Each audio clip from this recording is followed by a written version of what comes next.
All right, greetings and salutations. How's everybody doing this morning? Y'all like this little bit later start time, 10 a.m.? I find that the traffic isn't as bad. It's terrible. Let me put it that way. My name is Dave Duford. I want to welcome you to another roadshow event here in Atlanta. It's a pleasure to see you guys in person, as well as those of you out there in the YouTube world. We're also streaming this live on YouTube for free.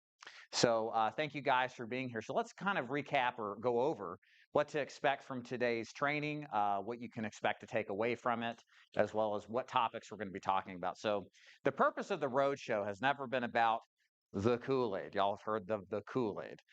Ain't going to find any of that here. Just content that's specifically designed to help you sell more insurance. That is our goal always when we run these events, that you walk away and you feel like you've learned something, not just to have the feels like, hey, I feel good, but something you can apply that's going to help you help more people to sell more insurance, right? So that is the goal of what we're doing completely today. So as far as what to expect, we're going to open up with, I think, a good primer for people. How many people are selling final expense? Okay, just started thinking about it, right? I think for not just for the experienced people, but also for the brand new people who are thinking about it to get into the final expense space, we're going to talk about what I would consider to be some top reasons to sell final expense. Because, you know, if you're new to the business, you need a reason why to sell this, why I think it's the best products. We're going to talk extensively about that. And if you're experienced even, you know, it's good to remind yourself of the benefits of selling final expense, what the marketplace has to offer, and et cetera. We're also going to be doing a real life sales call review of one of our top producers. Actually, his name is Jay. He wrote 98,600 in final expense business in March, right? March? Maybe it's February. It's February. I think he wrote more than that in March. But anyways, we've got a recording of his telesales call, and we're going to break it down, listen to it, and hopefully give you some pointers and tips, those gold nuggets, if you will, to help you sell more final expense or any kind of insurance, because sales is sales to an extent, and it'll translate over to anything. We're also going to do, if time allows, a telesales script review.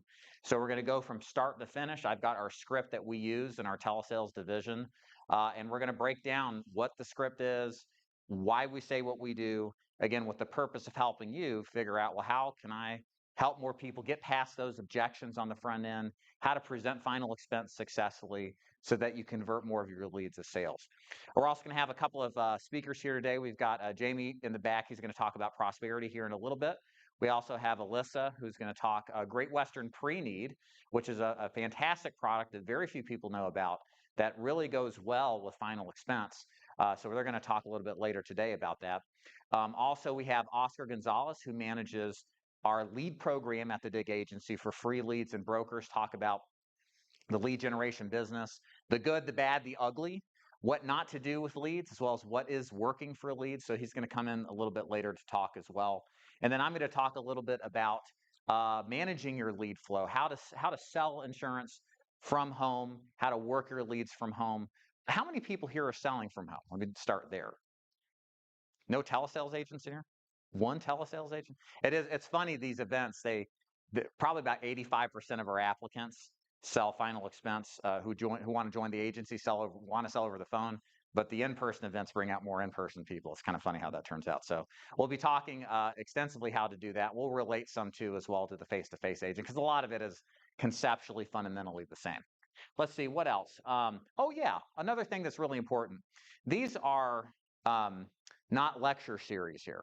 I want you guys to engage. I want you guys to ask questions. If you have questions, if you can do me a favor, raise your hand. And then Chris is over here. Chris is a longtime agent of ours, also convenient, handy cameraman today.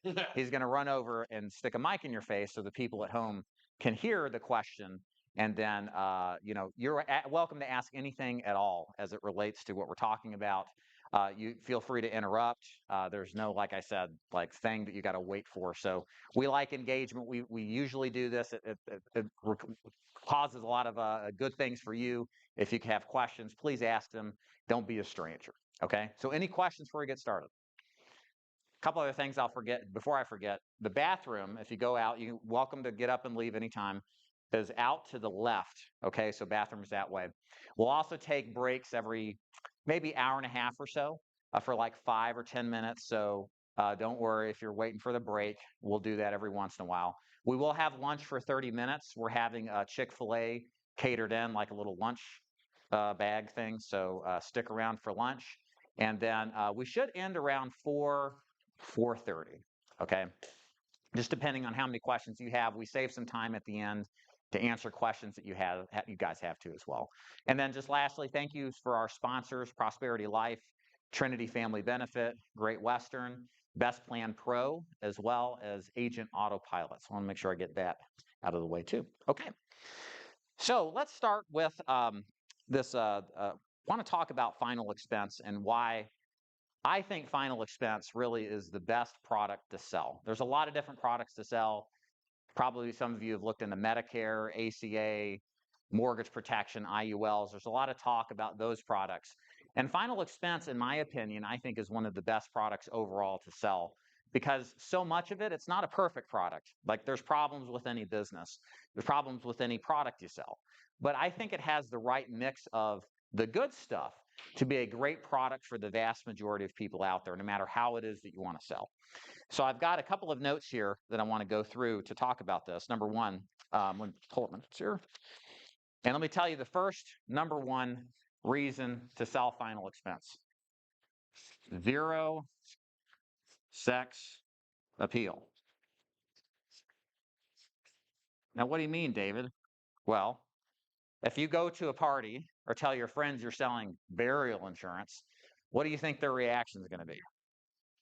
Not this. Ooh la la. Not going to be that. I had a neighbor once when I first started, I think it was in like 2012. She was older and she said, "What do you do for a living?" And I said, I sell burial insurance. And she was, ooh. It's like, nah, I don't think so. So why is that a good thing? Well, I think it's a good thing because I try to think, and I think you should guys should think with an inverted way of thinking. Final expense isn't necessarily the most popular product to sell. You're selling to older people. You're selling to people of lower means, right? It's not some big time bank on yourself policy that's some multi-million dollar, like it, there's not a lot of like, stuff to it. It's a simple product, but it's not going to necessarily attract the masses.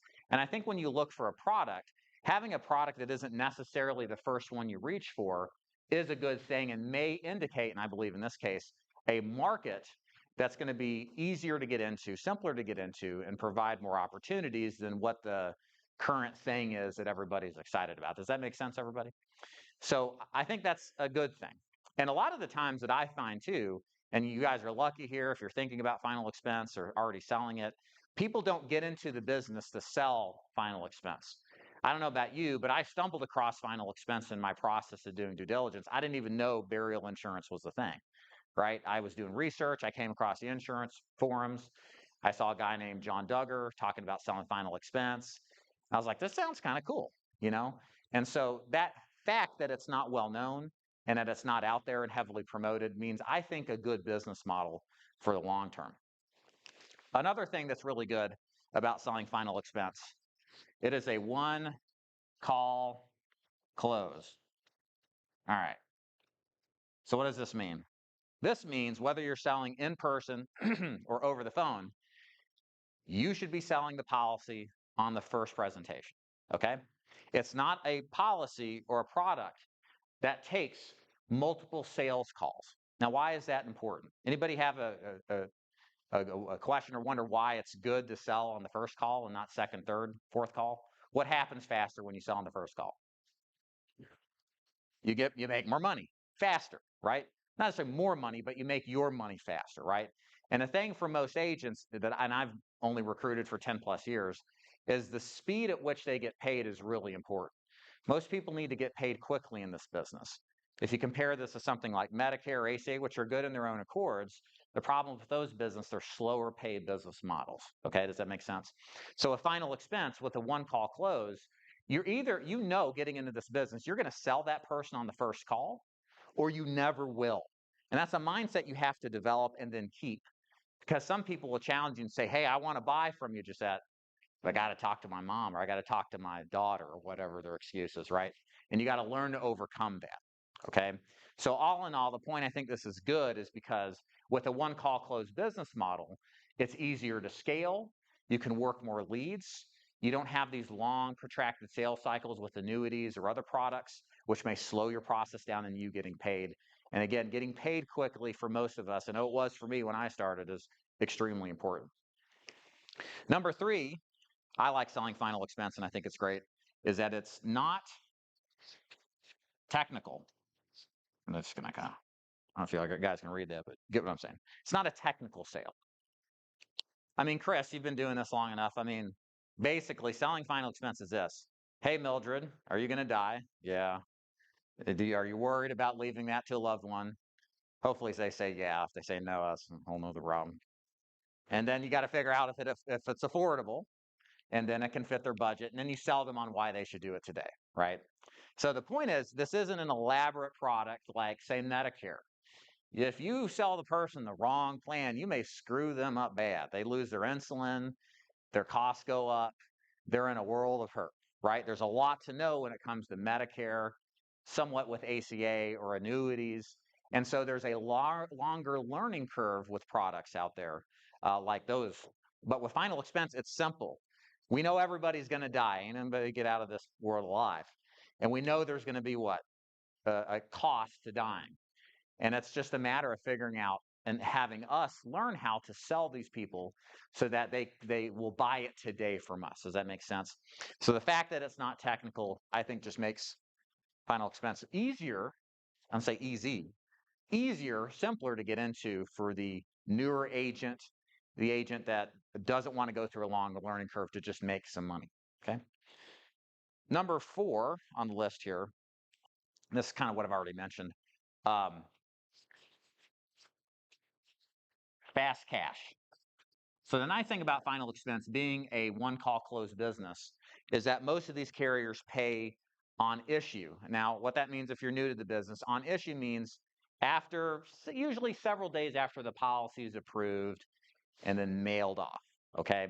So conceivably, with most carriers, you're going to get paid just a couple of days after the policy is issued.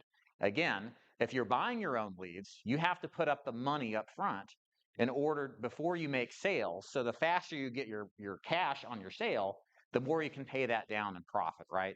Worst case scenario, you're in a situation where you're getting paid on first draft, which may be a couple of weeks after that policy was approved. Does that make sense? So all in all, from a couple of days to a couple of weeks is generally the norm when selling final expense. Again, compare that to Medicare, and this is why I don't push Medicare as much as I used to. It's a realization that I have. Some of you have watched my content long enough, have seen me talk about Medicare. I've kind of backed off of it for several reasons. But one of the things I discovered is we'd bring in people to do Medicare, but if they were going to replace an existing Medicare Advantage plan, they're prorated $300 and change, depending on when that policy begins. What does that mean? If it starts in July, you're only getting paid $150 up front. But then what about the marketing costs? What about the other costs to your business? For most of us, 90%, in that kind of model, you're just not going to keep money. You're going to lose money for a while. Long term, you keep doing it.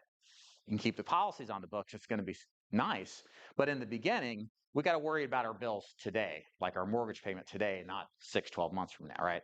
So point being, with final expense, it's fast pay. And that means you get paid faster. That means you cover your expenses faster. That means it's easier to get your family to support you in this business because they see the money coming in faster, which are all good things to keep you in the business. Also, of course, what's nice about final expense now, and this really came, I think, in part with COVID, in part with all the lockdowns and the changes of doing business, is that this business is both telesales and face-to-face friendly. If you want to do telesales, there are carriers now that have verbal applications, electronic applications. You get instant approvals. You hang up the phone. You don't ever have to leave your home. You can literally do it from the comfort of your home. It wasn't quite like this maybe 5 years ago. Some carriers were doing it. There are companies like Forrester's right before COVID started that emailed everybody and said, we're out of the telesales business. We don't want anything to do with it, which is like really bad timing because the shift to the business model has been remote. It's been telesales. So if you want to sell face-to-face, though, you may be wondering, is it still an opportunity? I'd say it absolutely is. If anything, there's less competition face-to-face, too, in the final expense arena. You go back 7, 8 years ago when I was in the field, everybody sold final expense in person. The only people doing telesales were in a call center. Okay, so the advantage of face-to-face agent, if that's your inclination, it's you see people eye to eye, you get to review their policies, you may find stuff that can help the client better than if you're selling over the phone. Point is, no matter how you want to sell, remotely, in person, final expenses, it's the bomb. It's great. Continue. Now, this is a really important factor here. I'm going to get in a couple of related issues from, I would say, a macro perspective. Let me put it that way. So one of the things I like about final expense is the trend that we see from a population standpoint. So a couple of factoids I've found interesting. So we've all heard by now, if you've been doing this long enough, 10 to 11,000 baby boomers are retiring daily, turning 65. That turning 65 mode change. The reason that's important is people generally retire. A lot of people are still working, but mindset shifts, right? They start thinking about not accumulating money, but keeping what they've earned, or protecting their assets, or protecting their family if they die, right? So with more and more people turning 65, this increases the population pool of people who are over 65. And what you'll see is this 10 to 11,000 retirees a day will go on for probably the next 10, 15, 20 years, okay? And then the population base of baby boomers, if my math is right, I think it's about 50 million right now. And then by 2040, it's going to be 75 million. There's going to be a 50% increase in the population of seniors. Why do we care? Because burial insurance is sold to old people, all right? So the more of them we have, the more prospects we have. Right? Does that make sense, everybody? Pretty clear, right? And the other thing I think a lot of baby boomers are realizing is they're getting to retirement and they're not having as much money as they thought they would. They put their money in the stock market. They didn't save like they should have. They're ending their careers with less money. And with final expense, generally speaking, you're selling to people who don't have a significant amount of savings. There's exceptions to that, of course. But again, this pool of prospects is growing over time, okay? Also, I like the fact that our seniors, our prospects, have guaranteed money. Now, they may not have a lot of guaranteed money, but they have something, and that's called Social Security, right? So one of the things that originally attracted me personally to final expense is that my clients, for a fact, were always going to have a check every single month, no matter what. Now, what they did with the money, it varies, right? But the fact is they got money every single month. I had just gone through the Great Recession. Some of you probably did too. Maybe you lost money in your stocks or had a business. My business went down the tank, right? And so I saw what happened with my prospects, which were kind of like middle class, upper middle class, when they stopped spending money. And I thought I had a great operation, but with economic tailwinds coming in, it caused an impact that was harder for me to control. And I learned a really important lesson with final expense. I didn't have to worry about that. Now, you could say, well, Social Security's broke. What about politicians? Well, 50 to 75 million baby boomers are a large voting bloc.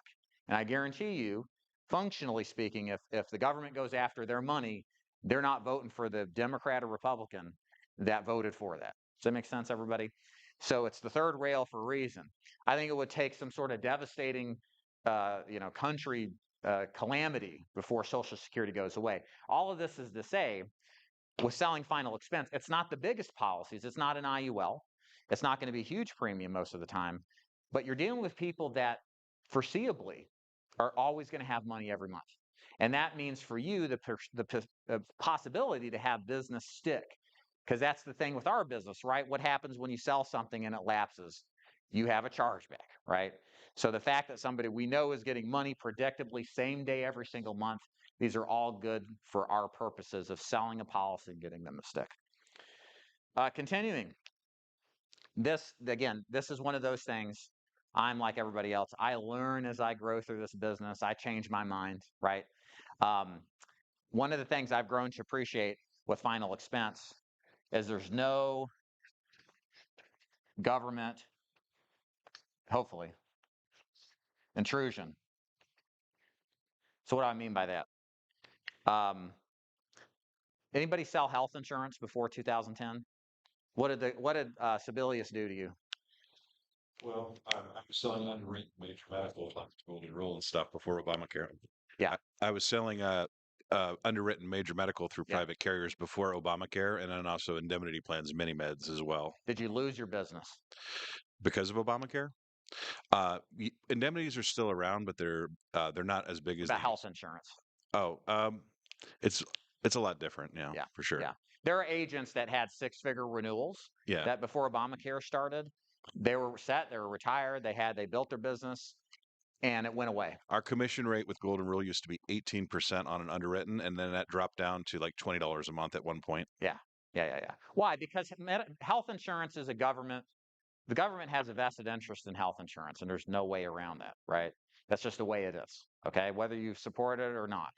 That's the nature of how our society approaches health insurance. They demanded what we've got now. But the point is, from a business standpoint, if you think about the business, if you run a business that's dependent on the government and they're yay or nay, you could be at the mercy if a new administration comes in or the tides shift in a different direction. We are kind of seeing that to some extent with Medicare. There's a lot of talk about Medicare Advantage. The CMS right now is, at least for the FMOs, looking at cutting commissions on overrides, which I think are going to impact the agent. So the point is, with final expense, not yet. Let's not give them any ideas, right? So, final expense is not something that the government feels should be regulated or cost controlled or anything like that. And that is a good thing in an environment where some of our products we could sell could be here today and gone tomorrow, right? Does that make sense? Like it's really more and more important as I get older and realize that. Also, final expense is a great gateway drug when it comes to different products. I don't know what number I'm on, but we'll just say 10. So what I mean by gateway drug, what can you sell? What can you sell final expense to? What products can you sell to a final expense prospect? Subs and Advantage, Advantage, subs, 401ks, and roll up into an annuities. Yeah. Final expense offers the springboard to different products. Now, I don't advocate agents, especially newer ones, do anything other than final expense. I wouldn't even consider it for at least 6 months, probably closer to 12 months. But the point is, if you're inclined to want to do other products at a later point, you can go back to these final expense products, prospects, clients, really. You can cross sell them Medicare. That's probably the easiest thing to sell to them. 80% or more have Medicare, even the people under 65 that are disabled. Not a lot of them, but some of them will have some money tucked away somewhere in an IRA, 401k, something like that, right? Um, and there may be even some eligible for ACA health insurance plans, right? So the point is that longer term, final expense allows you to broaden into other products if your inclination is to sell something other than final expense. Now, for me personally, I've used to push a lot of cross selling. I've backed off on it a lot. I think there is some wisdom in only selling one thing and getting really good at it and putting all your time, effort, and energy and scaling that up.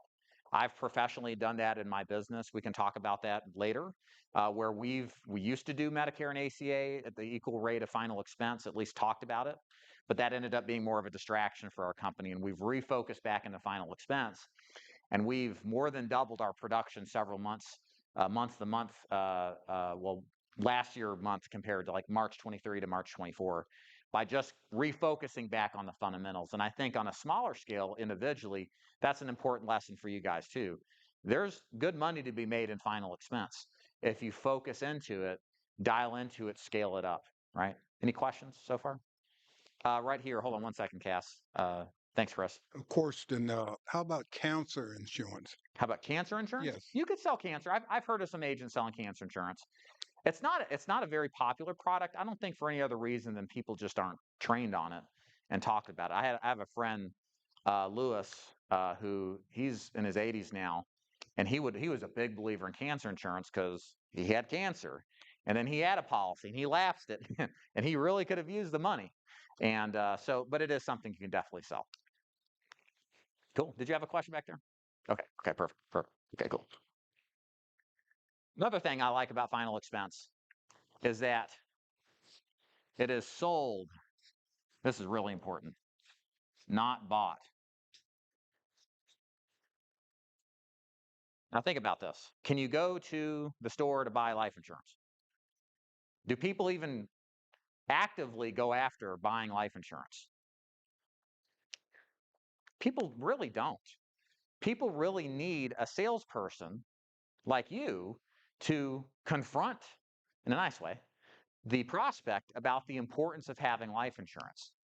What most people do is as they go through life, they think about life insurance, but they put it off. I got other things to worry about. I got other things to buy, other bills to pay for, right? But it takes a professional like you in person or over the phone to stop people where they are in their life to revisit this, to sell them on the reasons of why they need it. Not just why they need it, but need it today, right? And this concept, life insurance is sold, not bought. Burial insurance is sold, not bought. The point is that it needs a human interaction to make the sale. Why is that important? Because all we hear about today is how artificial intelligence or Amazon is going to gobble up and create a monopoly and knock out the human element of selling, right? But to this date, knock on wood, we haven't seen anything remotely like that in the final expense, really the life insurance arena. We've seen startups like Ethos. There's some other ones, some of you guys could probably mention them, that were this designed to be this process that doesn't require an agent. They're trying to knock the agents out of the process. Personally, I don't think they've succeeded at all. You don't really hear about them. They haven't really gobbled up any serious market share. This business in 2024, how it sold, despite maybe the one difference over the phone, but how it sold is exactly the same since it was since 1974. And why is that important? Because there's a level of consistency despite the economics. Think about where it was in 74 to today. So much has changed in our world, but the process selling life insurance and burial insurance has not. And that is a good thing for the agent. And that's a good thing for you selling final expense because seniors tend to want more personal service anyways. They don't want to deal with, you know, somebody from another country or somebody or a computer process to sell. They need help. They need guidance. And people appreciate that. So that's a good thing for our job stability, right? And then the last thing here that I think is a benefit of final expense is that it is simple and redundant. Now, what do I mean by redundant? What you will do selling final expense, it's like working an assembly line over and over and over again. You pick up the phone, you talk to Mildred, you deal with objections, you sell her on why you should buy, and you close her, or you don't. But you repeat that process over and over and over again in person as well. It's simple. It's not complicated. But that's part of the thing that actually does make it a little bit complicated, is that it doesn't take a lot more than what I've just described to be successful at final expense. It just takes a commitment. And I think where the people who do really well in this business, the thing that they do is they don't allow the simple concept to get any more complicated. They just specifically stick to the system that is being taught to them. They don't try to play with it. They don't try to, you know, modify it in some weird, unproven way. They just follow the system.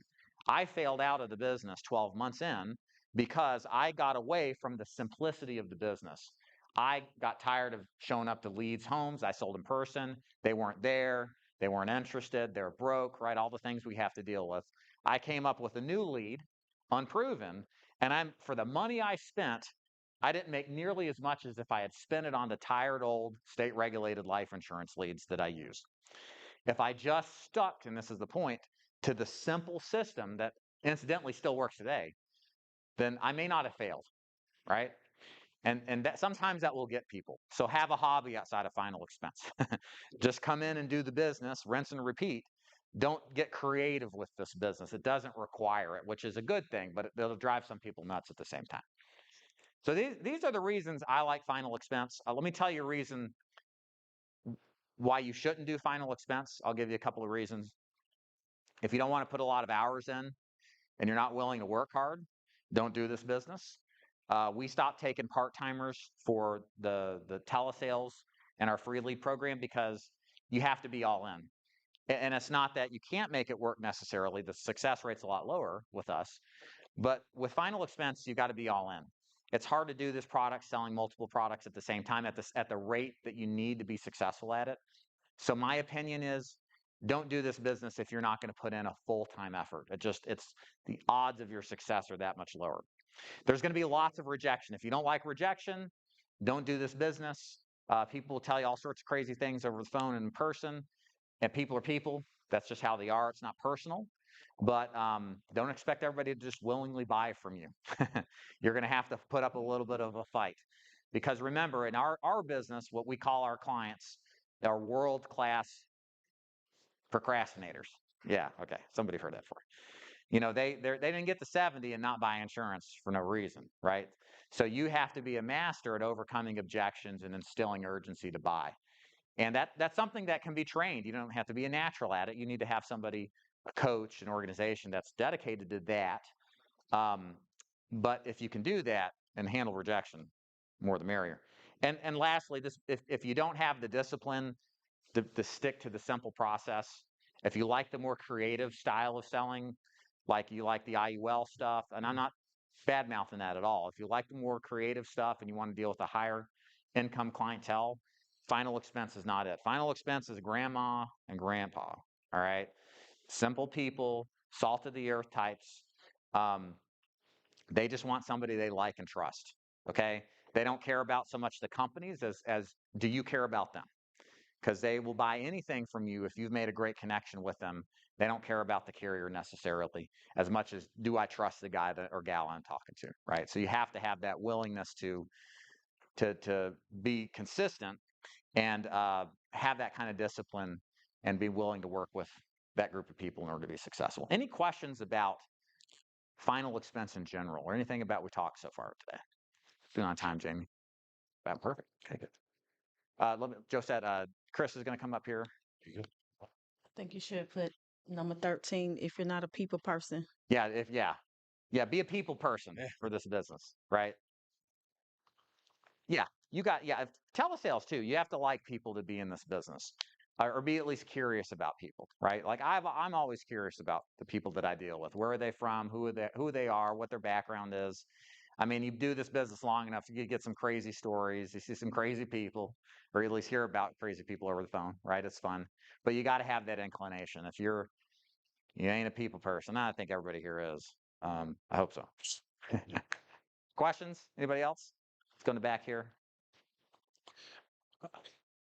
So I come from more of the telesales background on the health side, Yeah. the large South Florida call centers, and there's a thought that persistency buries a lot of the call centers on telesales final expense. I've heard stories. Maybe it's just it might even be untrue in today's world, but I was always told that the persistency usually sucks them under at about month number 6 to 9. As they keep growing. Have you found the persistency between face to face and telesales is now at parity? No. So the question is about persistency. In my experience, persistency. It's funny. There's a couple of different ways you can go here, but I've never seen a true persistency issue that's so markedly different from face to face because it always comes down to how you sell it.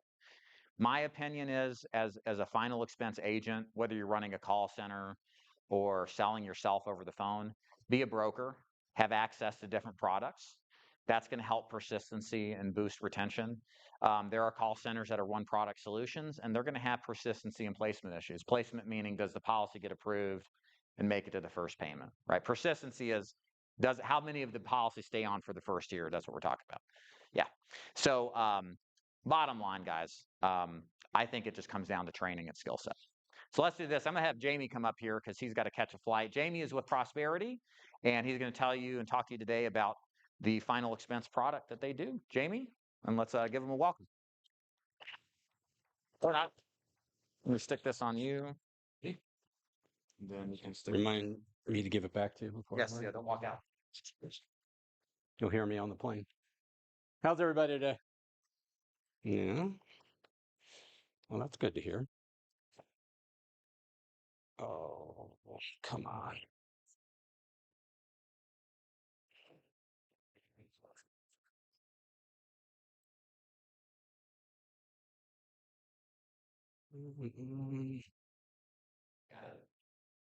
Yep, there we go.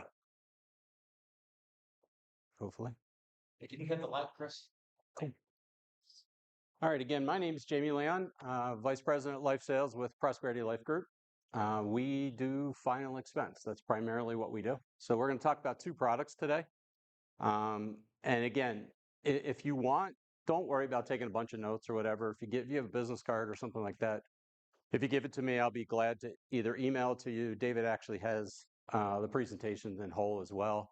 Once you're contracted with us, it's out on our agent portal, so you can get it there as well. So if you want to take notes, you can do that as well, but you don't have to.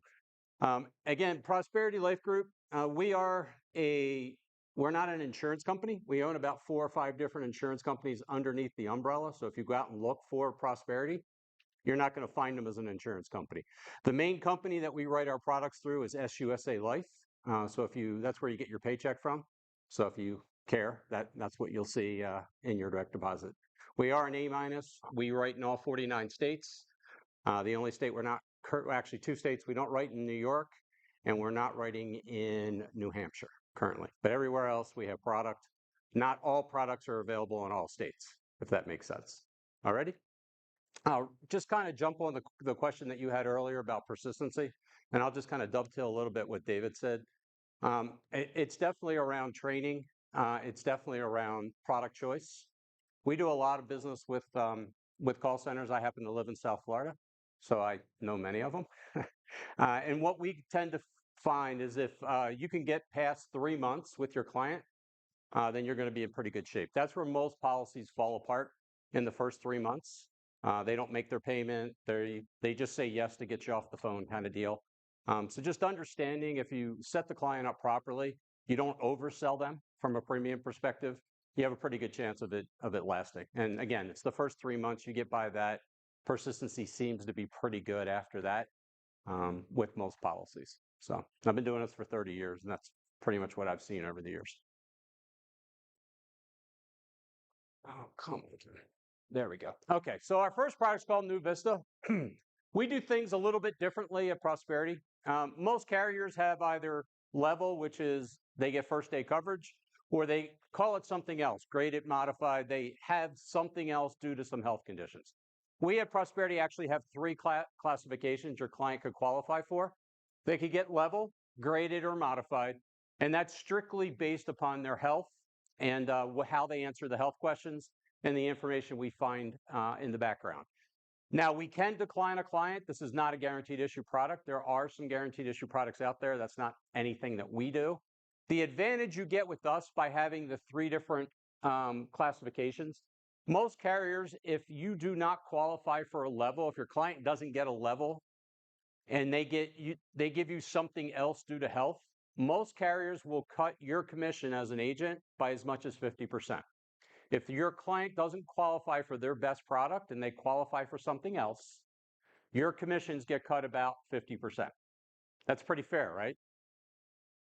Usually the agents are really upset about it. You guys don't care about that, right? You're fine with the 50% cut. Okay, we don't do that at Prosperity. Doesn't matter where your client qualifies with us.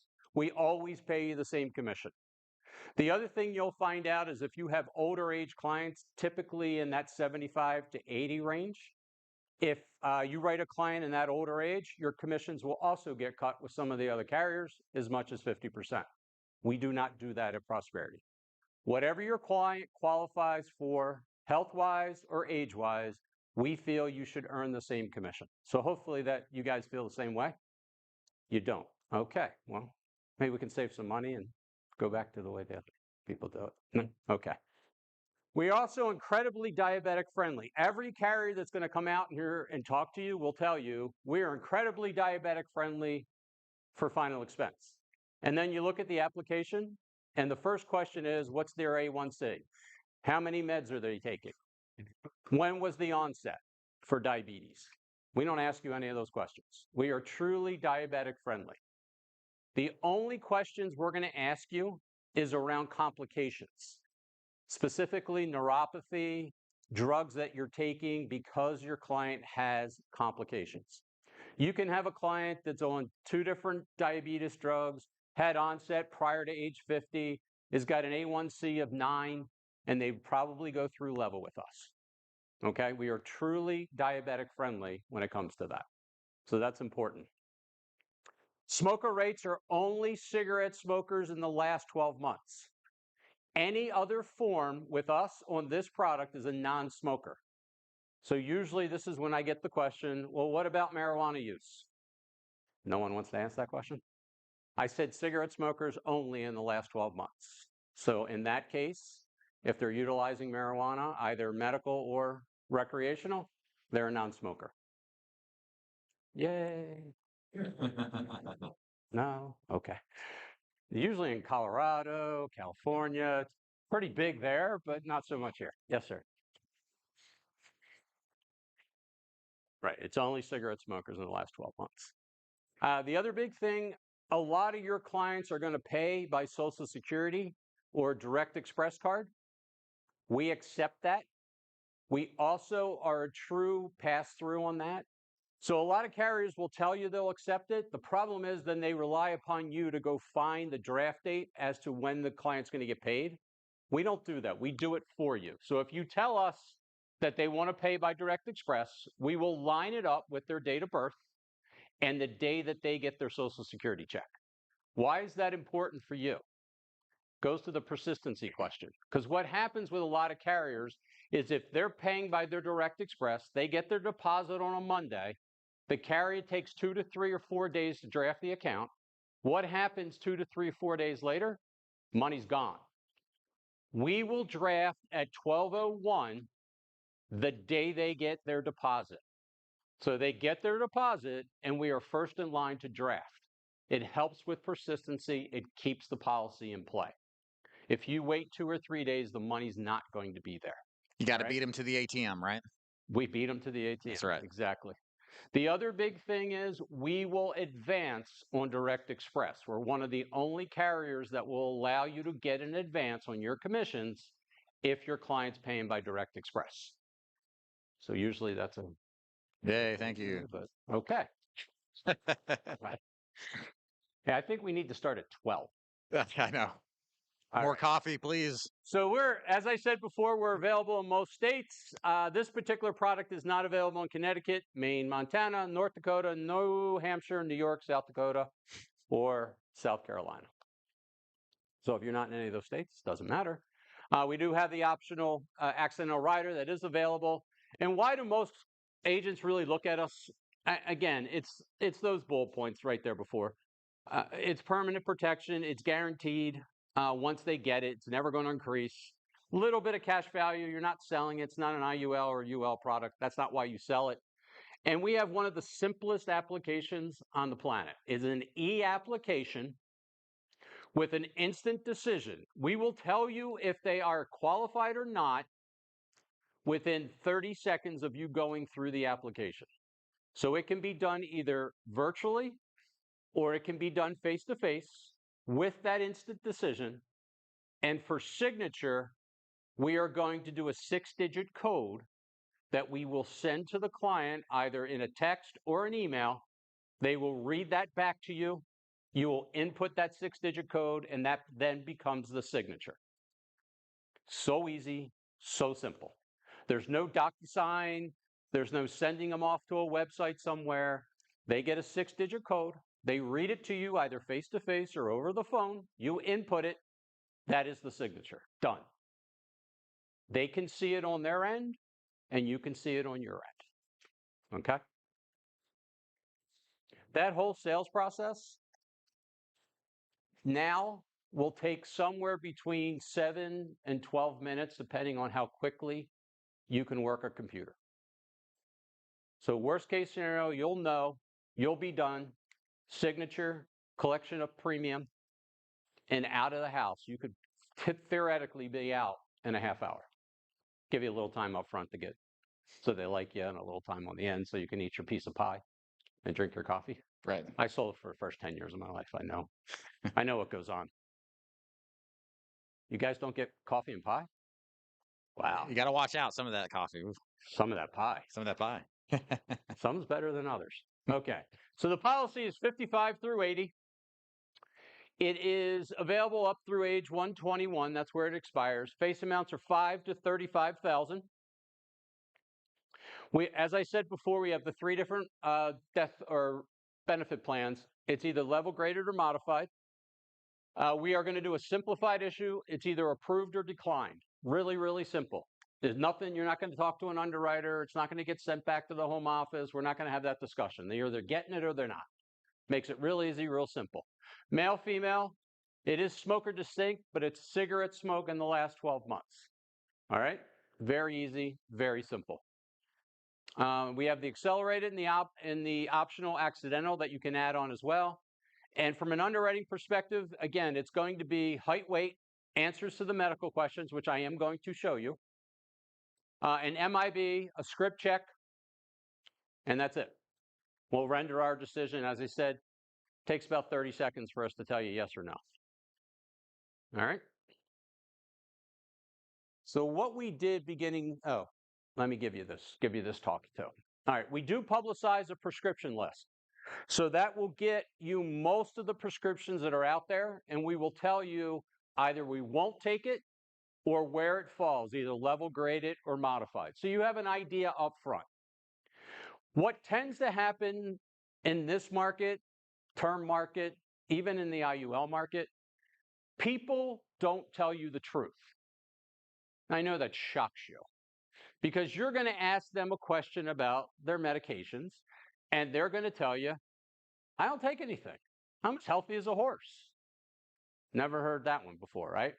And you're going to put it in, and then we're going to tick you back and say, you might want to ask question 7A, just an example, again.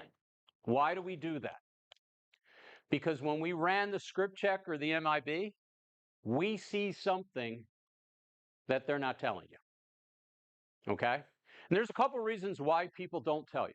Maybe they're embarrassed about whatever it is they have. What they'll tend to tell you after the fact is, oh, I forgot. They didn't forget. The other thing is they've gone to the doctor prescribed some cholesterol medication. They decided, because they went to WebMD, and they decided they're smarter than the doctor, and they don't need to take the cholesterol medication. So in their mind, they're not taking any medication. Once the doctor prescribes it, it goes out onto the database. We know about it, okay? The other one I actually had an agent call me, and the client was arguing back and forth with us, and they said, I don't have cholesterol. My cholesterol is perfect. I went to the doctor, and the doctor told me my cholesterol is controlled. It's controlled because you're taking cholesterol medication, ma'am. Okay, so yes, you are taking it. The other big thing you have nowadays is you have something called dual-use drugs. All right, there are drugs that are prescribed for a condition that were developed for something totally different. The big one right now is Ozempic. So you may see, when you see a client, that something comes back and it says they're taking XYZ. And they'll look at you and go, I don't have diabetes. But you're taking, oh, yeah, I'm taking a drug for weight loss that could be a diabetic drug. So we'll give you the option, as I said, to be able to ask the question a second time. Then you can say, taking Ozempic for weight loss. There's nothing else in their background that would gleam them to be a diabetic. That then we'll go through. No issue, no problem. There are some psychotic drugs now that are also being utilized for something other than psychosis that are dual-use drugs. So keep that in mind. You may see something that gets popped on an RX or an MIB. Just ask the question differently, and you might get a different answer, okay? Not telling you to do that if they're actually physically taking medication. Don't ask the question differently to get a different answer. That's not what we're after. We're after trying to find the dual-use drugs and why they may be taking them. We also publicize a height-weight chart. What you will notice is the height-weight chart is incredibly, incredibly generous. So if you're 6'2", I'm 6'2", you can be as heavy for a level plan as 341. You can go as high as 391 and get the modified plan. Okay? So it's incredibly, incredibly generous. Now, we will say no, obviously, at certain circumstances, but you've got a lot of room built into that chart. So don't be scared. Just put it in the right weight, height, weight. We'll be good. I'll get, you want take a picture? You probably want me out of it, though, right? Go ahead, take it. Again, it's available on the website. It's also available. We can get you the presentation, too. Okay, so here's how our application is built. There's questions in the A category, the B category, and the C category. How they answer these questions will dictate what their policy is going to look like. The first 6 questions are the terrible questions. Do you currently have this? Do you have HIV? We all know what they are. If they say yes to the first 6, they're outward decline. They don't qualify for this plan. They're more of a guaranteed issue type client in that scenario. They got some significant health issues going on. You get past the first 6, there's 3 in question B, or in section B, and another 3 in section C. If you get all no's, they're a level client. If you get yeses here or here, they'll either be modified or graded. It's just that easy. It's just that simple. Any questions on that? Yes? No? Okay. Here's how our plans work. We're a little bit differently at Prosperity, or a little different. Level's level. They get first day coverage. Everybody understands how that works. Graded, that means they've got some health issues. First year, they're going to be great. If they were to pass away, the beneficiary would get 30% of the death benefit. Year 2, they would get 70. After the second year, the beneficiary gets the full death benefit, assuming it's not an accidental death.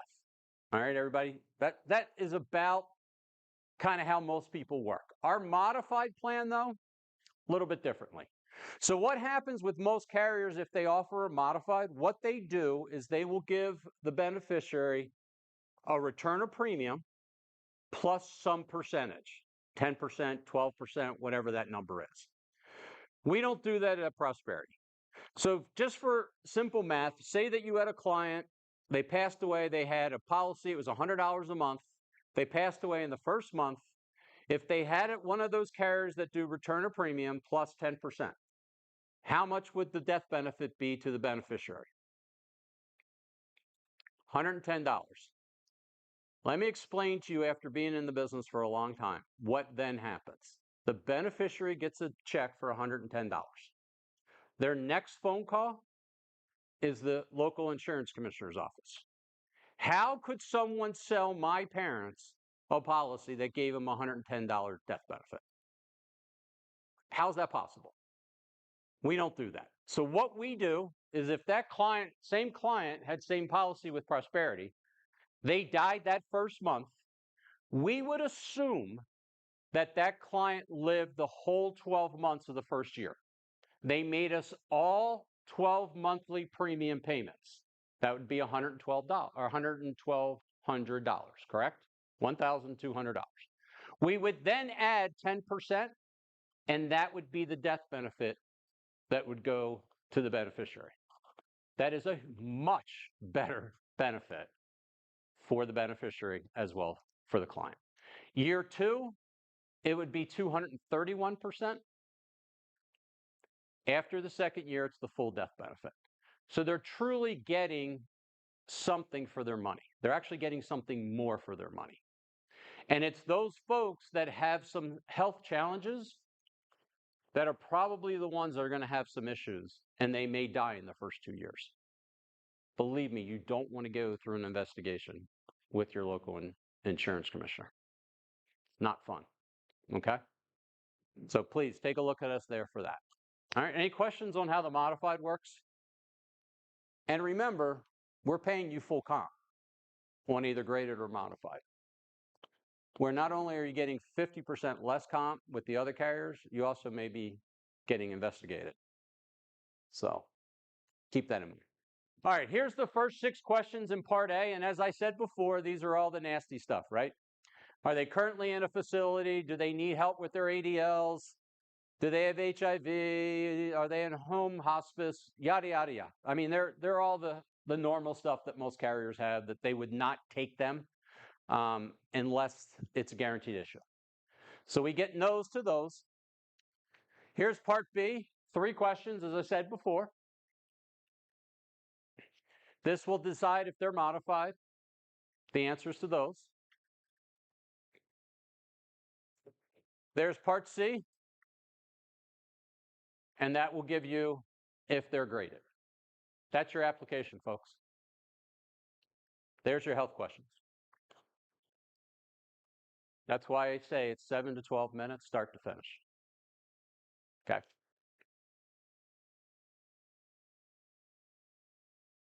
Any questions? Issues? Problems? Anyone know the lottery numbers? When I flew in yesterday, I had a big sign. It's like a 48 million or something. Anybody? I keep asking. One of these days, someone's going to say, yeah, I know what they are. We can split it. All right, so we have one more product, the final expense product. We call it the stealth product. Why do we call it that? Because no one knows we have it. Our jokes aren't working today. All righty. This is an almost guaranteed issue product. It is not guaranteed issue. It is not guaranteed issue. It's not guaranteed issue. It's almost guaranteed issue. Someone's going to call me and ask, is that prime term to 100 guaranteed issue? No. All right. It is a 3-year graded plan. It's simplified issue. They either get it or they don't get it. It's a 3-year grade. After the 3rd year of grade, it is a guaranteed term for years 40 through 20. After that, the policy will decrease, the face amount will decrease by 5% each year until age 100 when it zeroes out. That sounds like a lot of words. I have a chart to show you as to what happens, okay? The main advantage with this is it's a term policy. It is not a whole life. It tends to be less expensive than what a traditional whole life policy would be.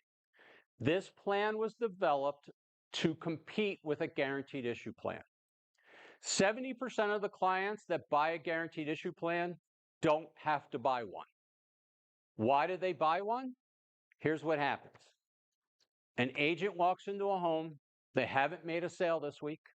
I understand. I was an agent. They're going to make a sale.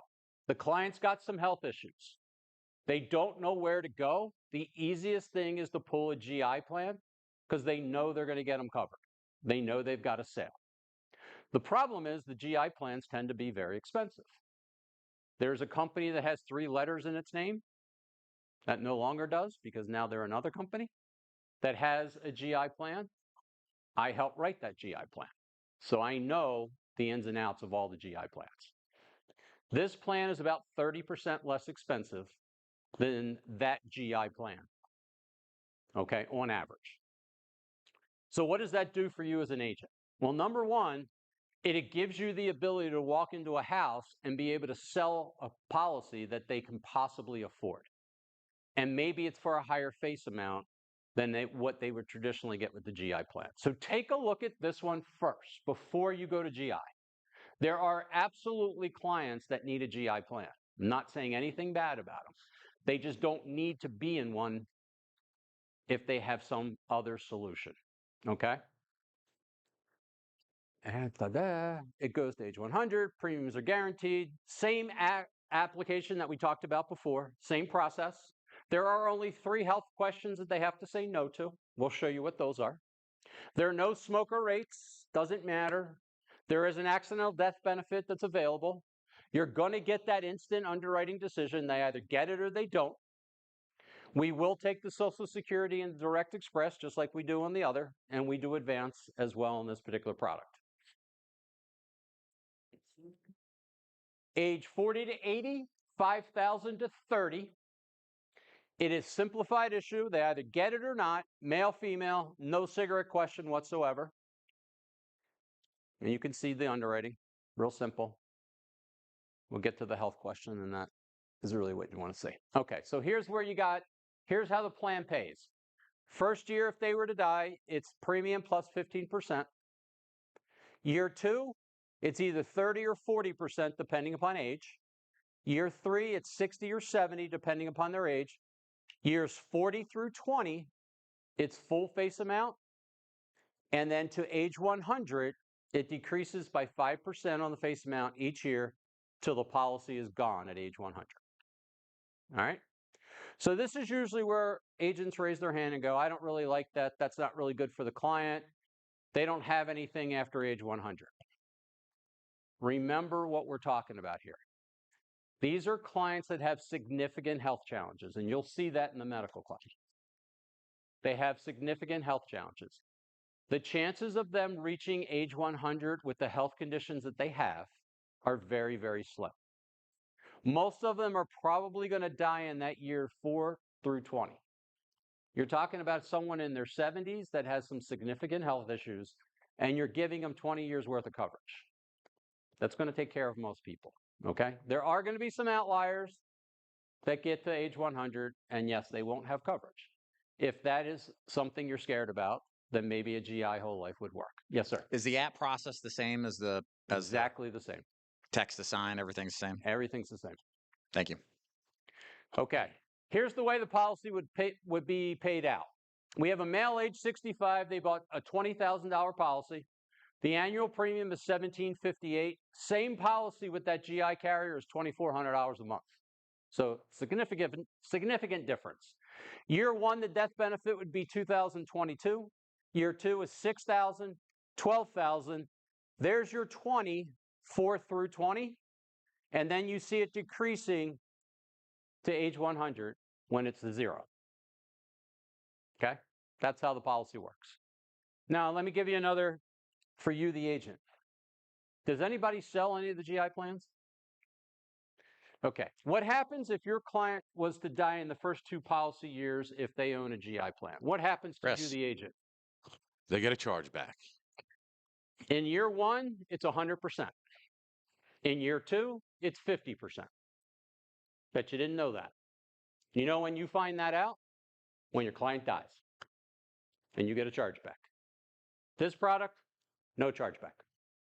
Doesn't matter when they die, no charge back. So your comp is your comp. Usually people are happy about that, but Do you have to pay the advance back? what's that? You have to pay the advance back, though, right? Obviously, you got to pay the Okay. advance. Okay. Correct. Thank you. For the amount of time that, Right. yes, the unearned premium you'd have to pay back. Is it prorated? I'm sorry. Yeah. So if they die in month 6, you would get 5 months worth of comp Gotcha. that you didn't have Okay. to pay back. Thank you. Here's your health questions. Pretty simple. In the last 2 years, have they been told that they need to be in a facility, they need help with ADLs, or they can't breathe on their own? Okay? Don't read anything more into that question. That's the question. Question 2, this is the big one. In the last 2 years, have they been diagnosed with the following? Cancer, heart attack, heart surgery, congestive heart failure, stroke, Alzheimer's, dementia, or had an organ transplant? Key question there is diagnosed. It does not say treated. So if you get past 2 years of diagnosis, they can still have the condition. They can still be going through treatment on the condition they qualify. You have to get past 24 months of diagnosis. So you could have somebody that has cancer and it's 3 years past the cancer and they're still going with treatment. They qualify. Now, the one I get all the time is, well, what if they have HIV? Doesn't ask for HIV. It just asks those questions, those conditions. The final question is, have they been told that they have less than 24 months to live? They say no to those 3 questions, they qualify for a policy. That's why I say it's almost guaranteed issue, not exactly guaranteed issue. That's why I said 70% of the people that have some health challenges would qualify for this product. It's a little bit better for them from a cost perspective, and it's definitely better for you, the agent, from a commission perspective. And oh, by the way, we pay you a little bit more than what the traditional GI is as well. Okay? Questions, problems, issues? All right. You don't care about any of that. Questions? Problems? Nothing? Well, thank you so much for letting me come in and take a little bit of your time today. Hopefully you learned a little bit. And yes, sir, you got a question? Commission. You have to talk to the El Jefe Oh, over there. commission. I already asked for my money. Okay. Yeah, that's depends who, on the program, et cetera. So very good. Jamie, thank you. Oh, you're very welcome. All right, guys, we're going to take a 5-minute break. So if you need to use the restroom, feel free to. And then we're going to come back and do either script training or we'll listen to our top producer, Jay, sell and script train off of that. So 5 minutes. We'll be right back. Prime term. Absolutely.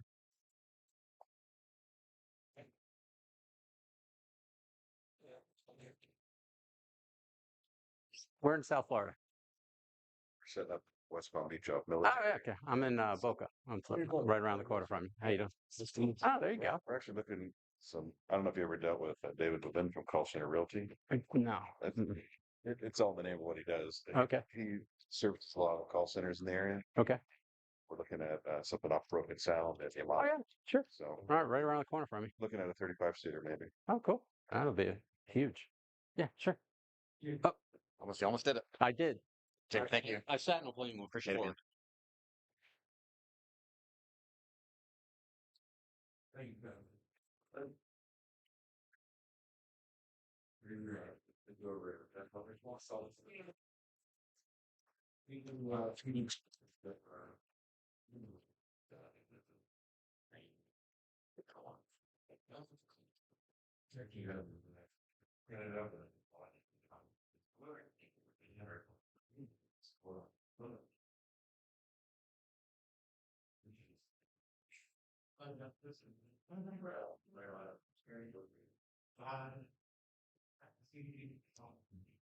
All right. Looks good. Test, test, test, test. Test, test, test, test. Hot mic, hot mic. Better be careful what I say, right? We'll be back in about 3 minutes, guys.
You're welcome.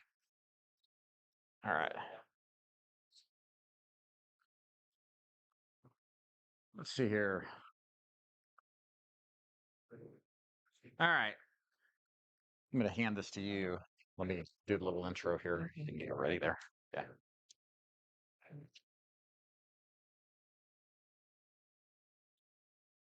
All right, we good? All right, we're cool. All right. So we're going to start this session out with some Q&A. So Monet going to start with some questions. If you have a question, raise your hand. And if you guys don't mind passing the mic back and forth, that might be a little easier. So Monet, go ahead and ask your question. Okay, so I had two questions. One, I feel like you kind of answered this, but it had to do with the Social Security because obviously that's a huge concern for even people our age. Like, what is that going to look like? So I just want to know what your perspective is on that. And then I've been on several of your Q&A trainings, and I've heard other agents who are seasoned across the country talk about ask if New York was an option for insurance, and it seems as though New York is one of those states that a lot of carriers are not insuring. So I was just curious why that was. So your first question, the state of Social Security. So I'll give you my expert analysis as a insurance peddler. I don't know. I don't think it's going away. I mean, my personal opinion, this is why I like final expense, because I think the political ramifications of either party going after Social Security, despite how broke it may be, is too much to risk their jobs, right? So I don't really see anything changing. I mean, Al Gore was talking about the lockbox back in, when was that? 25 years ago, something like that. And, not much has changed. So personally, I think that's a good thing for us. I'm only looking at this strictly from a business standpoint. Is this good for us to run our business? And the way I see it is that with a growing percentage of the population that are receiving entitlements, they've paid into it for years. I think they have a right to get something out of it and expect something. And with their voting power, I doubt that that's going to change from a career standpoint for us. Now, my great grandchildren, I mean, will they be screwed? Maybe. They'll deal with it. But in the meantime, for our business, it's great.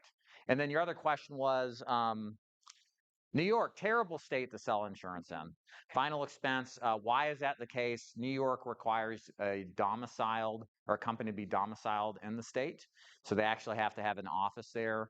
And they manipulate the commissions on a state level that's unlike any other state. Most states are part of the compact. They all kind of have similarities in their laws. and it makes it easier for life insurance companies to have a homogenous product in. But New York just messes it all up. And so you have commissions that are dramatically lower in New York. You have carriers that won't get a domiciled location in New York, and therefore you don't have access to as many carriers. Prosperity pulled out recently. Um, Transamerica, Mutual of Omaha, Foresters, they've pulled out in the last 5 years when it's really been needed. So, and if there's no telesales friendly carriers from there, maybe 3 options that are there. So long story short, we don't even bother. It would be a great product to sell if you had something to sell. But if you live in New York and you're watching this at home, what I would recommend is sell outside of the state. Be telesales, sell other states. It's just not worth fooling with. Questions? Okay, yeah, going back. So with especially final expense being basically a one call close. Yeah. From a business operations perspective, are you guys revisiting leads if you get that ultimate objection? Hey, I'm not interested. Do we call back and revisit that? Oh yeah. Okay. Yeah. So I kind of explain to you some what we do with the free lead program and what I would recommend you all to do that are buying your own leads. So in our free lead program, if somebody says they're not interested, but they don't say, don't ever call me ever again, what I would call a DNC or do not call registration, or not DNC registration, but DNC tag, then we'll cycle them back into the list of leads to sell.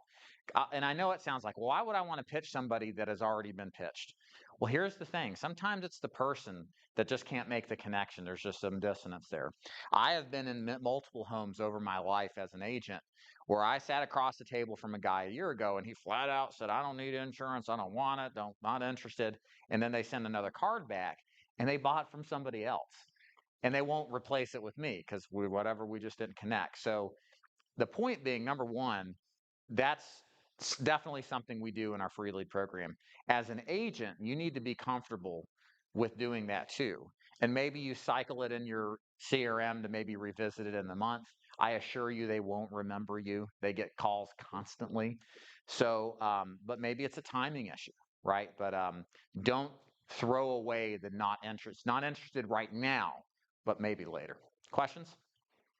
Let's pass that mic along here. Thank you very much. With your agents, what's your target premium on an average deal, if such a thing can exist? And then what's the danger zone, either too small or too high, that would put it in the red zone where, yeah, occasional deal will happen like at $150, but when do you know that an agent is off the reservation? So from a strategic perspective, the best policy to buy is the one that's easily affordable in the final expense market. So our scripting is designed to get to that, whatever that number may be, right? Now, realistically, where it's turned out, and I'm just accounting for the free lead program, it goes back and forth, $20 up or down, around $900 AP. Okay. So about 75 bucks a month is the average. There are agents who, and this is where you get into more of a admittedly anecdotal perspective. I don't have a data-driven answer for this, but there's a number under 50. It could be 40, 30, 20 bucks a month where some agents will complain. Those policies tend to fall off faster because they have less to lose, is the argument I've made. They pay 20 bucks for 6 months. So what? That's a 6-pack of smokes, right? Or maybe just 1 pack, it's like no big deal. But then again, if you have somebody who's paying $150, $200 a month, more likely than not, they're less likely to lapse because they've had the wherewithal financially to be able to afford that from the beginning. If it was sold right, if you sell it to somebody who actually can't afford that easily, then that tends to be I believe, again, it's anecdotal, I don't have data, that tends to be stickier business because people are serious. So for me, it always goes back to that core strategic, sell them what they can afford. We know our clients are on a fixed income. If you've ever been in the home of a client, they don't have a lot of money. It's obvious, but if you're a good salesperson, you can talk them into something they should never do. And so you have to walk that line of, encouraging to get what's best, but also what's affordable. And they'll appreciate you for that because the policy that stays is the policy that pays. It's the other way around. It probably pays, stays, whatever. It's about the same. Get the idea. Questions? Good question. Raise your hand if you got a question. Okay. So yeah, right up here. Hey, Matt. What, if anything, do you do or we do to retain business or offer value after the sale? Sure. Is there, I know, is there, we're sending cards on their birthdays, text messages, like, is there any like offerings to the people that we sell to like make them remember our name? Should they even have a question about their policy? You know what I Sure. mean? Or someone tries to replace you, they might contact you. Great question. So this question is about retention. I think retention first starts with how you sell the deal. It goes going back to what we just discussed, making it easily affordable, selling them the best plan that has the best combination of coverage value for their health conditions and then also the best budget. So the first way you can improve persistency is selling correctly, right? Again, we teach all this. The second thing is what you sell. So if you're in a one product shop and you're selling one company, Lincoln Heritage, Senior Life, I don't have anything against those companies.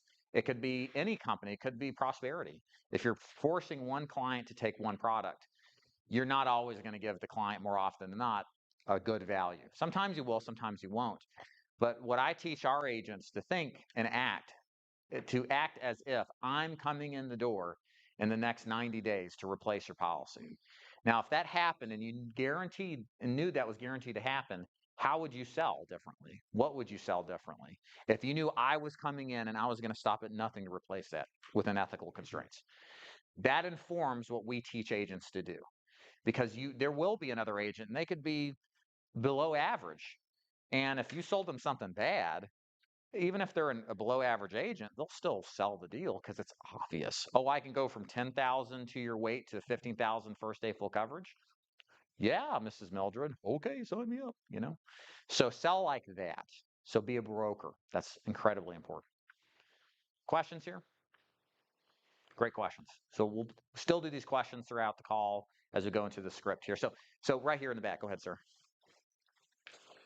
What's a rough percentage of your sales that are fresh sales of people that don't have any coverage versus replacement? Yeah, that's a great question. I don't have that number. Um, we just pulled some interesting numbers on what percentage gets sold from the date your lead was made to any time in the future. About 25% of our sales get sold in the first day that the lead was generated.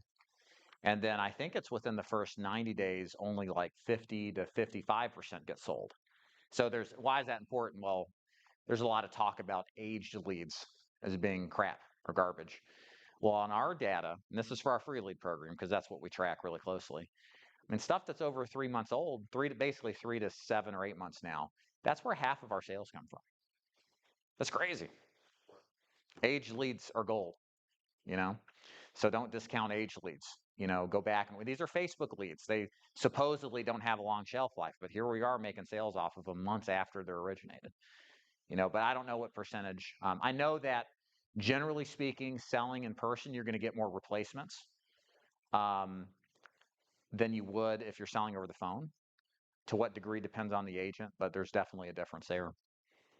Is there a different script set for a replacement sale versus the normal? Yeah, we're going to get into that, I think, here reviewing the script. For telesales, there is. It's like a side quest. You find out they've got coverage, and then okay, what do you got? What is it? How's it work, right? And then you circle back. So yeah, it depends. Any other questions? Yeah, go ahead, Matt. Sorry, I keep asking Yeah, you're good, questions. man. What's the difference? And this might be like more of a legal question with insurance, but what makes Not it a a lawyer. replacement and not just here's a different plan and then you cancel your old plan? Like, what makes it a replacement plan versus just a second plan that they took out and then they decided to cancel the first one? So I know there's a form you got to file, but yeah. Well, that's the question, right? So how do you determine if you're replacing something? I mean, it's ultimately up to the client to cancel it. So that's why everybody here, whenever you write business, even if you're not replacing it, you should fill a replacement form out. You should always do a CYA if you can. I don't know if you can do it with e-apps, but the point is there in some states like Alabama require you to have a replacement form done if they have a policy, but even if you're not replacing it.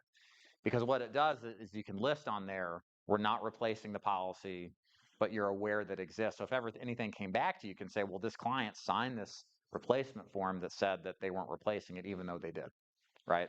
Okay. So, but the general rule with replacements is use the what would I do if this was my mama rule, right? You know, if I was in the situation with my mom or grandma, would I want to replace this knowing what I know about selling insurance? You know, let that be the kind of ethical guide stone for you. That's what I would suggest. And don't do it if it's like, you know, clients, $3 saved for a policy that's been enforced 2 years. Is that a contestability? No, I'm not replacing that. Even though she may want me to roll it into one policy, I'm not going to do that. I'll just sell her a second one and I'll tell her, like, if you're my mom, I wouldn't do this. Here's why. You know, money comes to the people who do the right thing. It's not a straight line, you know, perfect, but if you do the right thing, you'll be taken care of. Questions? Yeah, Tom here. Are all the leads coming? And maybe this is, I think you said Oscar was going to be here, but Yeah. are all the leads coming from social media, or are direct mail, is that kind of antiquated? Yeah, it's funny. Direct mail was the cornerstone of this business when it was a face-to-face driven business, but it is extremely expensive and difficult to get quality direct mail leads. Postage has gone up. It's about to go up, I think, 10%, 9% here soon on postage. And I don't know. And Georgia is terrible. I mean, I don't know if you could get a direct mail lead for $60 here. It's crazy. So for most states, direct mail is off to the sun is setting on direct mail. Now for our lead or for our telesales, it's all Facebook generated leads. I'm not opposed to other mediums like TikTok. There's a lot of seniors on TikTok. That may be I know, kind of strange, but how else are they going to communicate with their grandkids? That's how Facebook was originally too. And point being, that's where the people are at. That's where the attention's at an affordable rate with decent intent. So wow, we do all that there. There's some people that do transfers from television commercials, that kind of thing. It's a little more expensive, harder to get into, but that's an option too. But in terms of face-to-face versus telesales, social media is just going to be the way to go. Yeah, I think so. I think even with face-to-face, you know, our agents are using Facebook leads in the $20 to $30 range, $25 to $35 range. And it's just, they're about as good as direct mail, you know? So it's like, unless you're in some oddball state with low or high response rates, you know, I would just stick to that for face-to-face sales. Thanks. Guy in the back there. Sorry to dominate and ask so many questions, but Eric, right? yeah, Eric. Hey, Eric. Because you have such a large sample size and data on this, with an agent who's working full time, what would be like an expectation, either daily or weekly, as far as production number of cases, like one a day, you know, one and a half per day? I mean, it's a function of lead volume and skill set. But besides skill set, we develop that. But from a volume standpoint, I think a good agent, to be defined as a good agent and over the phone, I think you at least have to sell 5% of your leads, convert 5% of them. If you're working Facebook leads, a lot of conditions here. So if I get 100 Facebook leads and I can sell 5 of those, I consider that a good agent. Okay. So, but there are agents like Jay, we'll listen to his call here in a minute. He's converting north of 10%, 12%, right? So it just depends. It's when you're below 5%, especially 3 and 4%, like it's just, if you're giving them leads as like a call center would, they're probably not going to cash flow. You know, they're probably, if they're buying leads, they're probably not cash flowing either. You know, it's just not a good deal. How many deals per day would be like within the range of what an on-target agent should be expecting? 1 to 2. 1 to 2? Yeah, I think that's a good starting point. Anybody else?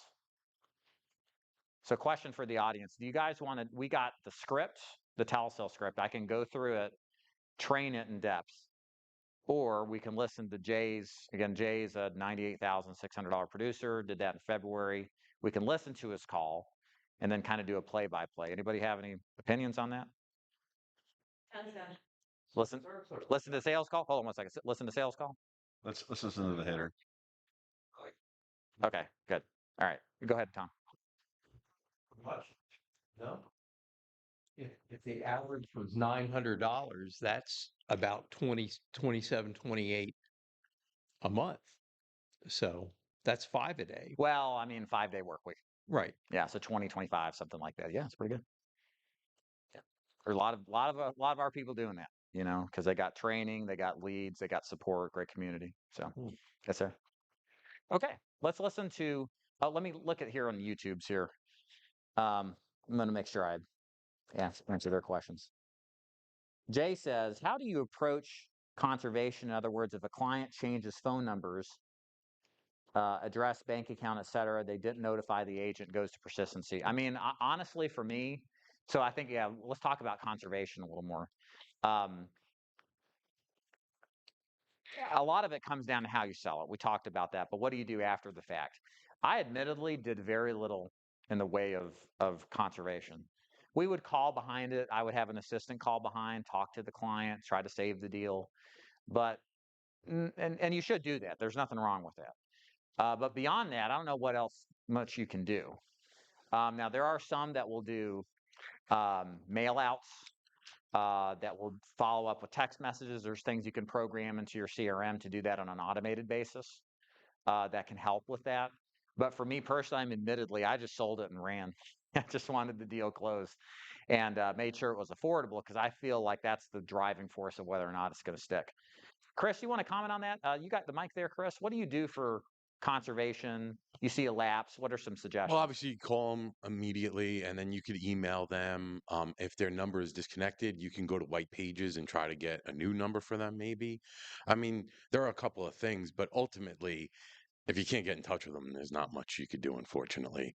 If you live near them, obviously, you can go to the house. But if you're telesales and you're out of Texas and the client's in Wisconsin, you're not jumping on a plane, essentially. So. Yeah, I mean, it's that you do want to make sure one thing for conservation, real just really persistency. If they got a bank account, please draft their bank account. Okay. If they offer to give you a card, don't take it if they've got a bank account. It's always go for the ACH bank draft. Just better persistency that way. Always, always, always, when possible, use Social Security deposit billing. Okay. And that's what Jamie was talking about. That's when we time the draft to when their check hits their account. And I joke, but it's true. We need to beat the client to the ATM because the way our clients operate, it's the third of the month. They got to pay their bills, and whoever's in line first to get the money is going to grab it. Okay, whether that's you or them. So make sure you're using carriers that do that. Prosperity, Trinity Family Benefit coming in does that as well. American Amicable, probably some others I'm forgetting. SBLI, thank you, SBLI. Excellent when it comes to persistency quality. Let's pass that mic down here, this gentleman.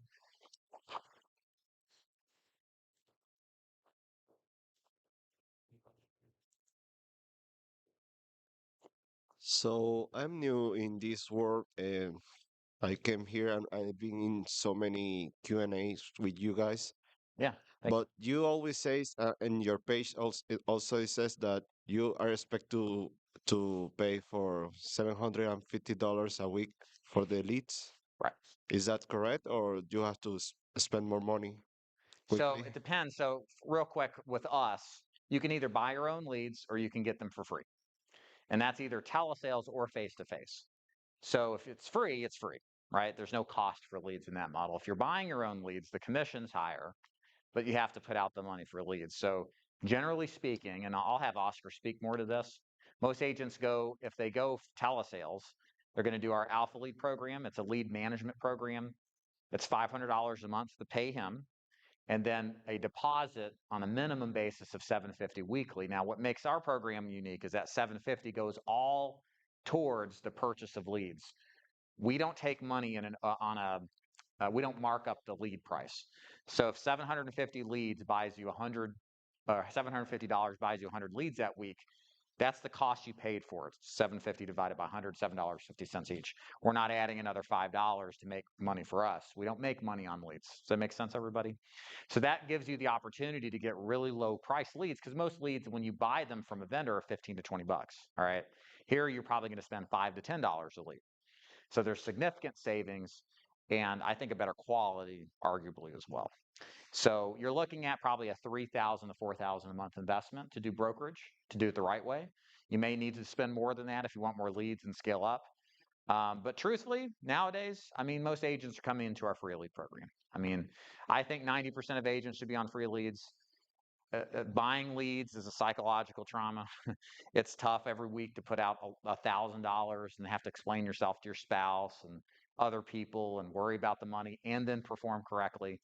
And so what we found with free leads is you don't worry about that. You just worry about selling because you can never lose money like if you have a bad week by buying leads. So our performance on the free lead program is immensely better, I think, in large part because of that. Anybody else? All right, so we're going to have, please continue to ask questions even as we start this audio here. So let me make sure this audio can be heard at home. So this is a sales call. I haven't even listened to it before, so I don't even know what to expect. That's the fun of this. But I do know it's from Jay, who, again, almost closed 100,000 in February. So let's listen to this, make sure the guys at home hear this. I know we can. Yeah, we're good. Hello? Hey, Sandy. This is Jay, just calling you back about the final expense price quote you requested on Facebook a few months ago. Oh, yeah. All right. What did he say that's really important? Right, the last bit of his sentence. A few moments ago. Thank you. Speed to lead is critical in this business. What do our clients do? They're on Facebook goofing off, looking at cat pictures and wasting time, right? They see an ad, they click on it, and they submit it, right? What do you think Facebook's going to start doing now? They're going to say, hey, this person clicks on ads and clicks on burial insurance ads. They're interested in this. Let's show them more burial insurance ads. So guess what? Other people are going to line up, start clicking on those ads too. And so it is a race to be the first person on the phone with this prospect. Okay? So how fast should you call them? Within 5 minutes of the lead generated is the goal. Because you listen to her, she's like, oh yeah. Like she literally just did this, folks, right? The intent is at its highest here. So we have the best ability to sell this thing right after they did it. So the moral of the story here is working your leads, be the first person on the phone with them, and do it quickly from the moment it's generated. Obviously, if you're working somebody on the phone and it takes an hour, you won't always be there first. But if you have that mindset of, oh, a new lead came in, drop everything, call it, the chances of selling it is extremely higher than if you wait days, even days, to do it. Questions on that? Okay, cool. And you notice her voice was like, yeah. I mean, she knew right away what it was about. I see you're located in Michigan. Is that correct? Right. Mhm. Awesome. Are you looking for coverage for yourself or for a loved one? No, for myself. For yourself? Okay. How long have you been looking for a policy? Probably a week. A week? Okay. Mhm. A week. Okay. So let's get you that price quote here real quick. So it's all based off age. All right. What did he say just now? Let's get you that. Why do we do that? Why do you think that? Keep them engaged. Why? It's a hook. What we have discovered, we used to not do this. I certainly did. Tim Hildebrand, our telesales trainer, took our old script, ripped it apart, came up with something half as long and more to the point. Because one of the things that happens in this business, guys, your client, you're on the phone with them, they're paying attention to something else, something's going on, they don't want to talk to a salesperson, they want you to get to the point. And you have to hook their interest in quickly. Me, I'm like, I don't want to talk about price to the end. That's how my disposition was selling face-to-face. But for telesales, you got to get to it. You got to hook them on. You got to rehook them. So we talk about, let's get you that quote. Let's show you what this is going to price, what it's going to be priced out as. We talk about the quote. We're hooking them with that, oh, he's going to get to the point type of thing. And it works miraculously because people appreciate that. Because a lot of the scripts out there, there's a competitor. They do about 20, 25 million a year. Their script's like 25 pages long. And it's like a grind them down over an hour long plus on the phone to just talk about something other than buying life insurance, to just wear them out, right? I mean, they do a great job at it. But we get to the quote and pitch them and sell them in like 10, 15 minutes. Now you got to approve them, but it's fast, okay? And we mean business, and they can sense that because we're moving fast. They like that. So one of the tips I would give you selling over the phone, it probably works just fine in person, we've cut out the rapport building. Notice how we didn't say, well, how's your day going, Mildred? How's it in Michigan? Is there snow on the ground? No. Who are you? What do you want? Right? Because you'll start to lose control. So we go right to what their intent is, what they want to accomplish, which is get insurance at a reasonable price, right? Any questions on that? And by the way, this script is for free if you're not with us. If you want it,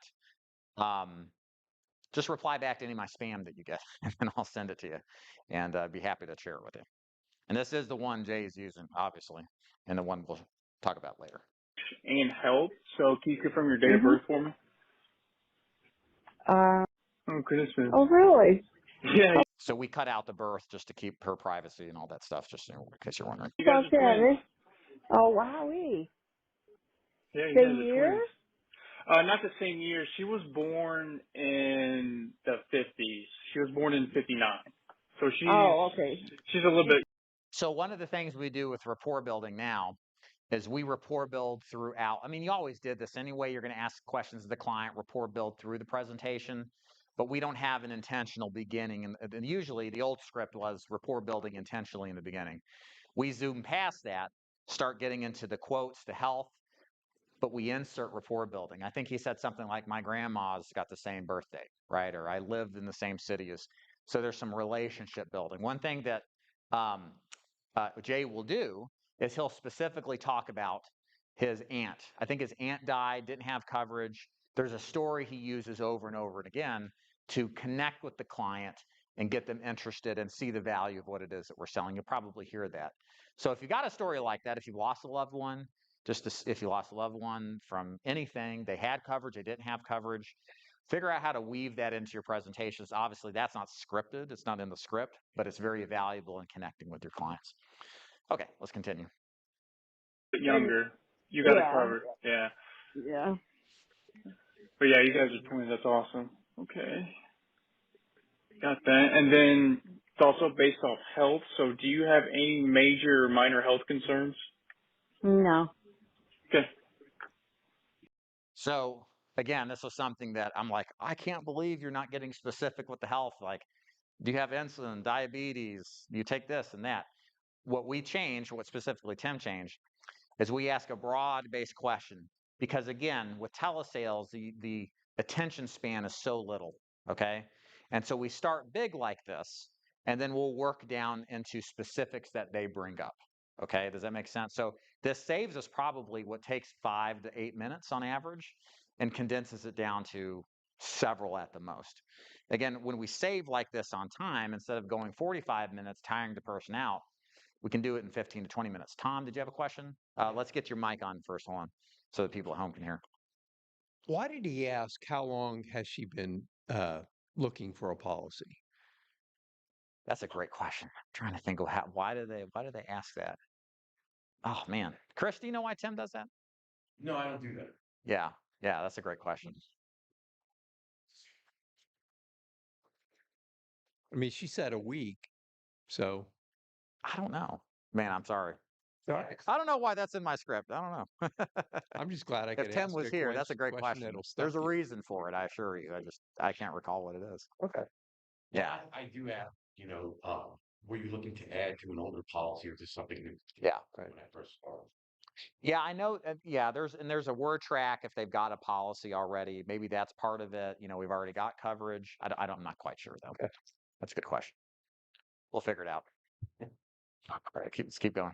I do not. Okay, perfect. Now, are you on any prescriptions, major or minor? I take a couple blood pressure pills. Okay. All right, what do you do when you hear that? Just keep going? So you want to ask what type of medication they're on? Maybe have them go grab it. Yes, go grab the medication, right? Spell it out to me.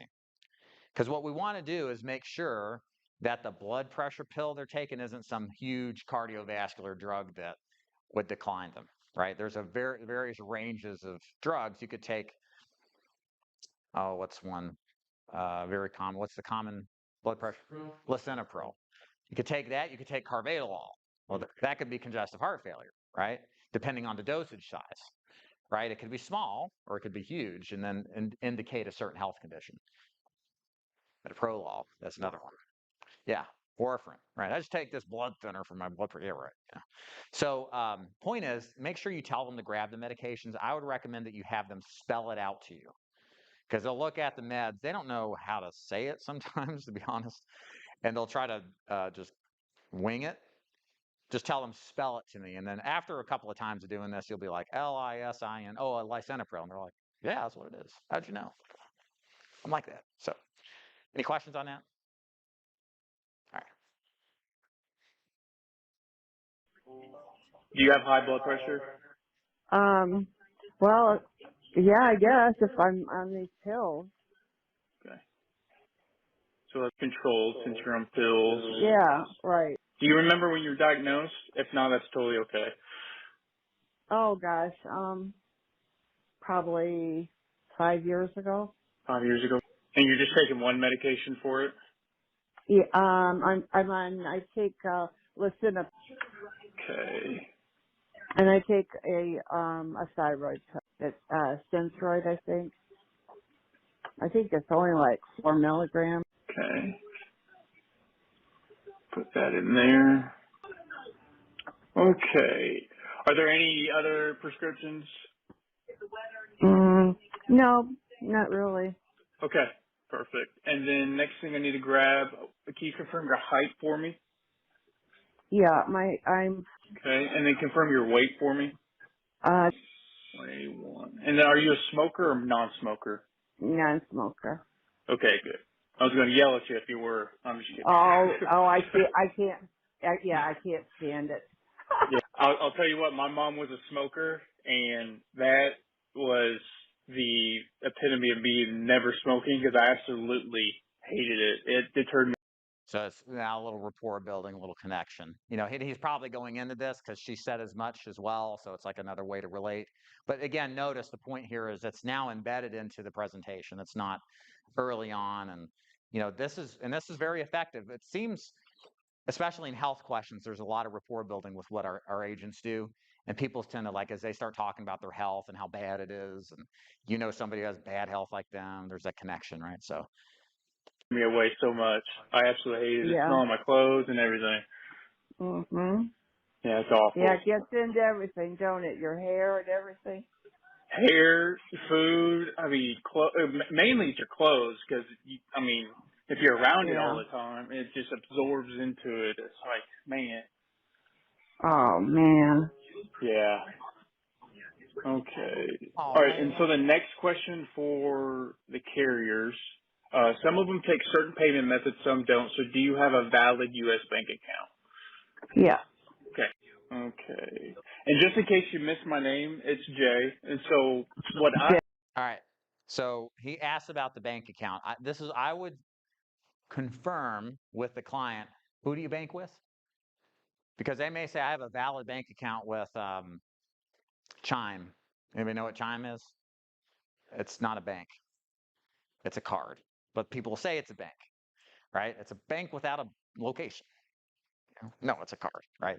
And then that's important because you may not be able to draft that with the company because some carriers take the cards, some don't. She may get a little money to her Chime card. She may have a checking account for her Social Security, right? We always want to get, if you say valid U.S. bank account, make sure, okay, that's a checking, right? And then who was it with again? Which company? And nobody really pushes back in case you're wondering, like, well, what if I ask and they get worried? They won't. Just say the name of the company. Okay, so do you want to confirm and make sure it's a check? Because again, besides Prosperity with Direct Express, nobody really advances on credit card business. It's also the highest lapsing business. It's low quality. People lose their cards, their expiration dates change. That stops the payment on the stuff, right? You know, so always go for the bank account and it's better to be specific about that than not. Okay. Yeah, so what I am is a licensed broker in the state of Michigan. And so what I do is I shop all the major insurance companies, all 30 of them. And so what my goal is try to find something you qualify for, but it's also affordable. Does that make sense? Yeah. Yeah, because most of the people I work with are, you know, on a fixed income. So that leads me to my next question is, you know, price and budget. You know, they have some programs price as high as $400, but that I don't start there. If I can qualify you for a program between $80 and $100, would you be able to afford that? Why did he mention $400? There's some programs that are $400, but we don't start there. Contrasting a high-low drop. Contrasting a high-low drop. Okay, who else? Anybody else? Oh, good for that. She said, oh, okay. Ignore, and you find that out. Sure. Yeah. Okay. Does $100 a month sound better when it's compared to $400? I mean, if I don't say $400, kind of like what you're saying, Eric, and I just say it's $80 to $100 a month on its own, that may come off as different and negative to the client than if I started with something obscenely high, right? Or what can be construed as much. So the idea behind this strategy is to define what obscene is so that the client has a relative base point. We call this in price anchor, okay? It works wonderfully. So yeah, so in other words, we script it, sometimes sounds a little different, but it's basically, sometimes, Mrs. Jones, these plans could be as much as $400 a month. We won't start there though. If I could find you a different plan that was like $80 to $100 a month, would that fit your budget? That's going to come off a lot better, okay? It's interesting. Now, for face-to-face agents, I like saying $150 to $200 a month.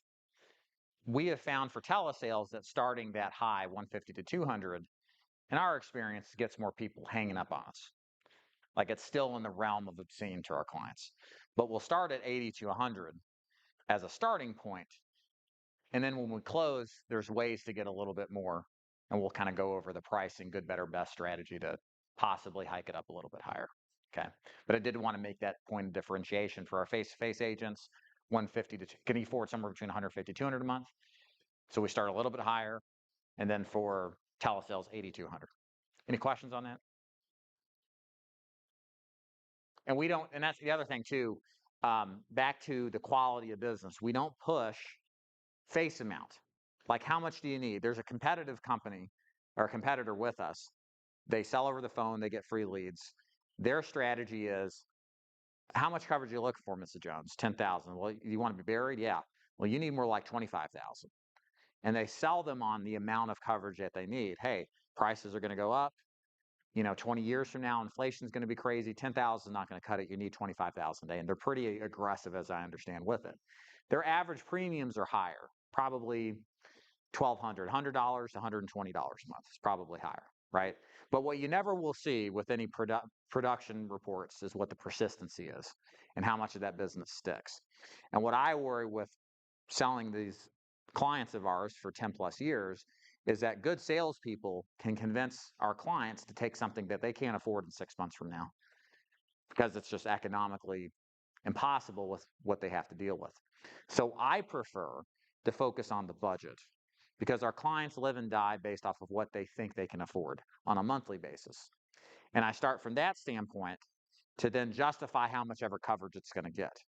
So even though I would want them to have 25,000, if they can't afford it, what good is that? Something's better than nothing, right? That's the saying I like to use. And that's the kind of business that's going to stick. So that's why we call it selling the premium, where we sell them on a premium budget that they can reasonably afford. Does that make sense, everybody?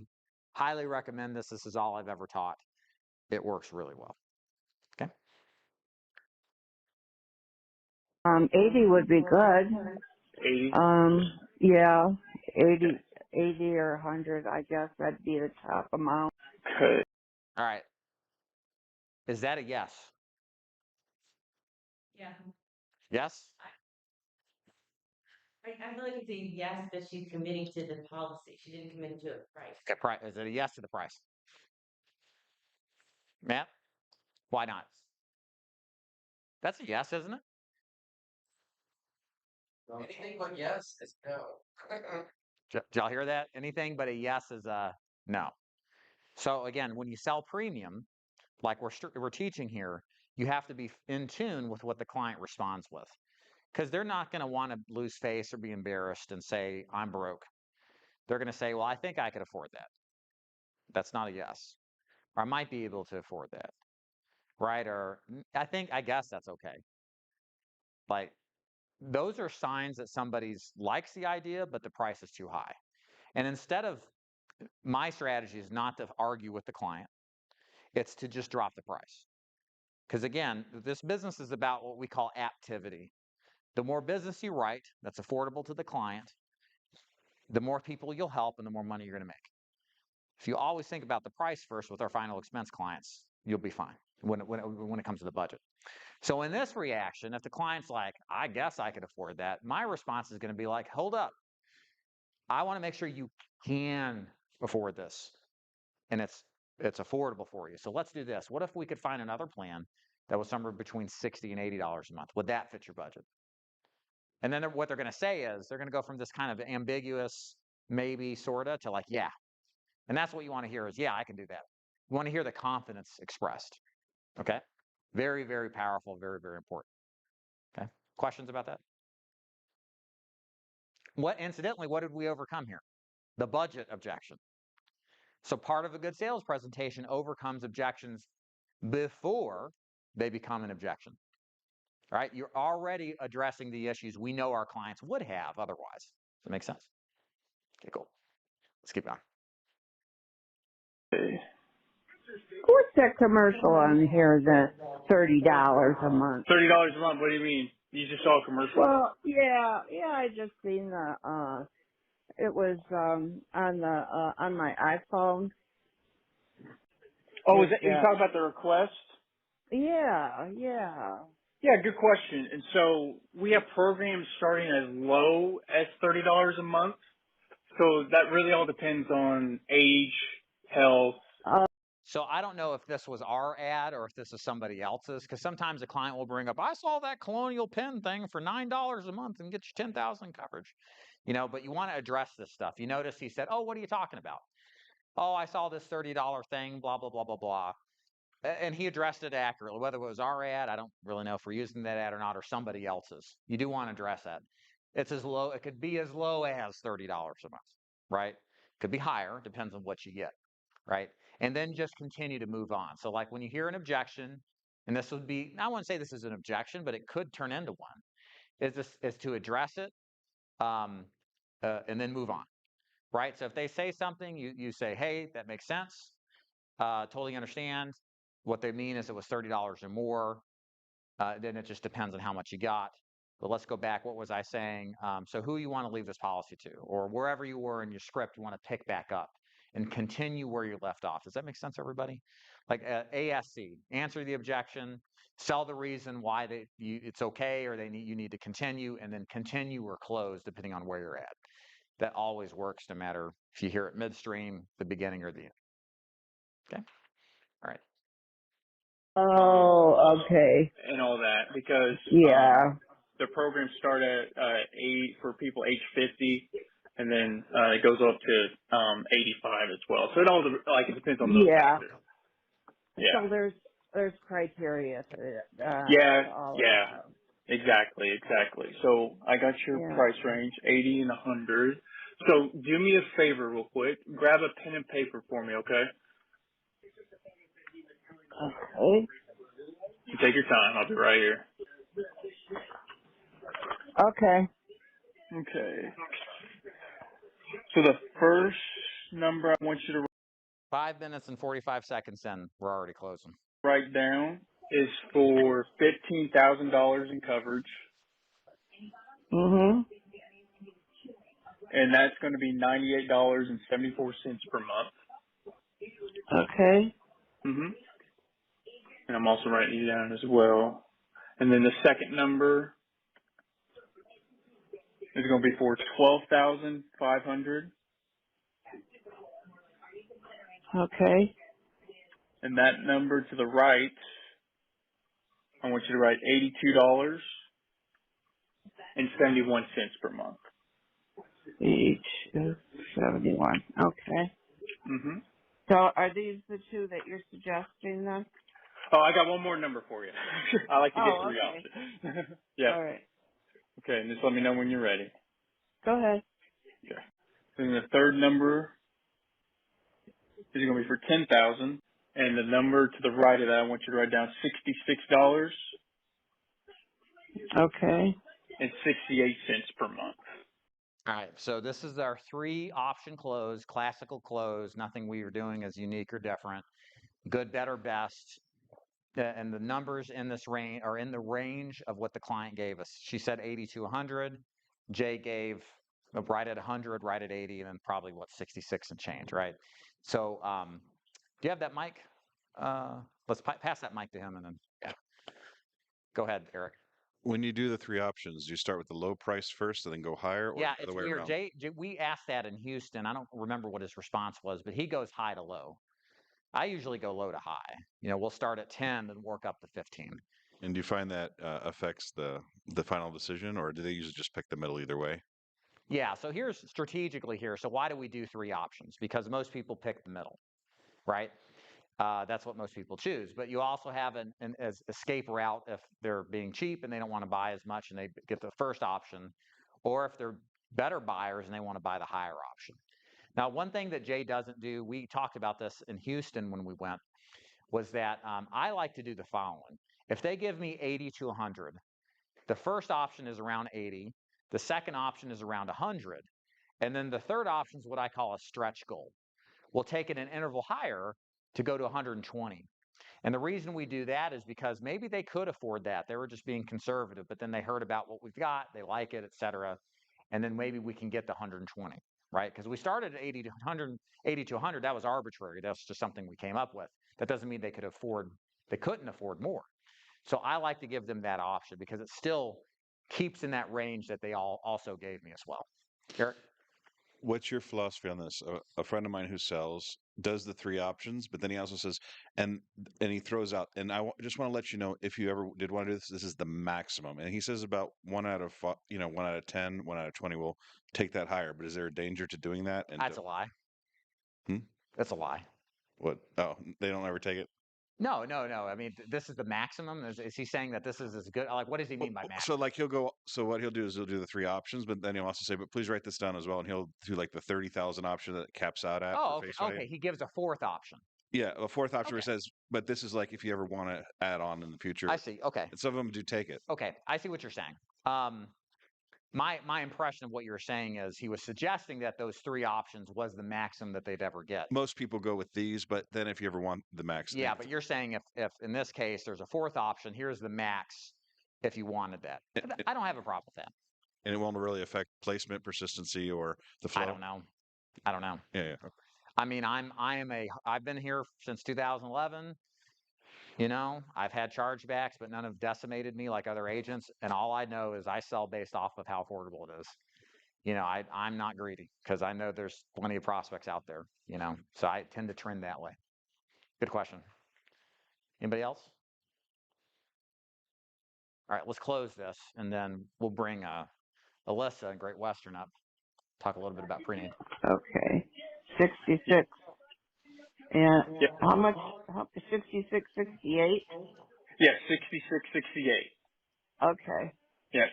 And so after I do this application for you, you should qualify for what is called level first day coverage. So what that means is there's 0 wait time. There's no 2-year wait. So I don't want no 2-year wait. Yeah. You know what? I canceled the 2-year wait. Oh, you had a policy before and it was a 2-year wait? Yeah. How long ago was that? About 3 weeks ago. 3 weeks ago? Okay. Yeah, but this is not a 2-year wait. This is level first day coverage. So from the day you make your first payment, you're 100% fully covered. So, which amount would you like to go with for the application? Let's do the 15,000 one. 15,000? Okay. Yeah. 8 minutes, 7 minutes, 58 seconds. Which one did you choose? Higher one. What's the first thing I thought? Damn, I should have asked for more. So that's one of those, Eric, brought that up. It's like, if I didn't ask her, it didn't give that max, I'd be like, man, maybe she would have took it, because she easily took the 100. Again, beggars can't be choosers. I'm happy to get what I can get. But That's why I like to do a stretch goal. Like she just picked a 15, didn't hesitate, didn't like, oh, I don't know if I can order that, you know. So I like to do that stretch goals. Again, instead of 60, 80, 100 in this case, low side is 80, middle is 100, and then the upside is 120 or an interval higher. Worst case, you would have picked the middle one anyway, you know, but at least I gave it a shot. Any questions about that? Eric, go ahead. Mike, please. When he presents face amounts, he just does just the base face amount of 15,000. He doesn't do like 15,000 for this and twice that for accidental. He ties that in at the end. So he'll do that. Oh, by the way, we can do a little extra accidental. It's a couple bucks more. But if you die from an accident, oh, okay. So it's not a part of the sale. And that's the thing. That's part of the reason I kind of like, I want to keep the sale simple. It's either 2 options or 3 options. I don't want it to be complicated, like this idea of going in the Starbucks and trying to figure out what to drink and what mixes to get and all this stuff. For most people, like in every other sales situation, that's too much. Confused people don't buy anything. So I want to keep it purposely simple to at least get the approval to go forward that's good. She wants to buy it. Then we can talk about, oh, by the way, do you want to add this? You want to do that? So I like so it. Just do the dollar rider at the end and just Yeah. Oh, by the way, this company has a unique offer for $3 more. We can add accidental. It'll pay out to 30,000 if you die from an accident. You want to do that? Yeah, like that. Tom?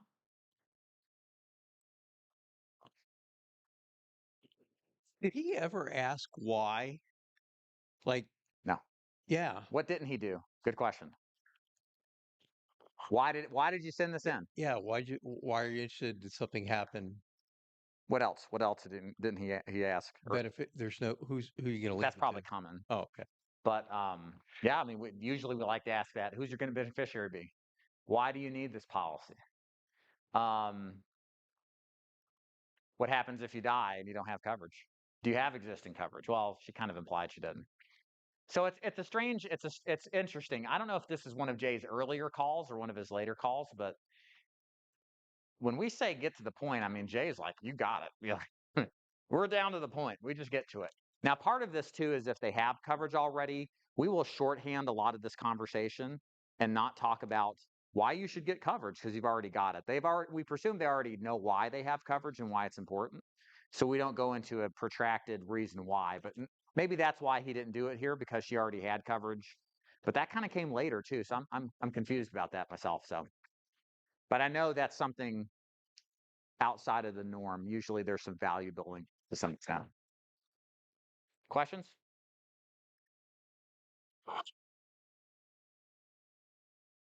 Okay. Yeah, just that. Hold on one second, get the mic. Um, this is for face to face. So when I show my iPad for the 3 options. So which is better, or does it matter? I turn my iPad around, or should I put it on my legal pad? Oh, it's your call. I mean, you know, if you're face to face, I like to write down the options, good, better, best. Face amount in big numbers, price in small numbers, right? It's a big check you're going to get when you die, but a small monthly payment, right? So yeah, we do that intentionally. And you want it on a clean sheet of paper. You don't want it with all your notes. Again, we want to simplify the sales process, minimize distraction, right? And then ask them which one you want to choose. And make sure you shut up and don't say anything after that. You know, let them blah, blah, blah in their mind until they decide what to get. Anybody else? Okay. So we're going to have Great Western come up here. And well, yeah, let's do lunch first. Yeah, I'm hungry. What'd you say? We'll do that for later. We'll hang it for later. Yeah.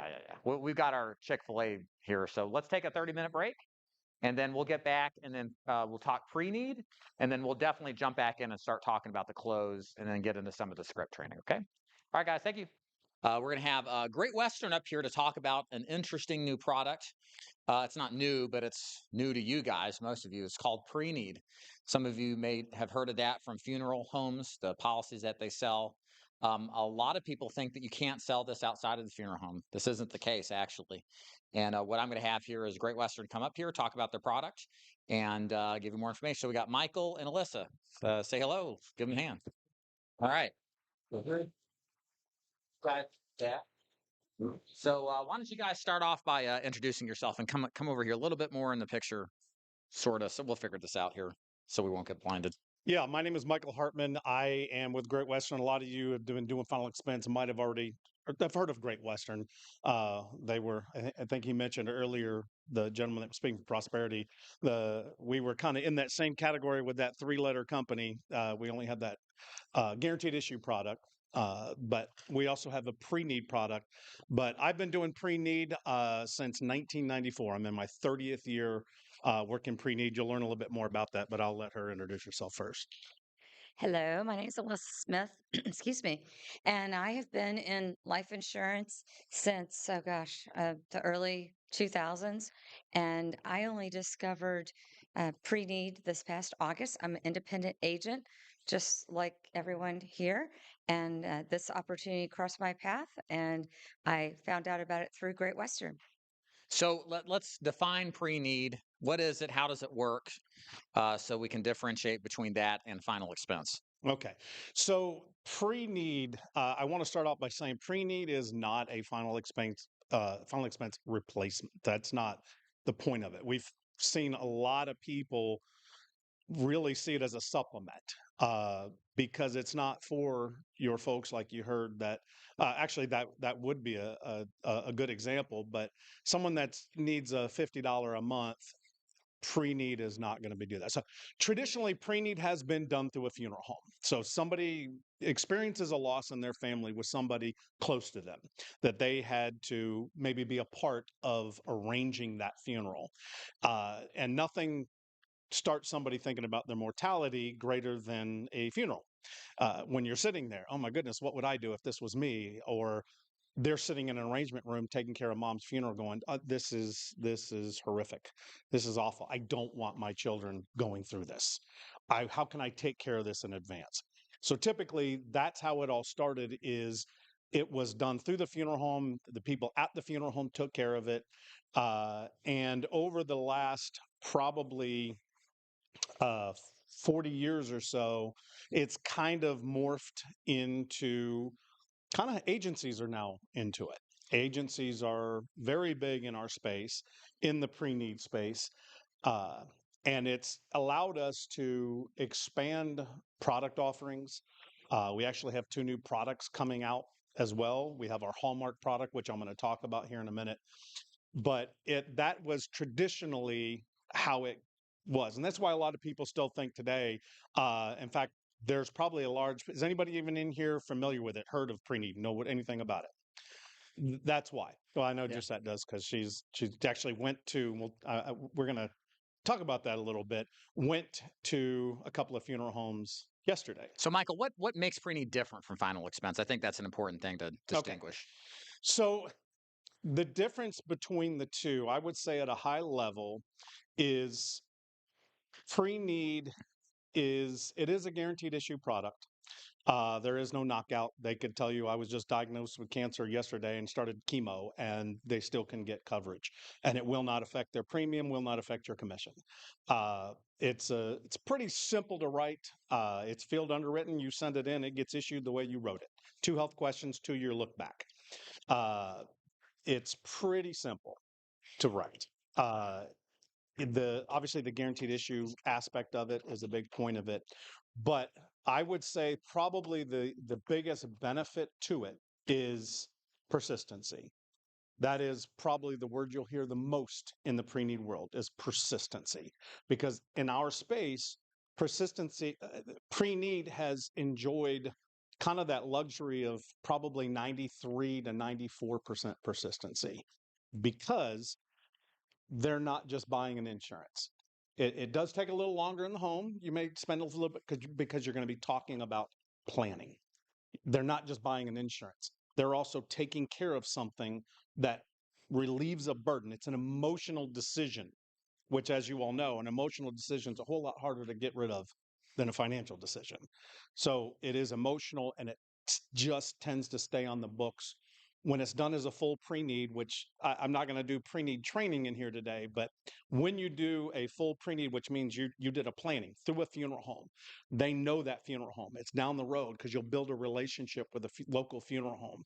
It's a brick and mortar. They know it. They've used it before. They've been in there. It's very difficult for somebody to come in behind you and replace that business. They may have something cheaper, but that family is going to be your biggest proponent because they're going to be the ones saying, yeah, but that won't do what I did. You can't. I planned my funeral and locked in the price of my funeral. Nothing what you're offering or whatever it is, it can't do that. So how can we sell this and not need a funeral home affiliation? Can you walk through how Great Western is different in that regard? Well, that answer is multifaceted because it depends on where you are. It depends on the state. There are some states, for example, one of the states that I cover in my region is Texas. You have to have a funeral home relationship. You cannot sell. But in most states, Florida, Georgia, Alabama, Mississippi, the Carolinas, you cannot. But in those states, you can do what we call non-affiliated, which means you're selling our same product. You're just not doing the full planning. You aren't picking out caskets and vaults and coming to an exact number and locking it in with a specific funeral home. So that happens a lot in states where it's allowed. I assume most of us here are fairly local. That's why I'm not listing all of the states. But we have a pretty big group doing it in Maryland and Pennsylvania and the states down the East Coast, I don't know why, but the states down the East Coast, North Carolina, South Carolina, Virginia, West Virginia, Maryland, Pennsylvania, they're all what we call funeral director restricted states. So you can sell the insurance part, you can sell the same policy. You just have to be a licensed funeral director to actually quote specific, to sell the pricing part, the funeral planning. So in those states, we do own pretty much strictly non-affiliated until you kind of build a relationship with a funeral home, and then you can work with them where you do your part, they do the other part, the funeral director and the funeral home, and combine it to help that family have a guaranteed locked-in price, never have to worry about it again funeral. That is insurance funded and protected. Explain the marketing side of this. So my opinion is if any insurance product that's worth selling has to have some sort of system that can make you busy, right? You can have the greatest product in the world, but if you don't have a system to market it, or if there's not one that exists, it's worthless. So tell us how to market, what's working for marketing pre-need, how does it tie into maybe selling final expense, and let's build on the referral power of this too.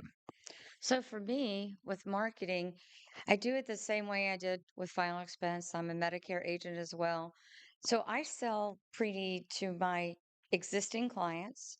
I do show them, pre-need. Sometimes pre-need is the better. Most of the time, pre-need is better for them, but not always. Sometimes it's final expense. But you can turn final expense leads into pre-need.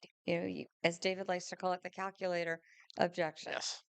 So you explain to them when you show them both plans, it's like you're going to pay $50 a month for 20 or 30 years on a final expense.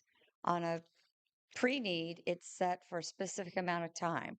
It's 1 year, 3 year, 5 year, or 10 years. And that when they're done paying for it, then they don't pay any more on it. Should I talk about well, I don't want to get too much into the product detail yet. Oh, we'll get there. Yeah, I'll save that for a second. So let me stay on track to the question. So marketing. So a lot of it can be in the beginning buying leads. For me, it was going to my existing book of clients. And then I started working with funeral directors. And that's where it changed. I don't buy leads. I have a relationship that I built with the funeral directors, and we do marketing with them. They refer business to me. I do seminars with them. I also do seminars at senior living facilities and now churches. So that's a short answer to your Yeah, question. I'll build on this too, just to kind of put this in perspective. The cool thing about pre-need is that you don't have to affiliate with a funeral home. You can have multiple funeral homes that you have a relationship with that sends you referrals. It takes time to build trust and all that, but that like in exchange, you send them business, right? And so you almost act as the outside salesperson. Exactly. The funeral directors, it's important to understand their business isn't selling. It's what do you at need? At need is you got a body. It needs to be taken care of, the grieving family, all that. That's where they shine. That's why people do business with funeral homes, right? If they don't do a good job of that, there's somebody else they're going to go to, right? Get the idea. But they need to have sales because there's competition. There's other funeral homes, even in smaller markets. And that's where you come in to help them out. There are examples, I'm sure, in our group that people will get business referred from the funeral homes. I've got a friend in the business who started in final expense, migrated towards pre-need, does mostly pre-need now. He has 5 or 6 funeral homes in Southern California. He does their pre-need for them. He's making 6 figures a year. He loves it. He enjoys it. He does seminar marketing too as well at senior living facilities. It works wonderfully well for him. So the benefit of this, I think, when it comes to marketing, you can work your leads, completely fine to do that. But the beauty in this, in my opinion, comes after establishing relationships with funeral directors so that you get the business they send you and so that you don't have a marketing cost or the risk that you would buying your own leads. Anything you want to add to that? Yeah, I would say, and a lot of people tend to be a little gun shy or worried about, I don't want to go in a funeral home. That's kind of creepy. I don't want to. They're not creepy. They're just an office. The part that you'll see, it's just an office. The people you walk in, it's just like any other. It's like walking into any office you've ever been in. They're not. They're just people, and they have challenges as well. In your market, having that relationship, because I will tell you, in your town where you live, and unless you live in downtown Atlanta or downtown, Houston, most of the people in that area know that guy that owns that funeral home. They're very well known. A lot of them run for local office because they're so well known. So they know a lot of people. That relationship with them is can be very strong. It can bring good business to you, and that once you build that rapport, uh, the again, I know I said this earlier, but I want to harp on the persistency. That's just such a big thing in our world. There's nothing better than writing business and it's still on the books after the chargeback period. It's strong. And that's just it. Literally, I can show you the numbers. Our average right now, even on totally what we call affiliated, set with a funeral home, plan was set. You took the extra 10 minutes to fill out another form with them, is about 93%. Even doing non-affiliated is about 78%. So it's very strong business because you're coming at it from a different direction. You're not just there, hey, this is not about leaving money behind for your kids.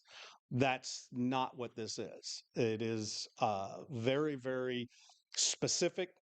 It is when they talk in the past, when you heard burial insurance, this really is. Now it's burial and cremation insurance because cremation's become so popular, but it is exactly that. It is there to take care of my funeral, to go to the funeral home, because that's the benefit when you're selling. When you do a fully planned pre-need insurance plan, when they pass away, it doesn't go to a beneficiary. The funeral home files the claim. They're paid in 48 hours. No, when they're affiliated with us, they don't have to wait for a death certificate. So they like it because they're getting paid quick. And that money goes straight to the funeral home to know that that funeral is taken care of. And if it's not enough, I almost went straight into the product, but if it's not enough, when it's totally affiliated, the funeral home's on the hook for it, not the family. So the only loss eaten is by the funeral home. That family is completely protected because they have a guaranteed locked-in price funeral prearrangement. So before we get into product, any questions from the audience about kind of generally what pre-need is, how it works, how it's different? Tom, go ahead. Is this kind of like what the like Lincoln Heritage Guardian Society or whatever that was? Like what they did? They would come in and negotiate. Yeah. No. Okay. The reason, and that's not a bad question. The reason that feels that way to you is because that's exactly why Lincoln Heritage built it that way, so that it would seem like that. Because pre-need is such a strong competitor, they want to look like, hey, we're that too. But yeah, no, they just did a deal, and I won't get it too deep into it. They just did a deal with a company that has caskets, and you can buy this casket at this price for forever. Um, if they're still around, because it's not that part of it's not insured. No, it's not the same thing. I wanted to add that in states where it's allowed, which is Georgia, you can do unaffiliated business where it looks pretty much like a final expense because the family's not ready to go to the funeral home yet and do all those details. And that's perfectly fine. When they're ready, then you attach it to a funeral home and then it's more persistent. But you can write it unaffiliated.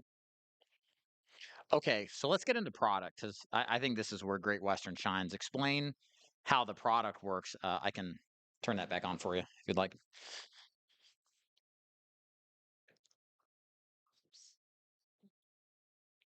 There you go. There you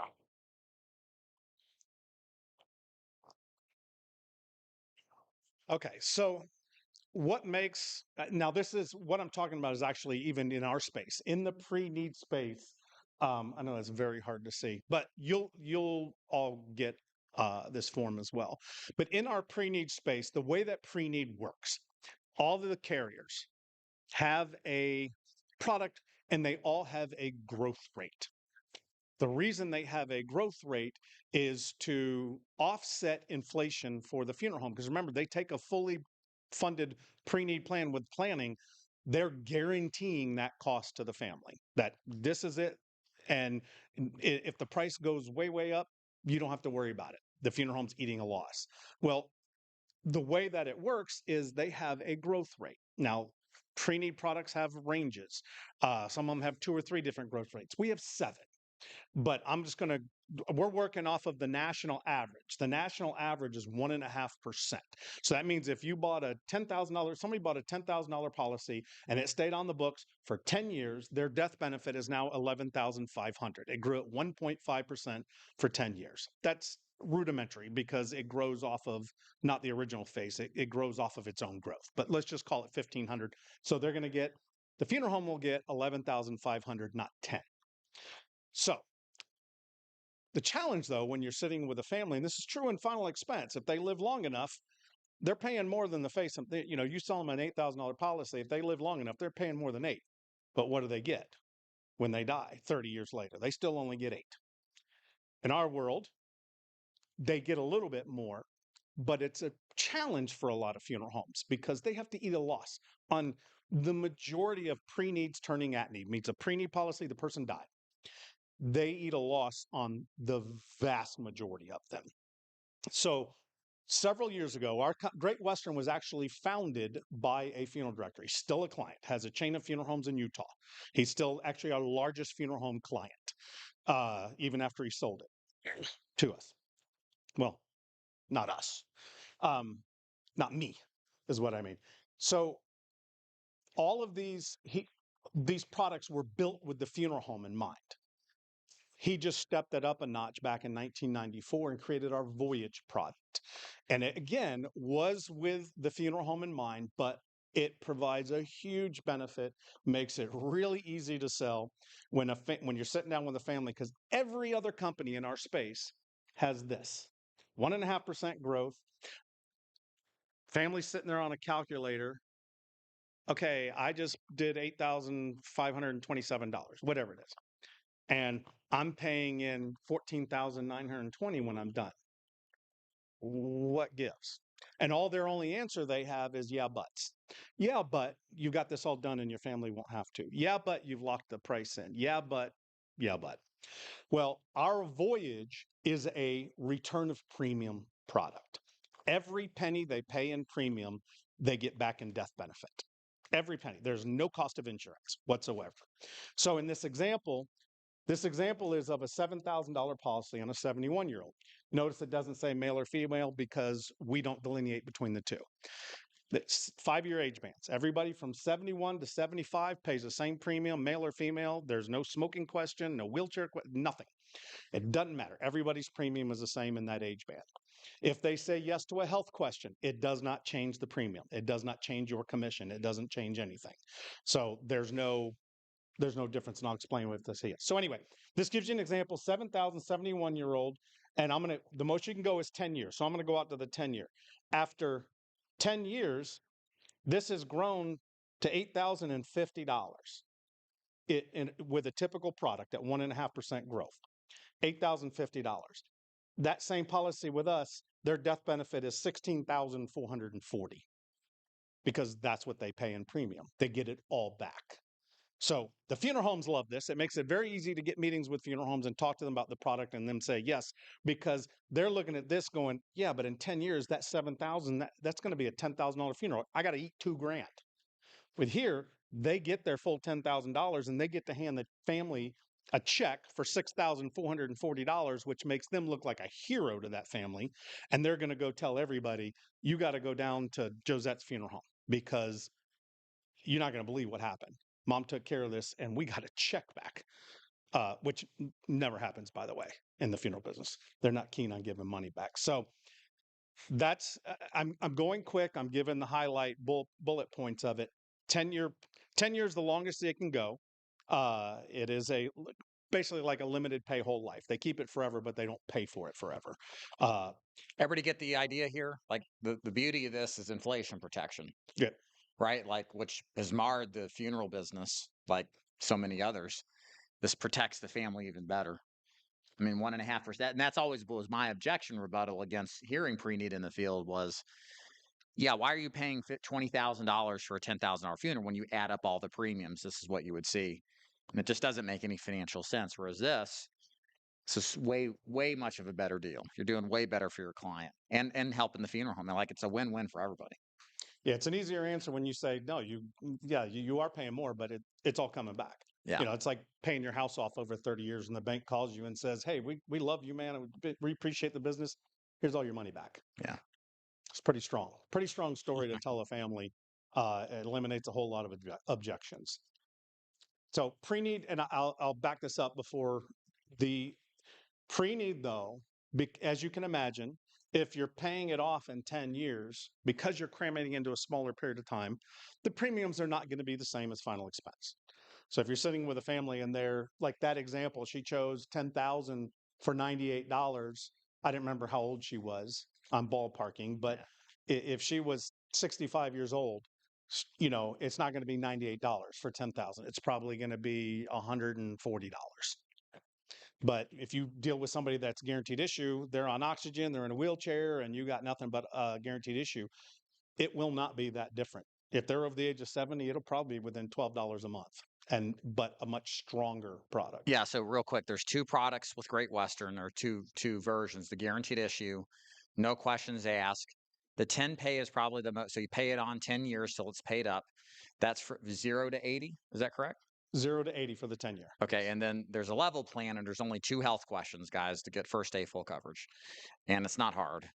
Like 2-year look back, I think. 2-year look back, and one question just says, "Have you been? Are you hospitalized or been in a hospital in 2 years?" So it's really like simple to underwrite. It's not a travesty, correct? Right?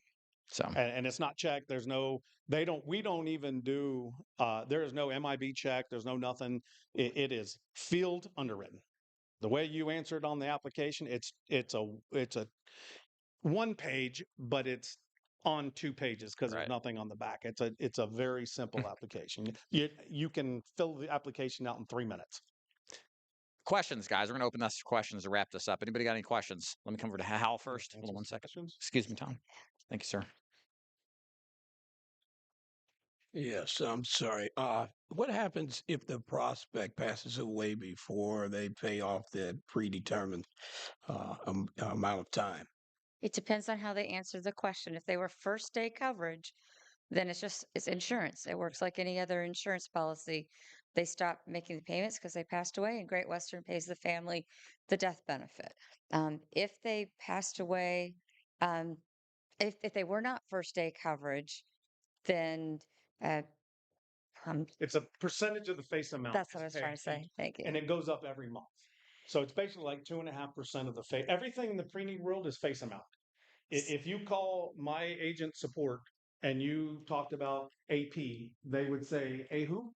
A what?" They don't. Premium means nothing in our world. you're paid off a face amount. It's all figured off a face amount. All the contests and the incentives are all based on face amount. No premium means nothing. So it is a percentage of the face amount, not a percentage of premiums paid.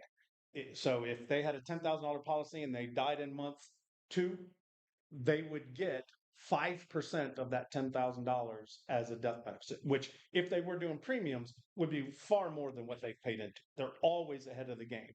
And Even if they answered yes to one of the health questions. if you were doing final expense, you might have to wait till they get to 2. I think some companies are even 3 years. They only get the return of premium plus maybe 10% back, like when Prosperity was talking, that's normal. With Great Western, it increases every month. It's a limited face amount, but it increases every month. And I know the chart a little bit by heart. If they passed away in the first year, they would get 30% of the face amount back. If they pass away in the 18th month, it's like 60, almost 60%. I mean, almost 50% back. If they pass away at month 23, it's like 70% back, and it increases every single month. So they don't go from like 0 to 100%. You know, it's little steps along the way, which I found very unique. Okay, next. So are these grow tax defer, these considered qualified plans, like the money you put in there, grows tax defers, paid out, all that like that? Like So there is, I didn't understand the first part of it, but this is just like any other life insurance. There is no taxation on the death benefit. And if that's maybe not what you're asking, but there is nothing about taxes involved in this right. because Well, it's just an that's why I insurance. was asking, just because I'm new, so I'm learning. I'm trying to understand how, like somebody like my dad, for example, when I was explaining this to him, he was like, "Wait, I can get what, a return on my investment?" Like I know it's not supposed to be an investment, but Okay, he I thinks got of you. it as, well, can I just throw in $20,000 in there and let it grow? Because you claiming like a 10% growth rate or something. You got like these crazy growth numbers. Yeah. You're beating the stock market. So how is that not a mech? I don't even know exactly how. Like how would that not turn into an investment vehicle? Because it's your money, it's not growing on. I mean, it is growing because behind the scenes, there's our standard is not 1.5, it's 1.75. So that's going on in the background. So in the first little bit, the growth rate is the higher death benefit, but eventually, not long into it, that return of premium will surpass it. And then the growth is kind of a moot point at that point. So you're not growing, you're just getting your money back. So it's not an investment. It is not meant as you're only getting your own money back. The difference is in insurance, that's just not normal. Right. You pay extra and you only get your original face amount. But it continues to grow forever. So if I buy it at 40, that is correct. I buy it at 40, I don't use it till 80. I bought a $20,000 plan. That's going to be like double. I mean, it's going to be a lot more, right? I don't know. Yeah, because that's what you've paid into it, though. It's your premiums that you're getting back. That's the beauty of it. And not that it is not a competition with taking out a Vanguard 500 or something. It's not going to grow like that. It is your money coming back to you. And it is protected from Medicaid. That's a big point that we deal with. There's a checkbox, like in Georgia, it's a checkbox right on the application. You make it irrevocable, that qualifies. In fact, if they're doing a Medicaid spend down and they do a pre-need, that's required. Medicaid can't touch it. Anybody got one last question? Last call? Yep, quick question, and then we're going to tell you guys how you can work with Great Western Pre-need. All right, just real quick so who is the true beneficiary? Is it the family or is it the funeral home? And what insurance do you have that the funeral home is actually going to pay the person, the family, out what's left over? Because they get to adjust their price for inflation. You say they locked it in. Yeah, no, they can't make up numbers. FTC heavily regulates the funeral business. So they have to turn in, every funeral home has to have what's called a general price list. It's federal trade. If they do not, in fact, you can walk into any funeral home and ask for it. They have to give it to you. Even if you went in with their competition shirt on and said, I'm going to beat all your prices, so give me they have to give it to you. So if they change a letter They have to resubmit it with a new date to the FTC, and it has to be up to date at all times. So they can't fudge their numbers and just raise them up to try to get all the money out of the policy. They will be shut down the next day. They do not play around in the funeral business. Yeah, they're very, very regulated.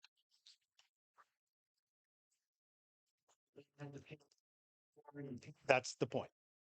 That's the point of the pre-need. The real beneficiary on a fully done pre-need with planning, it all goes to the funeral home to pay for that funeral. If there's money left over, the family gets it. If it's not, and it's not enough, the funeral home has to eat it by law. The family pays nothing. Okay, so wrapping this up, we work with Great Western, of course, on their pre-need side as well as final expense. If you guys are interested in picking up pre-need, even if you're working somewhere else, we have a little different recruitment process. You can go to davidduford.com, click the contact box, and then basically, this thing's blinding me. You can just say in the contact box, hey, I'm interested in pre-need. What do I need to do? And then we're going to refer you to David Heath, who's our pre-need guy inside of the DIG Agency. He's our face-to-face trainer as well. And then he'll contact you, have a conversation, see if it's a good fit, and to get you set up. So with that, thank you guys. Appreciate you. I have information for anybody who wants a folder afterwards. Yes, back in the back. And this is not to replace your final expense. It's just to help you reach people that you wouldn't reach otherwise. Correct. Exactly. Thank you. Appreciate it. All right. Take that. Hello. All right, so we're going to have Alvin, who's going to come back here and talk Trinity before we get started on Trinity Family Benefit. This is a final expense carrier I've had the pleasure of working with for, I don't know, almost 10 years now. Alvin sent me a message the other day about our persistency and our placement. So placement is how much of your business that gets approved that makes it to the first payment. Right, Alvin? Yes. Persistency is what you write that stays on the books for a period of time, right? So year to date, our agency's persistency has been 99.5% this year. Our placement rate, which 70% is the norm, has been 87%. So why does this matter? Why should you care? And this is why I brought Trinity here and Alvin here.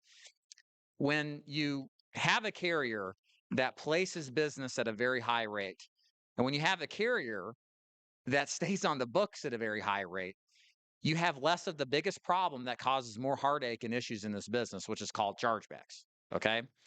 And Trinity does an excellent job of everything we've talked about. Billing, they do Social Security deposit billing, as you've heard or you will hear. Prices are incredibly competitive. And I just encourage everybody to write for them as much as possible. They got a lead program. I'm kind of doing Alvin's presentation here.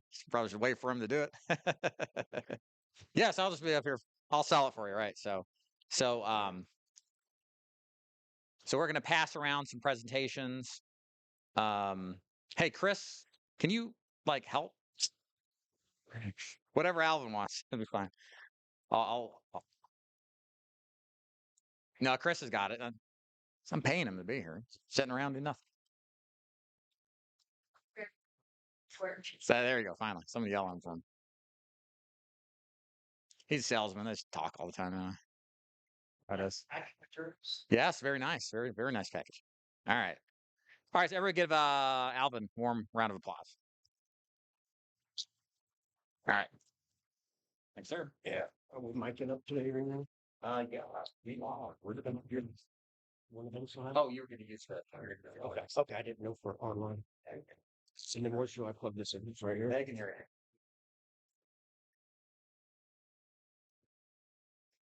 Well,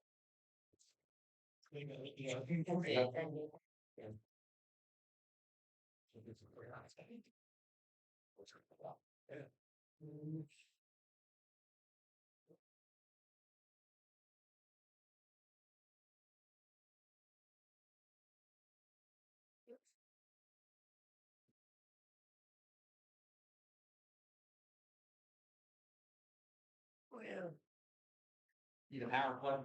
was hopefully the battery will last. There's one over here if you need it. Yeah, if you want to just stick it in, I'll go around back and do it.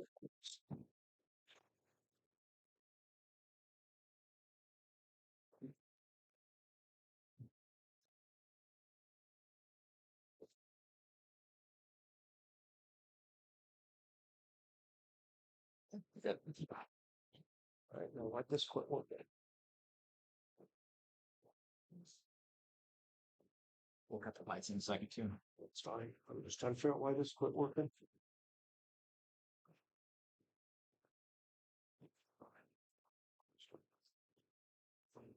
Cut the lights down. All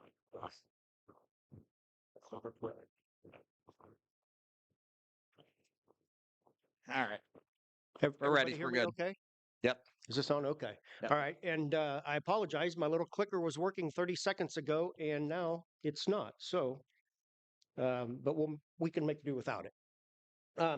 Thank you very much for that nice introduction, Dave. I really appreciate it. You did a better job than what I can possibly do up here today. So thank you for that. But also thank you for giving me the opportunity to present today. I appreciate that. And some of you I have had the opportunity to meet. And for those of you who I haven't met yet, just give you a little bit of background on myself.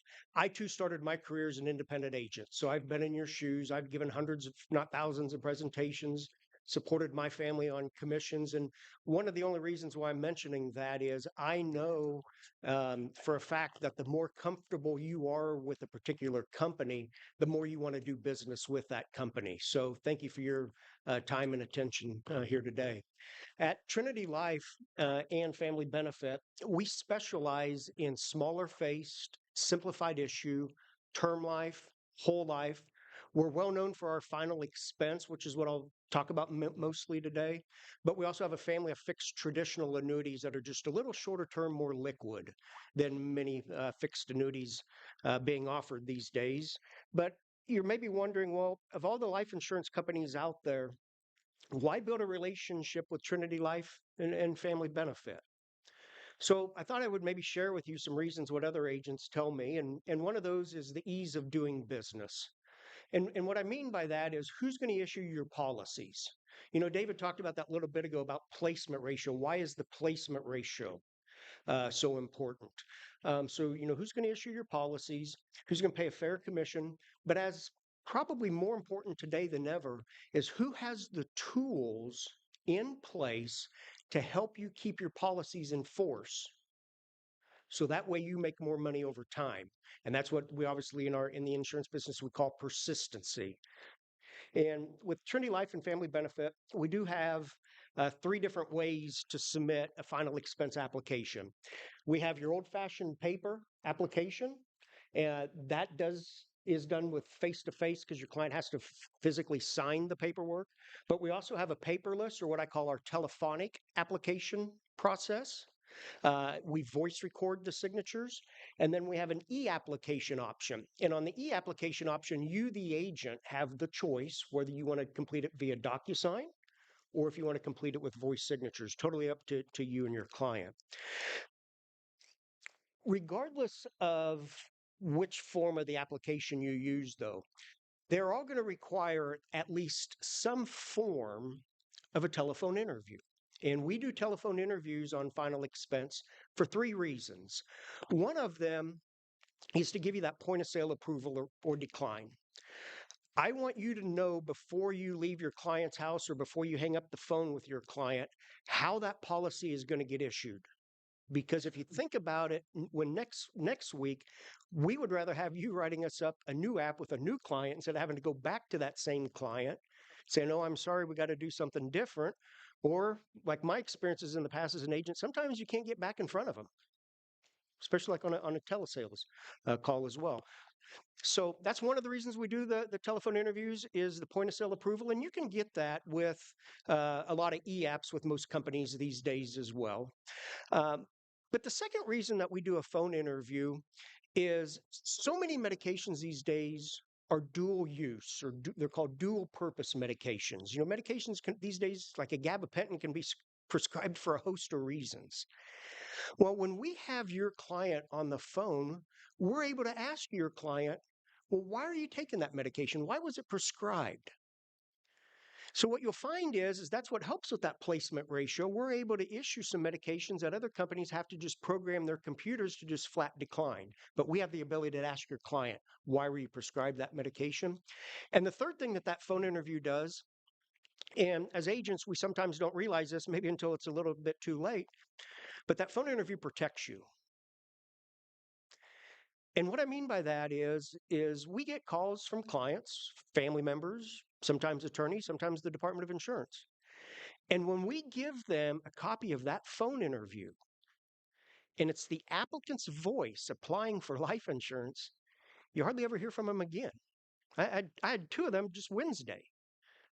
Gentleman called in, said his mom bought a life insurance policy 2 years ago and she was taken advantage of. Well, here's her voice applying for life insurance.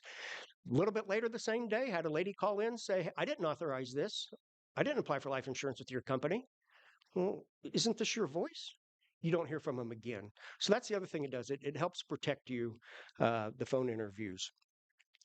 The third reason agents love to do business with us, and as David kindly mentioned, is our premiums. Our premiums are known to be more competitive than a lot of other final expense carriers.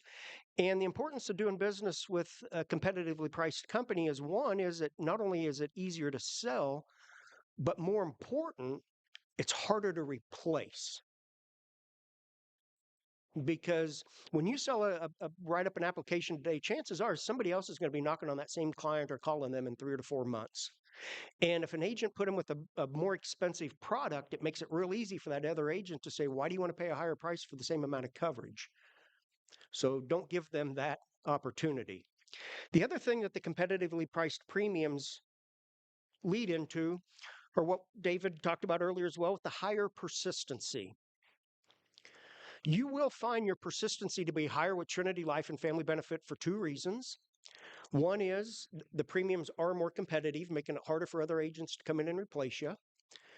But the second reason is, and I don't know why our system works better than others, but agents tell me all the time that for some reason our Social Security benefit billing system just works better than most other final expense carriers. By a show of hands, who's familiar with what I mean by Social Security benefit billing system? Okay. I saw some go up and I saw some didn't. So I'm just going to, for those of you who maybe aren't, I'll just take a couple of seconds here to explain. Most final expense consumers, as you know, live on government payments, Social Security and disability income. And the government pays them 5 times a month, either the first of the month, third of the month, second, third, and fourth Wednesday of the month. Wednesdays are great. Banks are open. First and third of the month, though, are horrible. Banks are often closed. Look at December, January, February, March. The first or third fell on every one of those weekends. And when that happens, as you probably know, the government in their infinite wisdom puts money into those people's bank accounts on the Friday before the weekend. Well, if you have a first or third of the month client, you simply just tell us, is that client's premium payment to be tied to Social Security payday?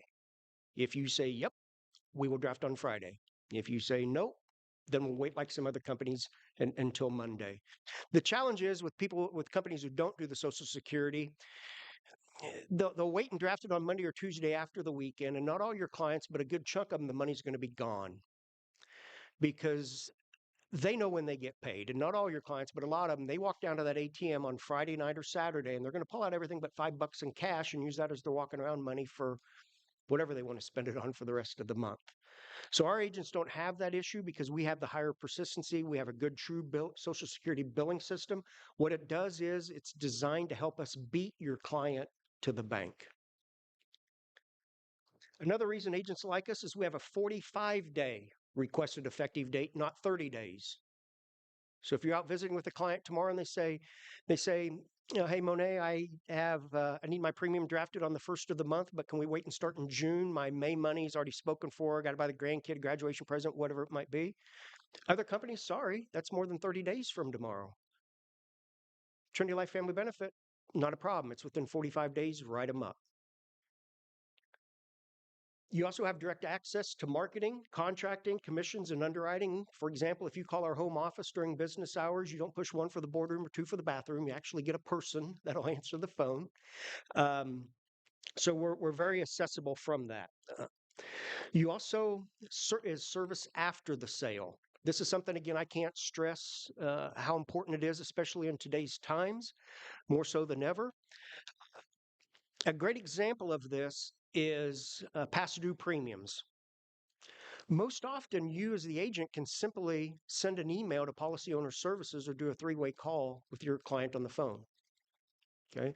We strive to make it easy for you for conservation purposes, because if it was difficult and you had to spend all your time doing it, well, when would you be able to go out and make sales, right?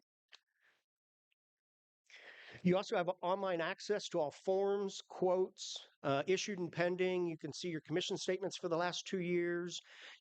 When you first log into your agent portal, there's a little screen right there, a corner of the screen on your home screen that says policies at risk. It'll even show you policies that became past due in the last 10 days. You can run persistency reports, placement reports. In addition, every Wednesday night, an email is automatically sent out to the agents letting them know which one of their clients have became 10 days or 10 days past due within the last week, or 30 days within the last week. We also have a lead bonus program, agent incentive trip, which I'll talk about in a little bit. But I do want to spend a little bit of time here on our final expense. Trinity Life and Family Benefit, our Golden Eagle final expense, can be issued one of two ways. We have a simplified issue, a day one benefit. Some of your carriers might call it their preferred. We call it our simplified issue. It is for ages 50 to 85. Face amounts $2,500 to $25,000. Then we have a graded death benefit. And the graded death benefit is for ages 50 to 80. Face amounts $2,000 to $10,000. Now, our graded death benefit is going to work a little bit different than your other carriers. So I'll give you an example. If your client was to pass away in the first 12 months on a graded death benefit, the payout to their family would be a factor based on the ultimate death benefit.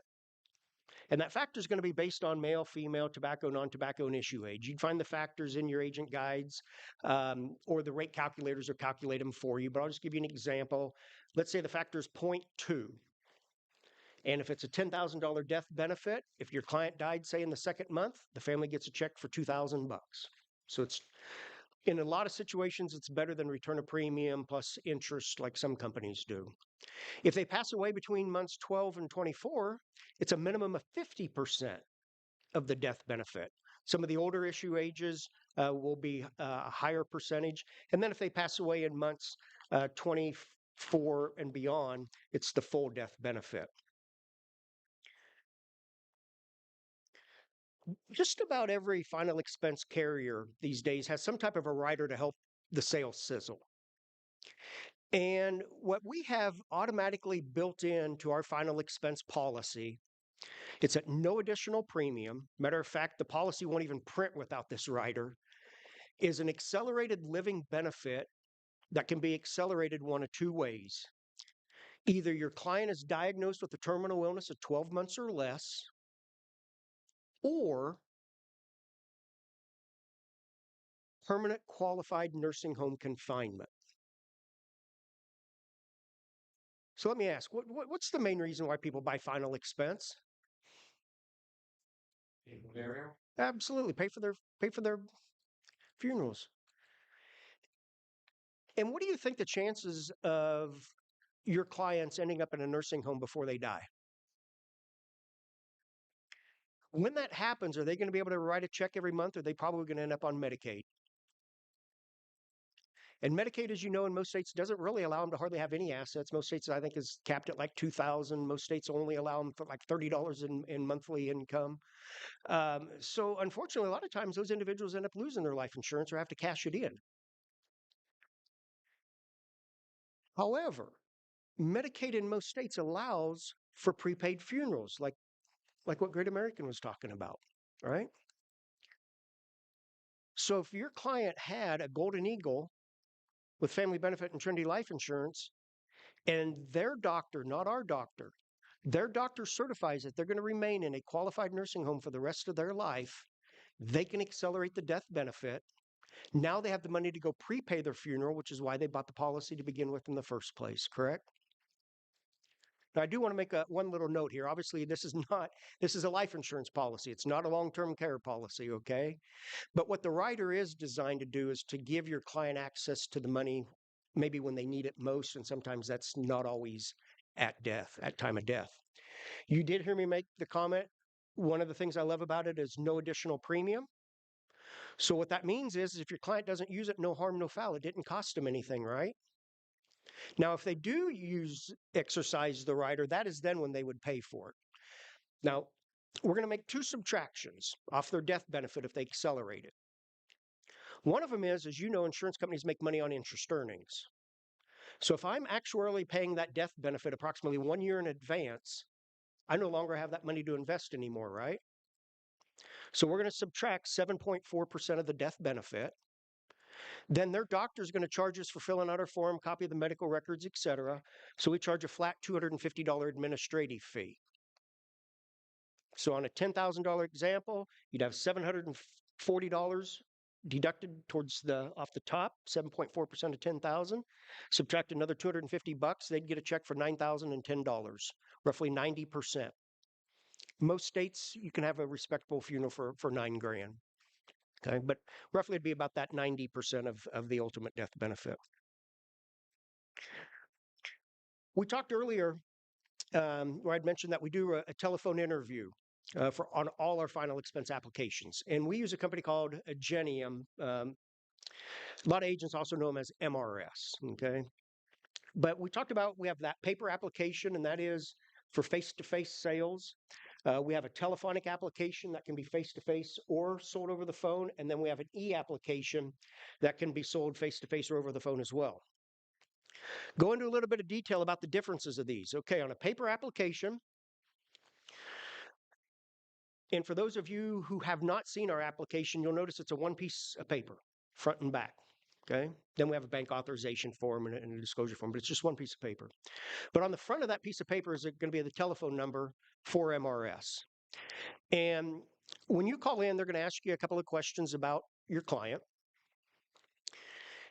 They're then going to ask your client, okay, did you read the health questions on the application? Did you answer any of them? Yes. What's your height, weight? What's your tobacco? Here's a couple of medications we need to ask you about. And then, okay, I need to visit with your agent. Okay, Mark, congratulations. Your client's been approved. Let's verify the premium. Okay. Now, at your convenience, Mark, please fax in your application or upload it through your agent portal. The average telephone interview on the paper application is going to be about 12 to 15 minutes. The second option is the telephonic application. How it works is you call that same telephone number, and the telephone interviewer, through a series of questions, is going to be data entering the application for you. They're going to get information from you, such as your name and agent number. Then they're going to ask you about your client, their name and address, things of that nature. We then put the client on the phone. We record the HIPAA. We go through all of the health questions, ask them about any dual-use medications. Okay, congratulations. Let me visit with your agent.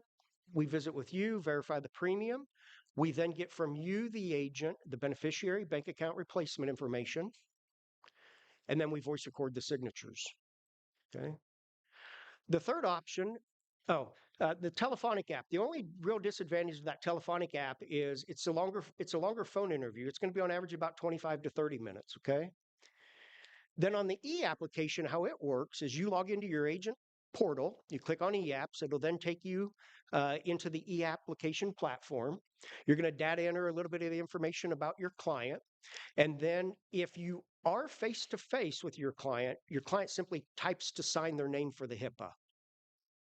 And then a screen will pop up telling you to call for the phone interview.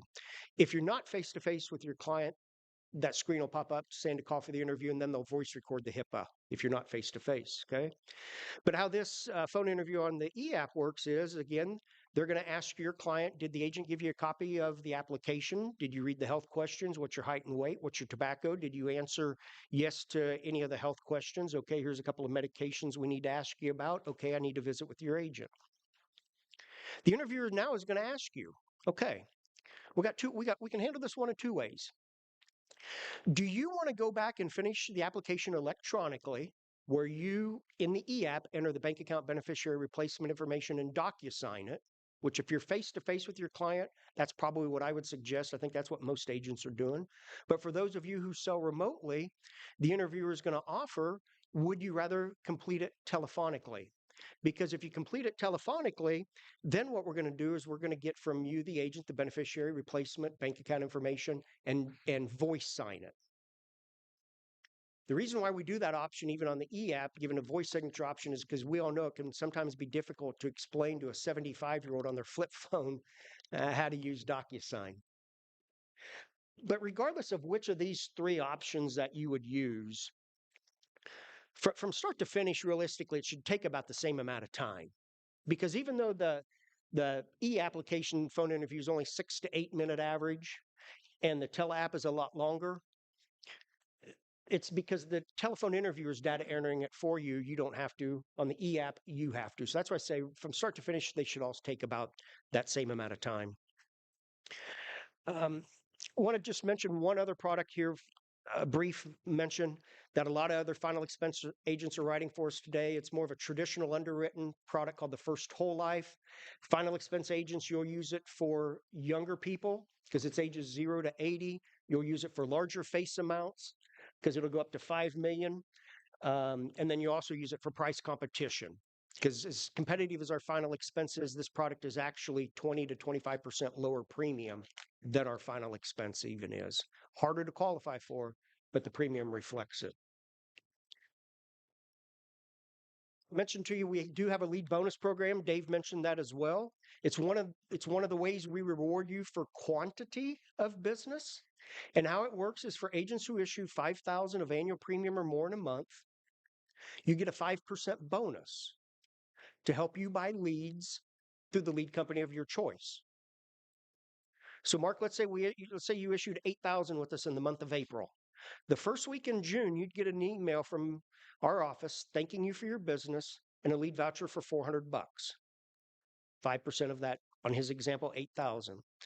Mark then places the lead order with the company of his choice. We don't care. We're not in the lead business. That lead company invoices us and we write them a check. We've been doing that program for 21 years and agents absolutely love it because it helps you get in front of more clients. Second way we reward you for quantity of business is our agent trips are known for three things. They are known to either be easier to qualify for or higher caliber than other final expense carriers. And I promise you, as long as I'm planning the trips, it's going to be one, if not both of those. But the third thing is, and I think this goes back to I myself being an agent, even the president founder of our company, he started his career as an independent agent. We're the only company I know of that does not 1099 you on these trips. So depending on your tax bracket, that saves you a few $1,000s as well. Thank you. Thank you. We cover the tax for you. Okay. Give you an example. The trip that you're qualifying for right now is to Croatia. For you and your guests, the entry level is only $70,000. You can qualify at $70,000, $80,000, and $90,000. But we are known to have some of the better trips concerning final expense carriers.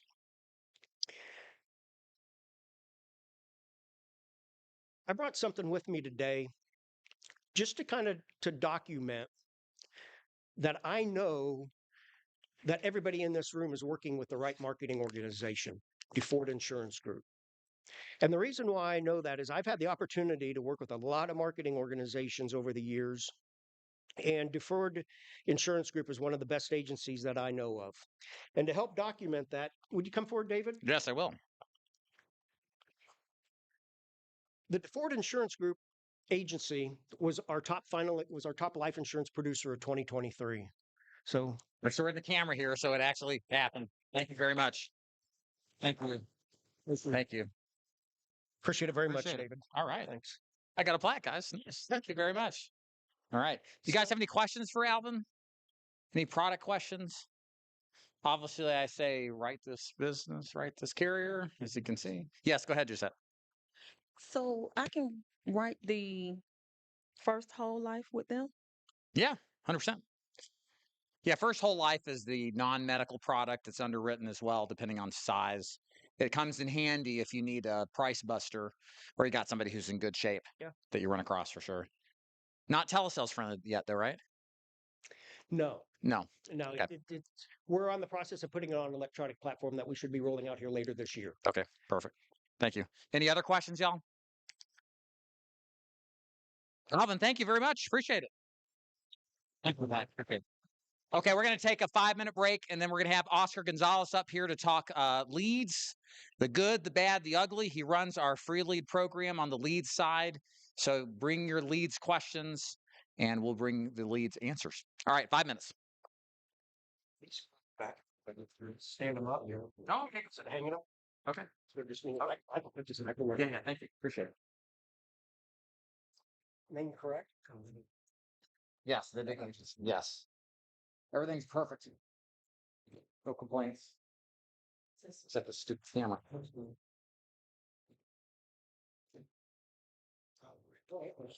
you want to do? Now, you will find longer to get a mix. It's camera. Sorry, guys. All right.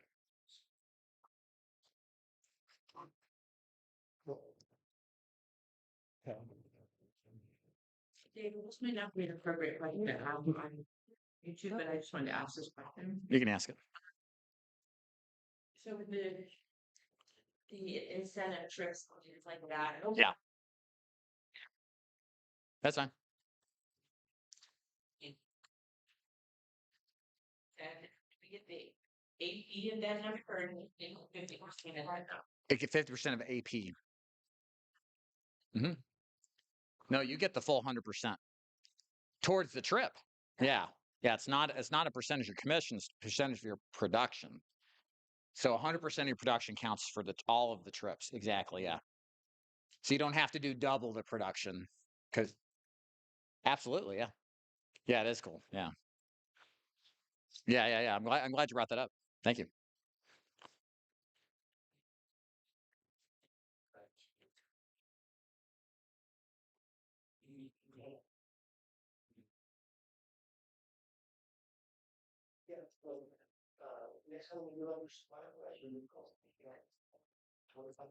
That'll work. Maybe.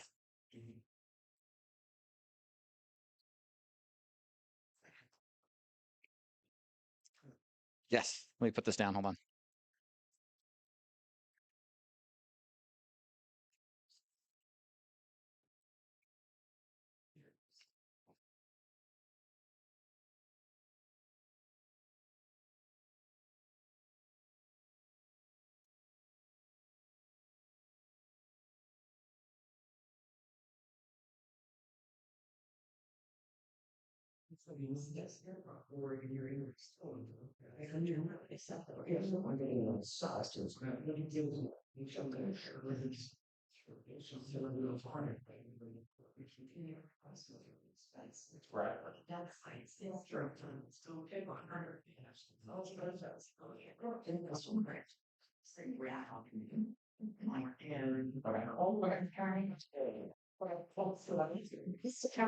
Right. No, thank you. I appreciate that.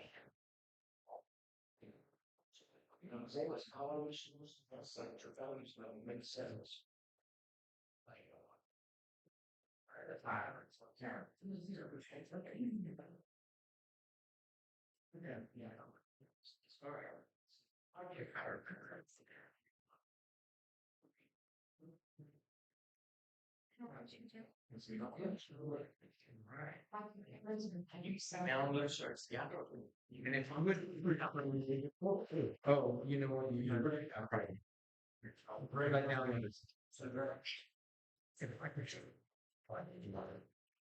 it'd be either way. Everyone in too. Just give me a call, shoot me an email. I'll give you a play. Like read it on or jazz bags and get you away. Not marketing on it. Care what you do. Well, yeah, because I'm thinking of this. You know, like by in the corner, which yeah. And now you nice leave behind. Yeah, I've seen that's what we do with them. Is like, you know, when you order supplies from the home office, you gotta have like 20 of those. That is pretty important. I'll see that as a leave behind. So I had jumping on with my food. Yeah, the rice is like some of gosh is like red, green, and falling on shire. That way when a daily class is coming, it's not lost. When it is not there, because I mean, like then it's like real logical concern. Thing what you do is this is like our filter form. It calls it just in case call. So tell us the consider point the happens. Yeah, then it's like because I could raise I could even print like I could literally print this spreadsheet on one. I was thinking like I'll put my share. I mean, like, the Pittsburgh has my information. And the good news about it is you're doing it, so you can experiment. Yeah, I guess I mean, it's like getting, because my dad, Tom, following me, care about the part.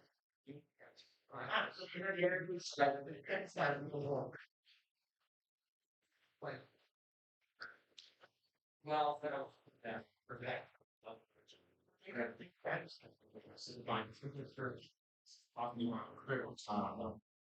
There's no here, that just so he's out. That's right. I told him this. So I get to buy it, right? Just like there. We're taking this off. And then I'm running out, and it's really, you can get access to it. That's it. Right there.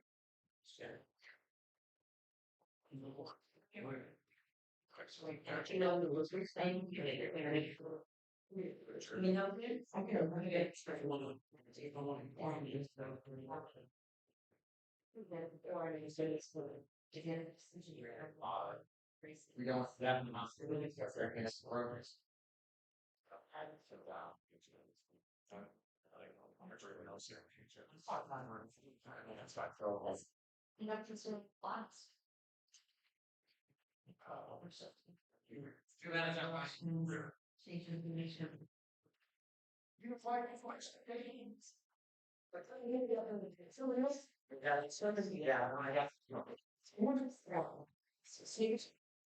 This is my cat voice.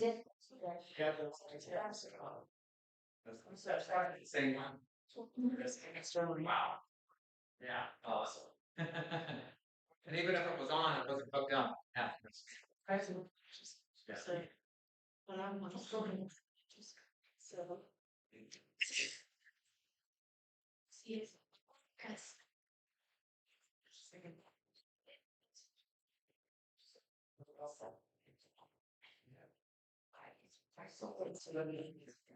Hey, Ashley, AJ. You got some?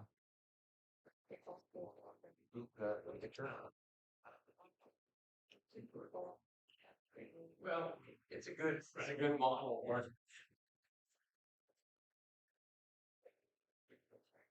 I'm talking about North Carolina. Tell me how do I make this? Yeah. One is like Trinity, and that's cool. Trinity always found that I don't think the same bill. Solid. That's a fish carry. That's what I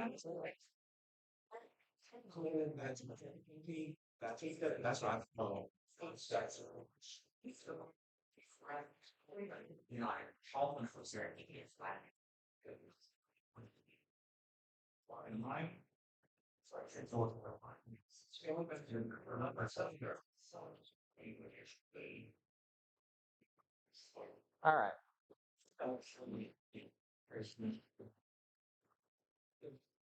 All right, guys. I guess you can hear me. Perfect. We're gonna stand for this one. Let's stand. Let's Just do it. stand. Yeah. So this camera's been wacky. So I might come over here and babysit it. It's supposed to like follow you around, like when you do like a fist, you know, and then it. I feel like these things always are like on the one that I have. You're supposed to wave at it, but then Yeah, it's stupid. different sudden. Yeah, like this, and it's like, Yeah. and then half the time we were looking at Alvin's shoes the whole time. So yeah. All right, so we're gonna stay right in this range right here. Okay. Yeah, this should be good. Maybe a little bit forward here. That's good. That should be good. And then Chris is the cameraman today, as you can tell. He's got a steady hand. He tells me. Steady hand. steady hand, Chris. Okay, let's keep going. Moving along, pressing forward. How do we like the event so far? Crickets. Thank you, Monet. Thank you, Mark. Thank you, sir. You're welcome. All right, 5 stars. 5 stars. Fantastic. 2 thumbs way down. Just kidding. All right. Okay. All right. Today we're going to talk about leads. And of course, who else not to have other than Mr. Oscar Gonzalez? He manages our free lead program at the DIG Agency as well as our brokers, handling probably at this point millions of dollars, close to it, a month in final expense and insurance ad spend. He's the guy with the brains behind the ads, the creatives that have helped us successfully scale our free lead model from 0 in September to, I think, close to 800,000, 750 this last month, 750,000 in 1 month. That's a lot, guys, in a short period of time. And we have Oscar to thank for a big portion of that. So the reason I brought Oscar up here today is because leads are kind of the lifeblood of this business, right? In order to be successful selling final expense, you need to not just any lead, but the right kind of leads, something that's sustainable, something that's predictable. And there's good strategies for lead generation. Guess what? There are bad strategies for lead generation. And Oscar, with his experience in the business, we're going to bring him up here and kind of talk about the good, bad, and the ugly. Now, what I'd like to start with first, though, if you could give a little bio to the audience about who you are, your Sure. background, et cetera. Yeah, sure. Appreciate that that intro. Puts a lot of pressure, puts a That's lot right. of pressure There's on fire in on the a guy, YouTube chat, literally. Yeah, so. So very happy to be here. Always a pleasure. Yeah, again, my name Oscar Gonzalez. I've been doing online marketing, ads for quite a while. So before the insurance business, I was in e-com. Got into e-com somewhere around 2011, 2012. I founded a company with a partner that we sold um, house goods, apparel, all kinds of products. And we used online ads, video ads, affiliate marketing to scale the business. And we hit Inc. 5000 a couple times in an 8-year run. Top 7 million a year in sales. So again, all of it just from video advertising and affiliate marketing. And in 2020, I got out of that business. I exited and needed kind of a new direction. So took a little break and then found David on YouTube. Like most of us do, and things sounded good. And I had some friends in the insurance space down in South Florida, and I got brought in. So Was it those friends we're going to talk about Monday? um connected. Okay. There's a lot of friends in South Florida. South Florida is a sales driven a state. There's a lot of sales going on, a lot of health insurance, a lot of life insurance centers, and so everybody knows one another, and I've been in sales even before ecom. I've been doing sales since I was, in high school. So a lot of people, it's a small world out there. And I came on as a media buyer for an agency to help them transition from the model that they were using to generate leads into a different one, right? Using social media and moving into all these different platforms that are now offering really good platforms to run ads on. And I did that for about a year, and then I decided, you know what, I feel like I could do this on my own. I'm going to take a stab at it. And I did. I jumped on. I started doing ACA and final expense, and had really a lot of success in the beginning doing video ads. That's really what I came into this business doing. Strongly believe in it. We do all types of creatives, but really video ads has been really the driving force of delivering a right message to a potential customer that sees an ad.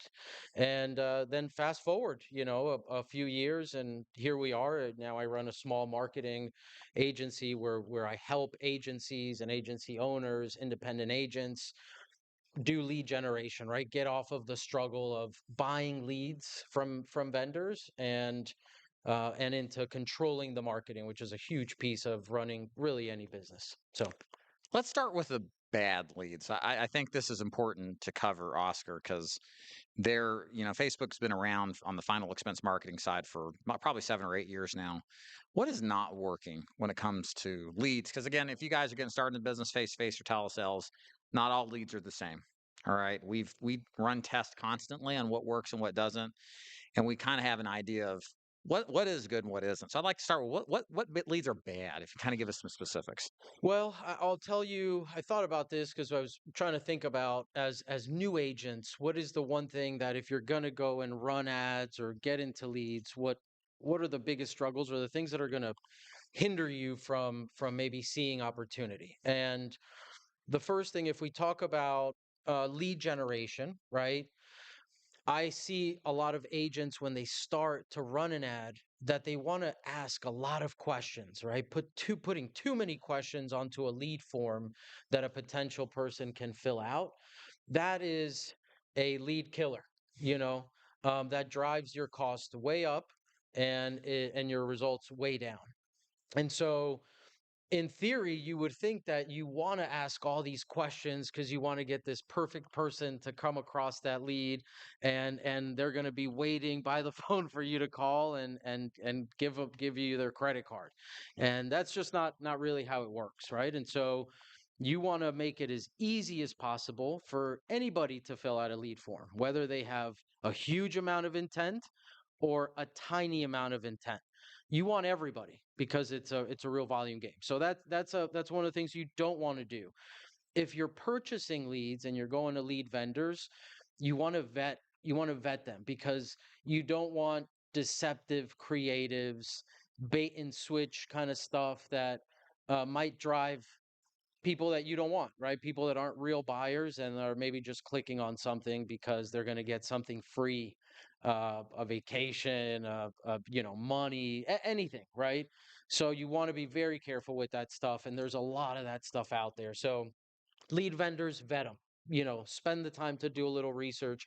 I always say, like, if a lead vendor's been in business for a few years, 3, 5 years, the longer the better, they're doing something right, that has people coming back. And you guys do a really good job in like vetting and showcasing people that do good business. I think that's a good point as far as if you're thinking of finding a lead vendor to work with.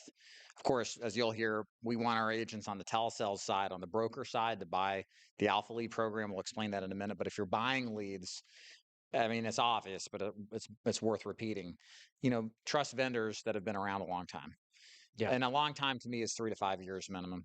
Yeah. There are vendors that come and go. It's a cottage business. They don't have a track record. Anybody can do it. It's pretty easy barriers to entry or low barriers to entry. But if they've been around 3 to 5 years and people are still saying positive things about them, that's probably a good indicator. You can trust somebody. Trust is everything in the lead business. So, bad leads, bad processes. I like the point you made about ease of use. We kind of think about that when we think about software or like our iPhone design. It's easy to use. It should be easy for your client to fill a form out and get the information or request a quote, right? This whole idea of this major qualification, I remember when this was talked about it a lot, like people would send these long forms and it'd have every answer to the question because ultimately the agent doesn't want to do the work. They just want to buy or they just want to sell to people who are buyers. And the reality is for most people, that doesn't work. You have to get on the phone with these people. They're not going to know if they're going to buy from you or not until you actually do what? Talk to them on the phone or see them in person so they can feel an idea of who you are and see if they can trust you, right? Because it's not the leads that sell it, it's the person. That means the person has to interact with you. So what is working now? What strategies from a big perspective in lead gen on final expense do you see that are successful? In lead generation right now, I think more than ever, and you're going to see it move into this, and I talk about this in some of the content that I'm posting now, is the creatives, right? Because now you're seeing like AI. AI is now a big part. AI makes a video in 2 seconds, does this, does that, and so pretty soon everybody's going to be doing AI and all the ads will be identical. And so creative is going to play a really big part in being able to set yourself apart from the next ad that's out there. So that's super important. Having a good creative and spending the time or money to get proper creative done if you're going to run ads. What else is working? Being broad, right? Like not putting so many questions on a lead form, right? Making it simple for somebody to just click on an ad and then give you the information. Because the tougher it is, we're in a world now more than ever where people want something fast, right? They want it quick. If I'm on my feed and I'm having fun watching, Chris Rock videos or whatever's coming through my feed, that's what I want to do. I'm disconnecting from the world by being on social media, right? That's what it is. And so you can't make it difficult for somebody to fill out information. They're not looking for final expense, right? So you got to keep that in mind.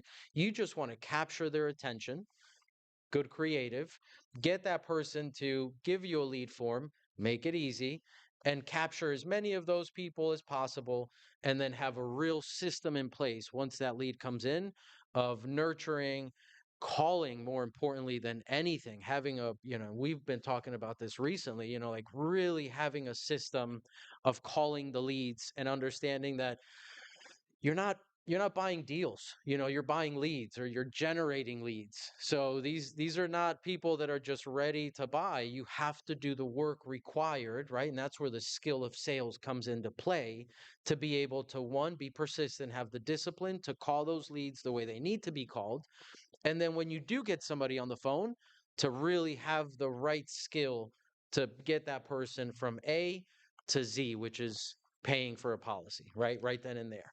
And I think that combination is the only thing that works, right? At scale or not.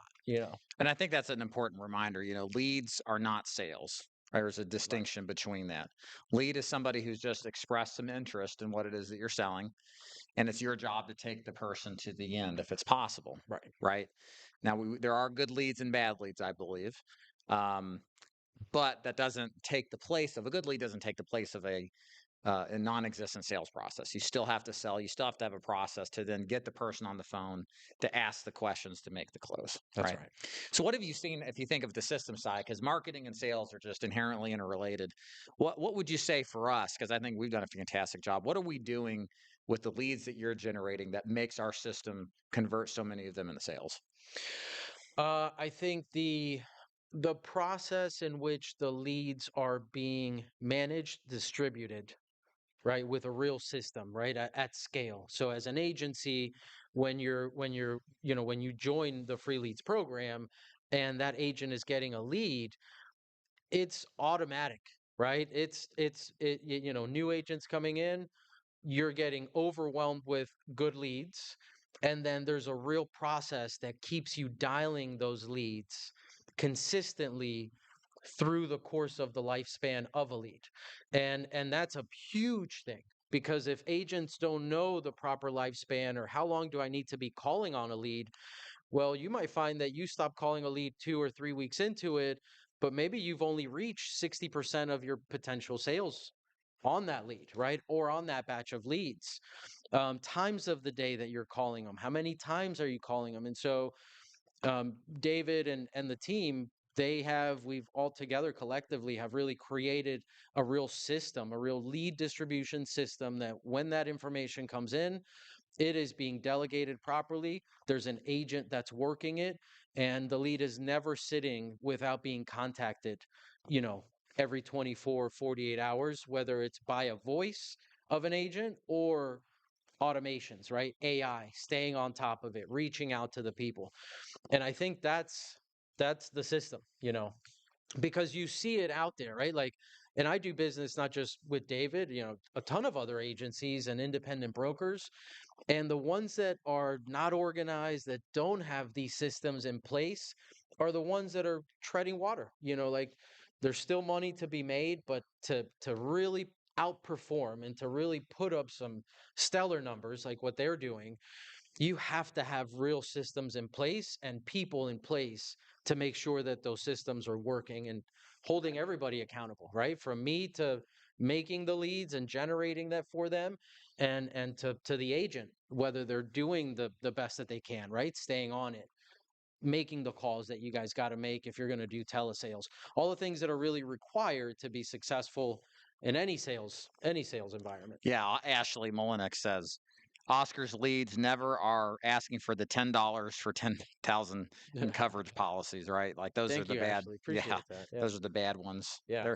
It's possible to make sales off of that. And this brings up a good point that I think we've had this conversation going on for the last month or so, and it's this distinction between cost per lead, which is what most of us think. How much is a lead going to cost me? But the more important differentiation of cost per acquisition. Can you talk about the difference and why CPA is more important than CPL? Yeah, absolutely. Yeah, both important components, right, in metrics and defining if a lead is working or if a campaign is working. But often we are driven by initially without knowing the cost per lead, right? How much does the lead cost? Is, well, can I get it lower? What's the cost of the lead? I want it lower. I want to pay less. But sometimes when a lead costs less, it doesn't mean it's actually backing out properly, right? And so as a business, what's more important, right? And again, cost per lead important, but what's more important is the cost of a sale, right? The cost to acquire that closed policy that's actually going to generate money to the bottom line. And then at the end of the month, you'll be able to actually calculate and say, okay, I spent X amount of dollars on marketing this month. Here's the amount of money that I've brought in. And that's what matters, right? Because we're here to make money. And so you can't get so lost on just the cost of a lead. You have to calculate your CPAs.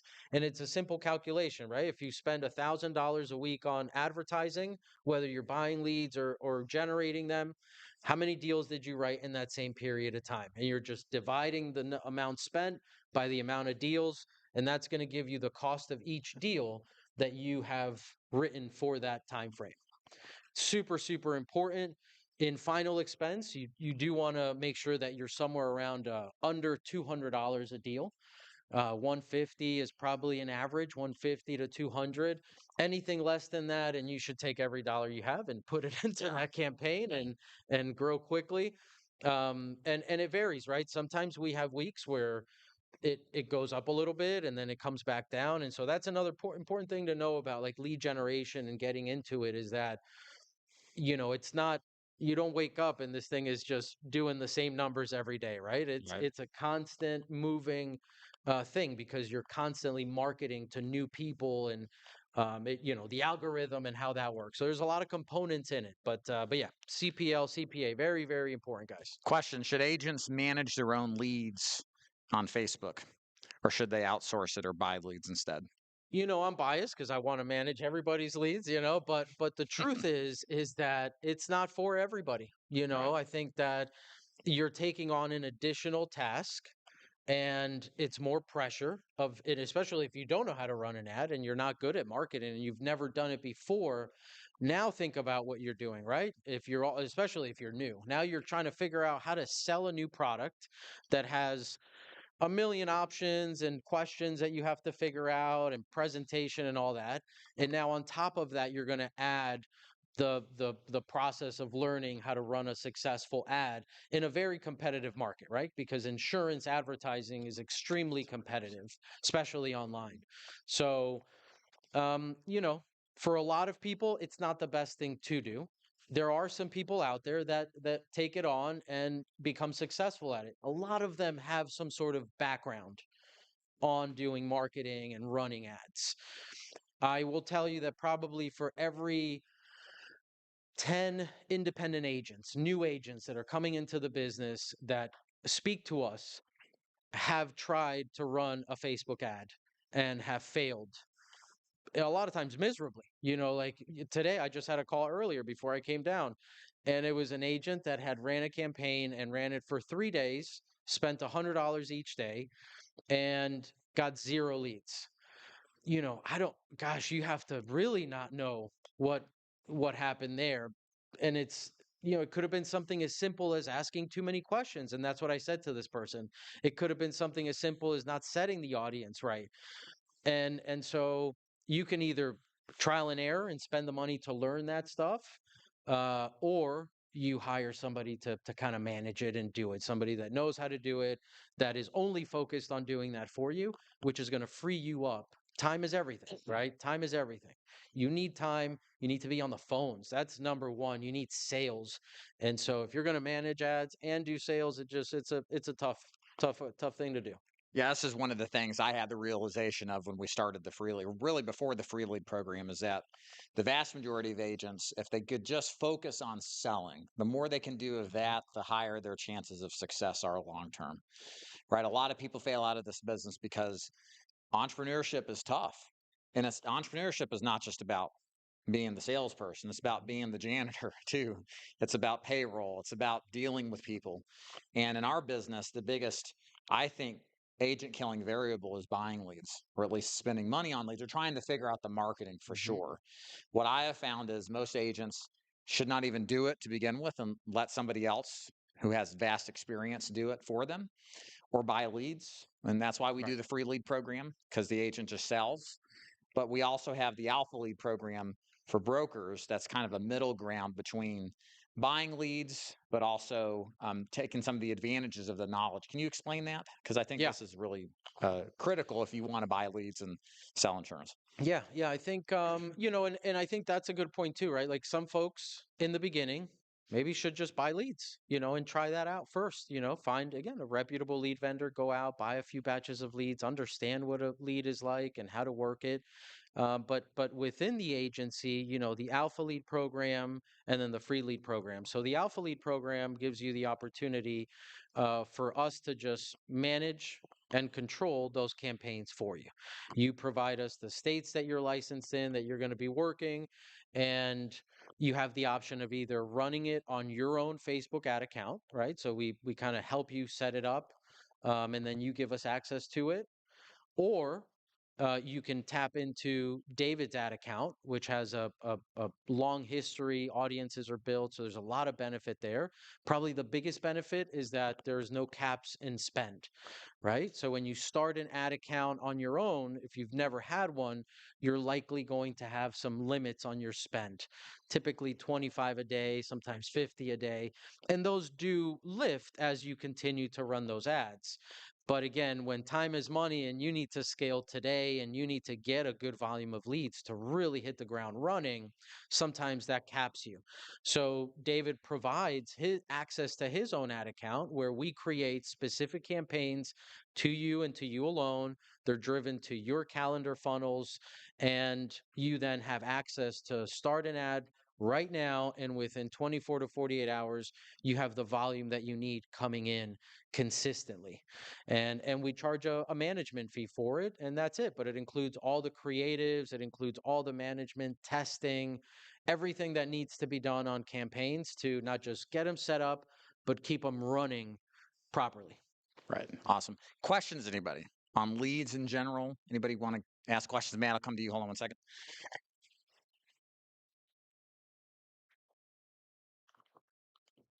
What's your preferred CRM that y'all are using? And in mind, like I'm kind of keeping the end in mind as a face-to-face agent of one day having someone do the appointment setting too, right? To focus mostly on selling.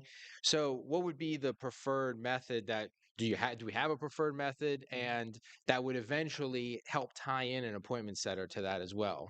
Sure. If you're not ready to do it all right away. Yeah. So right now, the agency uses Go High Level, which is an agency CRM that provides everything you need: calendars, funnels, contact management, all of it. And also almost there is David's own CRM, which is a variation of that, where he'll be providing education, tools, scripts, everything within the CRM itself, in addition to everything that Go High Level provides. So it'll be a very, very useful tool as that rolls out. But we use Go High Level, and that's a real popular variation in the insurance world. And within there, there's also a bunch of white label options that you can look at. So basically, a company white labels Go High Level and then offers it as their own, specific typically to an industry. So there is a benefit in those as well, because they're providing kind of the full template to insurance or Medicare or life insurance or health insurance. So those are good options, just depending on kind of where you are and where you're starting out. But Go High Level. Questions? Yeah, Renee.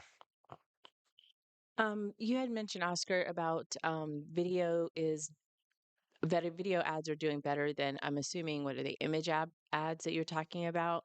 With the video ads, are you finding that high production quality videos are working better, or more of the natural organic? I'm in my office talking about, Good question. So certainly the more organic kind of fits in and does well.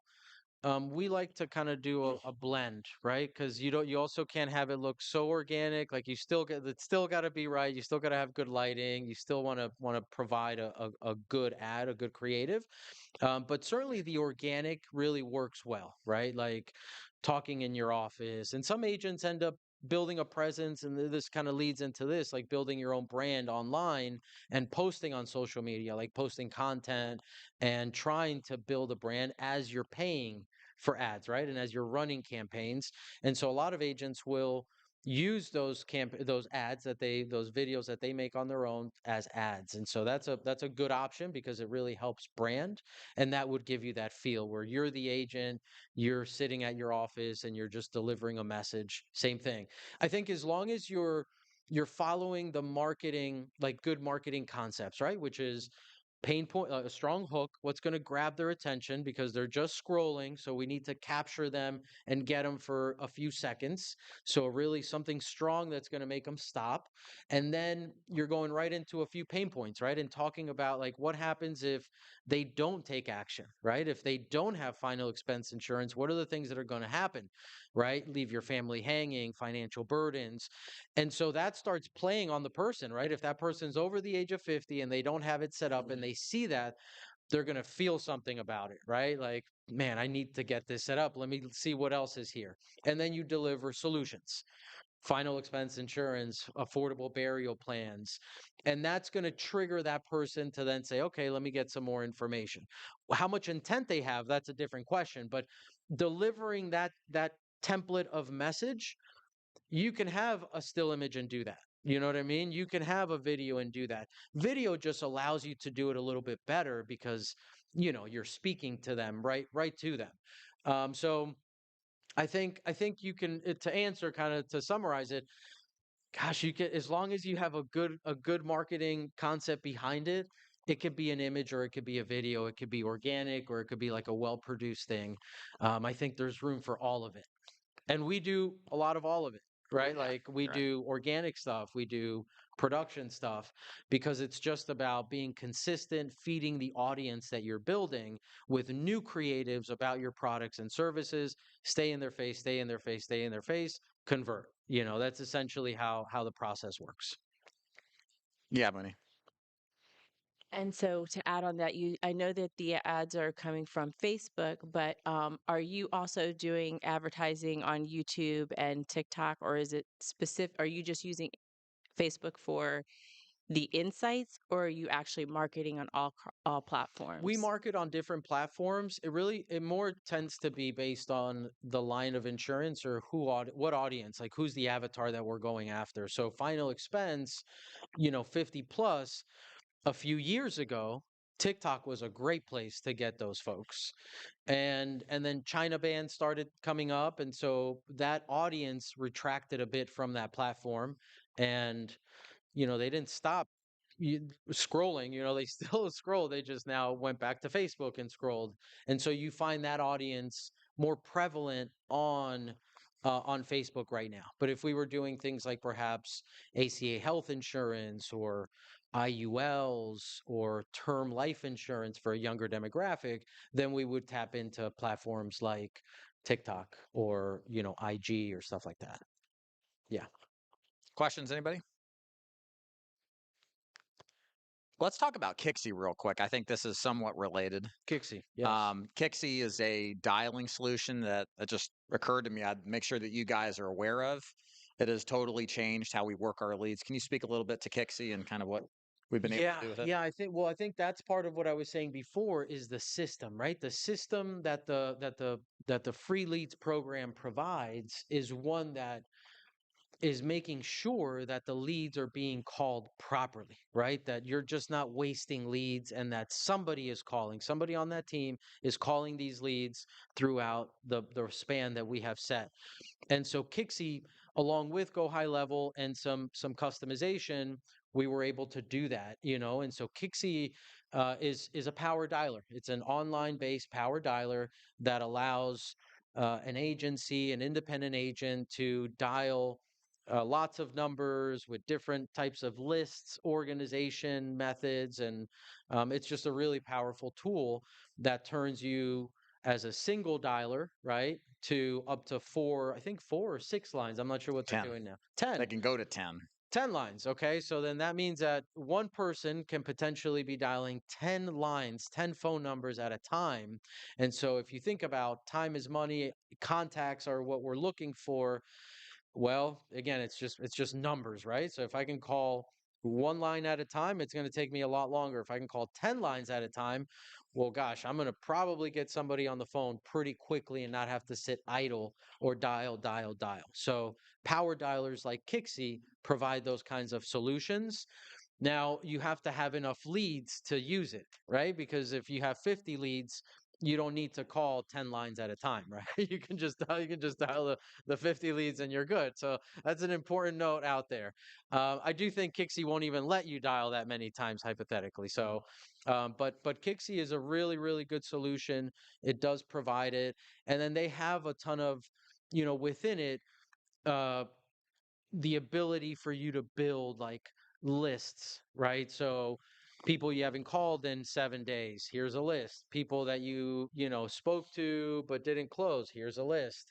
And so that's what I was talking about. That's that system and structure that when used properly yields a very, very good return. And by the way, also how CPAs go down, right? Because if you're not calling the leads properly and you're missing out on sales from a lead, then your CPAs are higher. And I think that's one of the things where we see and the success of a good agency like David's is that they are maximizing every single lead that comes through the door. We know that if it didn't close, it wasn't because we didn't have the effort and the system in place to get to that person. It just truly wasn't a sale. Someone in the chat, Chris. Yeah. Yeah. Yeah, we did a study on the highest producers in our agency and the correlation between high amounts of calls and also high amounts of text. There's a correlation between that. So it's not just about calling, it's about texting your leads too. And you'll get people on the phone. There's a couple that Jay did, and they're already like talking on text, and so the conversation naturally spills over onto the phone, and it's a lot easier. The rapport is built, etc. That's right. Somebody asked in the chat about TCPA, the new FCC rules. Can you give us kind of an overview on that and what it's going to affect and how it would affect us? Yeah. So TCPA compliance requires that you have a consent before you can call somebody, right? Or a lead that you generate. So there's specific verbiage that has to be included in those consents. And starting towards the end of the year, next year, they're making some changes that makes it even harder for lead companies and lead distributors to sell leads to different types of companies within an industry.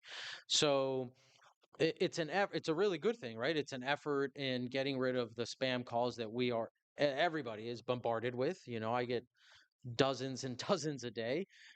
So it's an effort to try to limit some of that stuff that's going on out there. So I think good stuff for the business.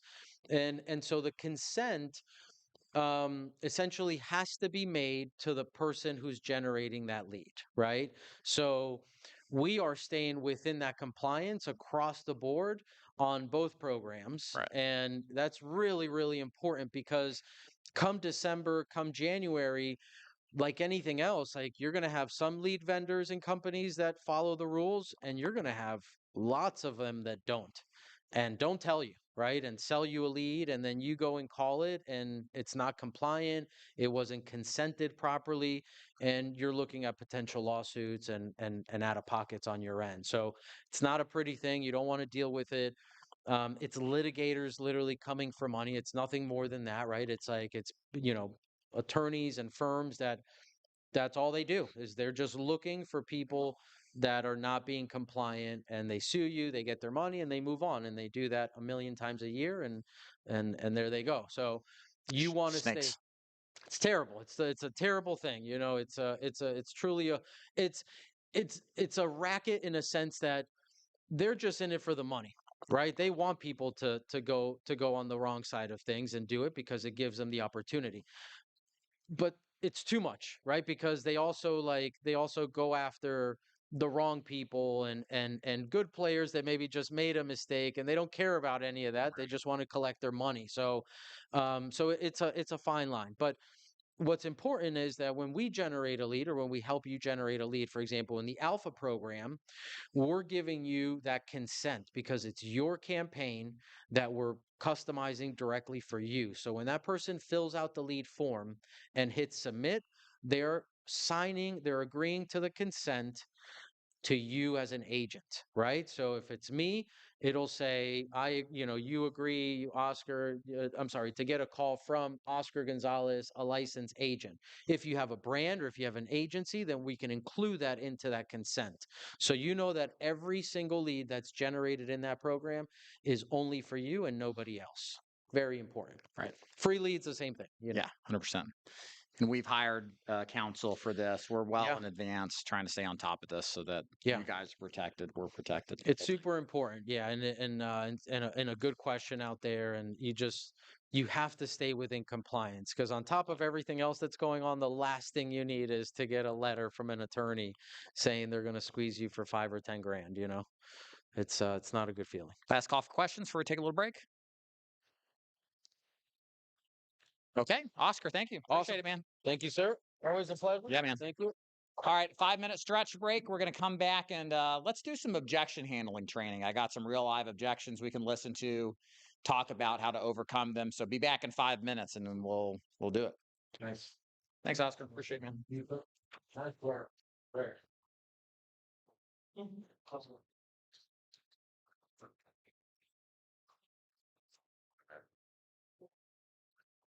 Yeah, that's what I'm wondering. If, like, over here, it's not a lot of you get like a flame on too. It's supposed to like show the flame. Like it's like burning off. Let's do this. Let's just use this. I know it's going to be hard, but it'll eventually shut off. But if it shuts off while it's still on, just hit that button, then hit record, and then just record the conversation. But when we're doing when somebody's asking a question, yeah, and I'll keep the mic up here so that gives me time to try to. Did you hit record button? Keep going. How much did you actually go?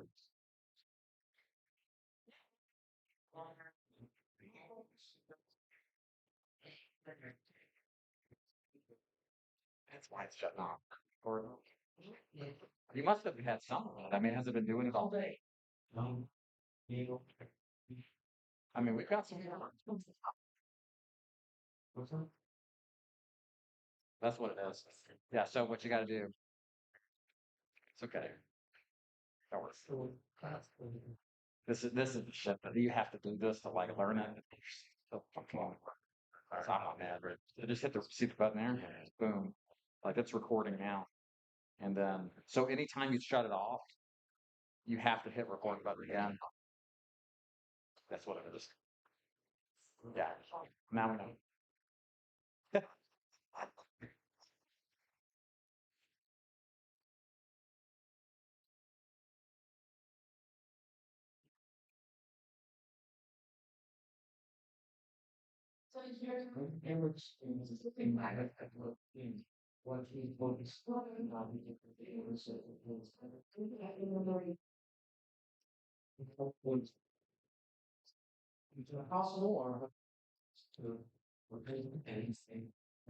Hey, Tim, where's the objection handling training?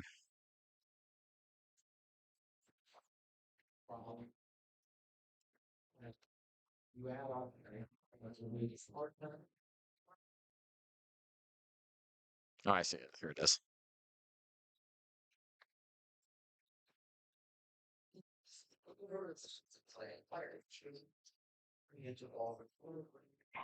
Hello. Hello, is Lawrenson? Who I'm talking to? Oh, this is Josh again. I called a couple times yesterday. Let's see. So how's your new year going so far? Listen to this one.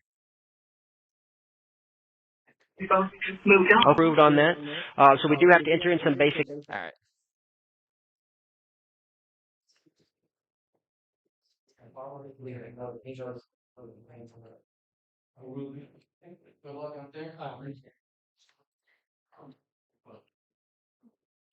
I got it. I got it.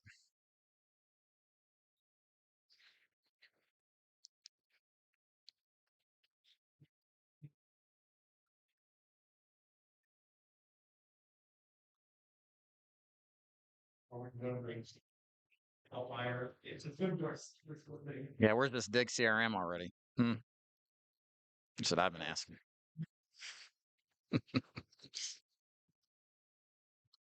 Oh man. Yeah, so what's It's not unusual.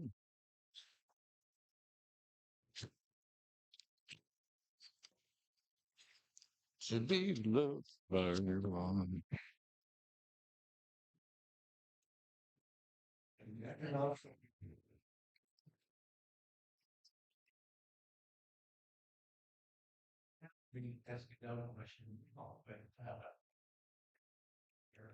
Checks in the mail, Steve.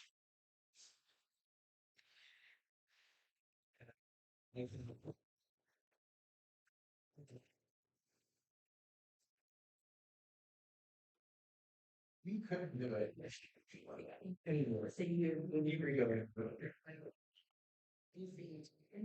Oh yeah.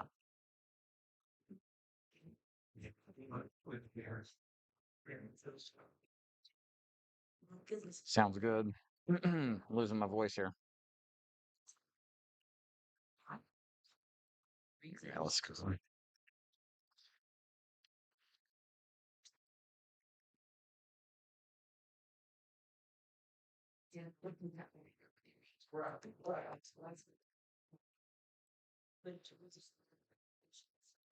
Best Plan Pro makes your job easier as a life insurance agent.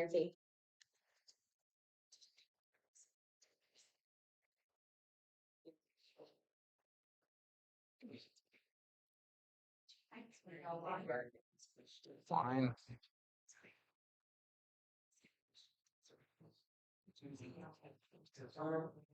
Best Plan Pro makes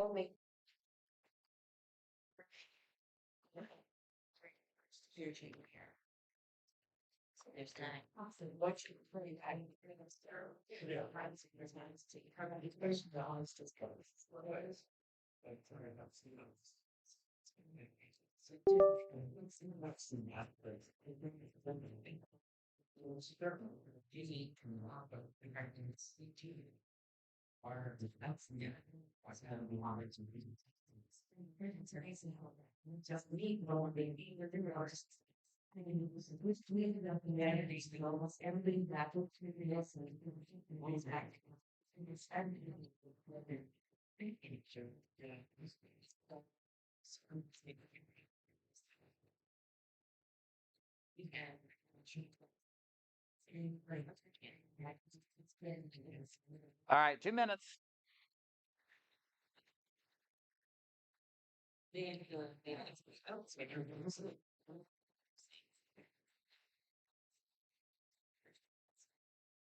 Well, I'm saying else.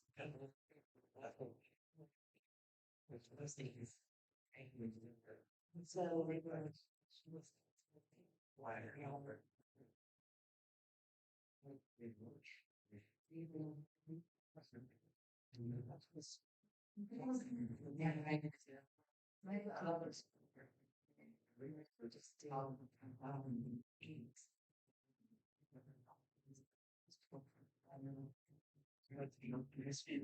when I been working there, and well, it's good. It's calling you got in this part. You want to come and see when finger spread.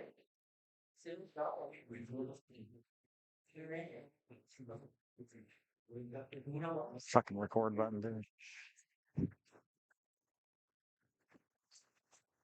Yeah. 1 minute. Can you believe that? That's how it always is. It's always something stupid like that. Just didn't hit the button.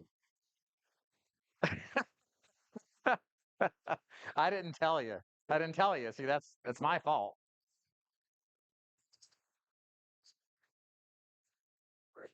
And All right, everybody. Let's keep moving.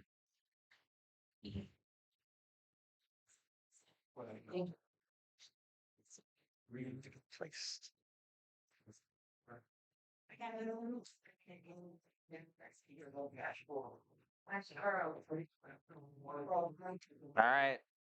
Find your seats. Dang. Okay.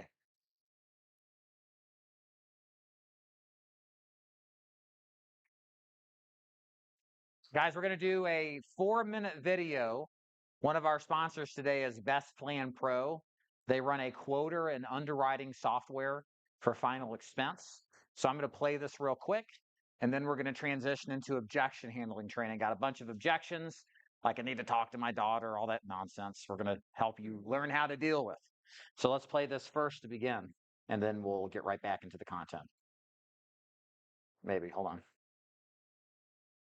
Makes your job easier as a life insurance agent. We know that you're constantly juggling calls with clients, keeping track of carrier rules, and trying to write as many policies as possible and get them approved. And it's really hard to do all of this at once.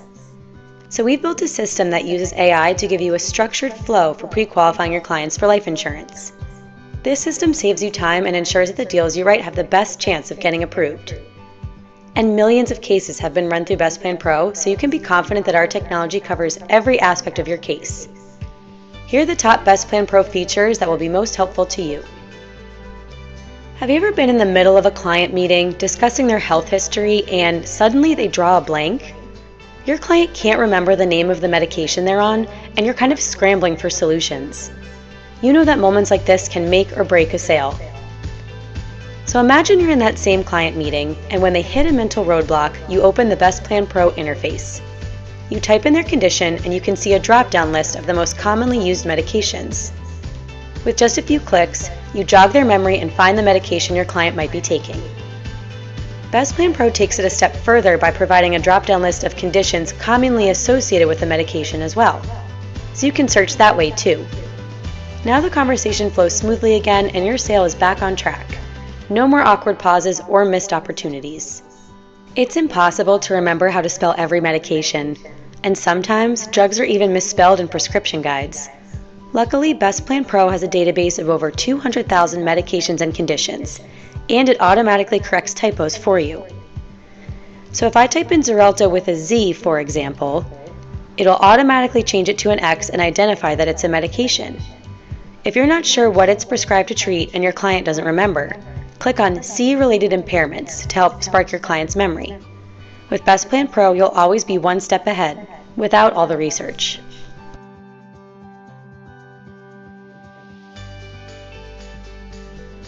Let's say you've got a client in need of insurance, and you need to find the perfect policy to fit their budget. Sounds simple enough, right? But what happens when that client has specific budget constraints and needs quotes for different scenarios? With Best Plan Pro, you can input multiple budgets and multiple face amounts. Click on Max Monthly Budget.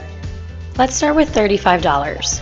Let's also show them what they can get with more wiggle room and come up to $75 per month. Great, so now we have our results. Our cross-quoting feature shows you quotes for simplified issue and fully underwritten term, final expense, and whole life products, all tailored to your client's specific needs.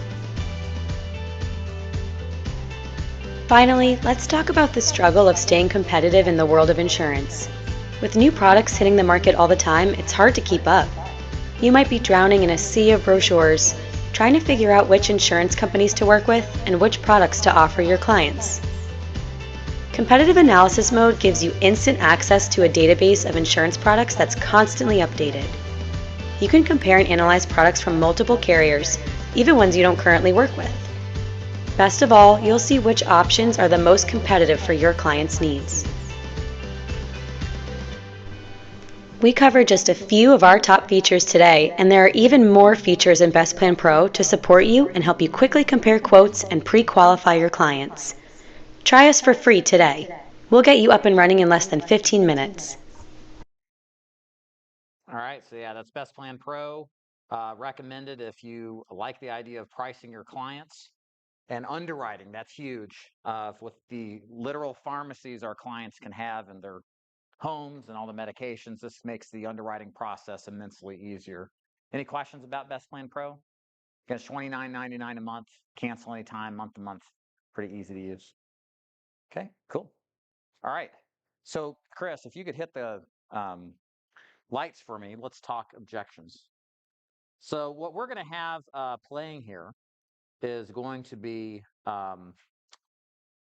end of the sales call objections and how to rebuttal them. We've got a couple of different agents that we've recorded their sales presentations, and the idea here is to help you learn how to overcome the most common issues, and not just from a written script standpoint, but actually playing real life sales calls so you can hear the people say it and then watch them in many cases melt and then agree to buy with you even though they need to talk to their pet rock or whatever their excuse was, right?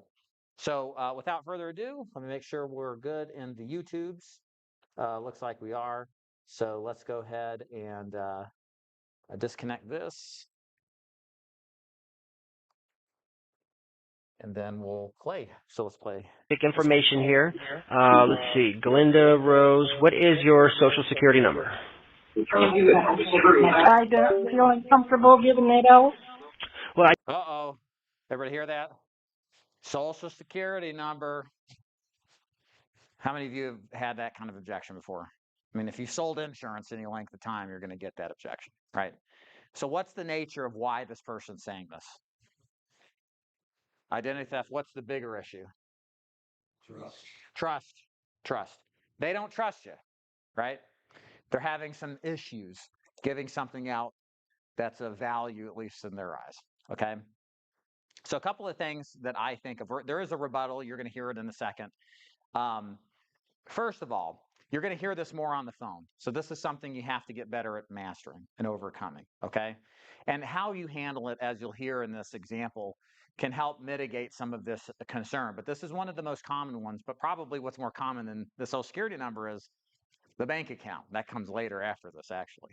So we'll play that for you. But the idea here is sometimes it's a trust issue, right? So maybe you didn't build enough value, build enough rapport with your client. That's a takeaway of something to do on the next call. Obviously, what do you do right now? How do you build more rapport and trust? We'll kind of talk about some things here by listening to this on what you can do to handle that. So let me go ahead and play this and then give you some ideas that I also have. Give me 1 second, please. Sorry. There it is. I do get that a lot, but keep in mind I am a licensed life insurance agent. Sometimes, I've done it before. We can call the licensing department there in your state. They're happy to verify that I am active licensed. But this company has to abide by all federal privacy standards. We've never had any mishaps with the Social Security numbers. I don't even store them on my computer. They're just on the application through the company. And that's the only way that they can really attach a policy to you is that's your identifier. There's no other way to do it, right? Okay. So remember what we said earlier with the objection handling like script or formula? I call it the ask formula. Answer the objection, sell why they should do it anyway, whatever their objection was, and then close.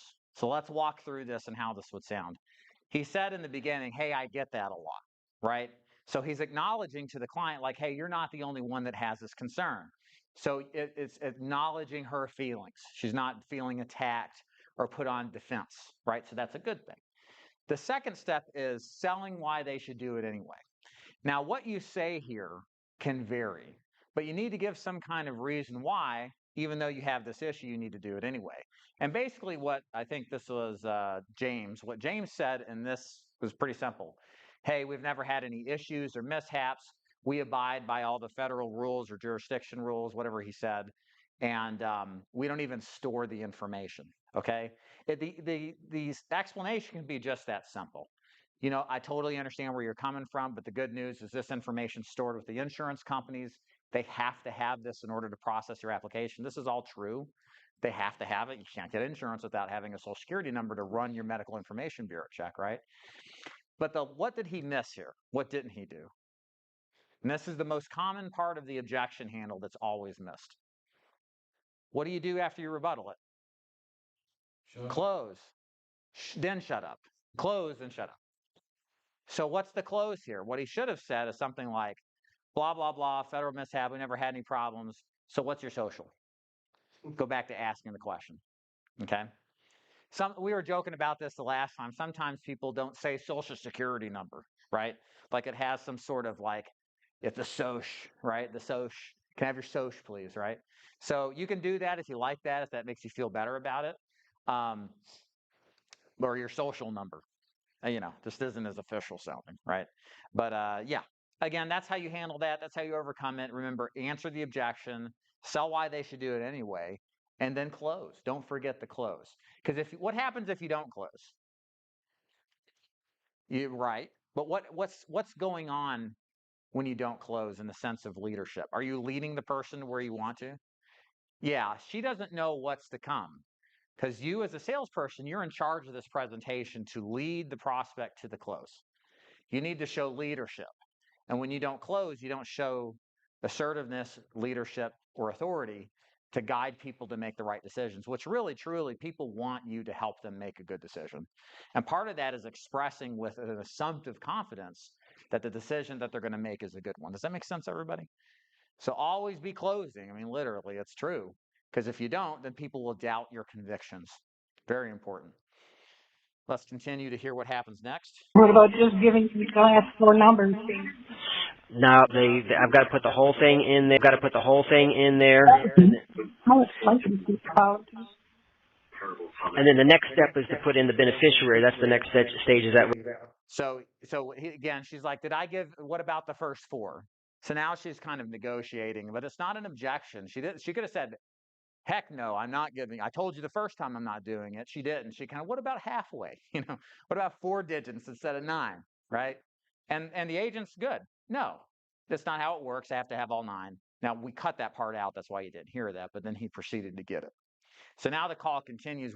We talk beneficiary, but then also I think the banking information is next. We're headed to after I get your social, and then we put the beneficiary in, and then you do have to set up your payment information for, like we said, the February 3rd, and then they send everything out to you in writing, and you have a 30-day free look period. So if you decide during that 30 days that you found a better policy or you've just changed your mind for whatever reason, there's absolutely easy to cancel it at any time.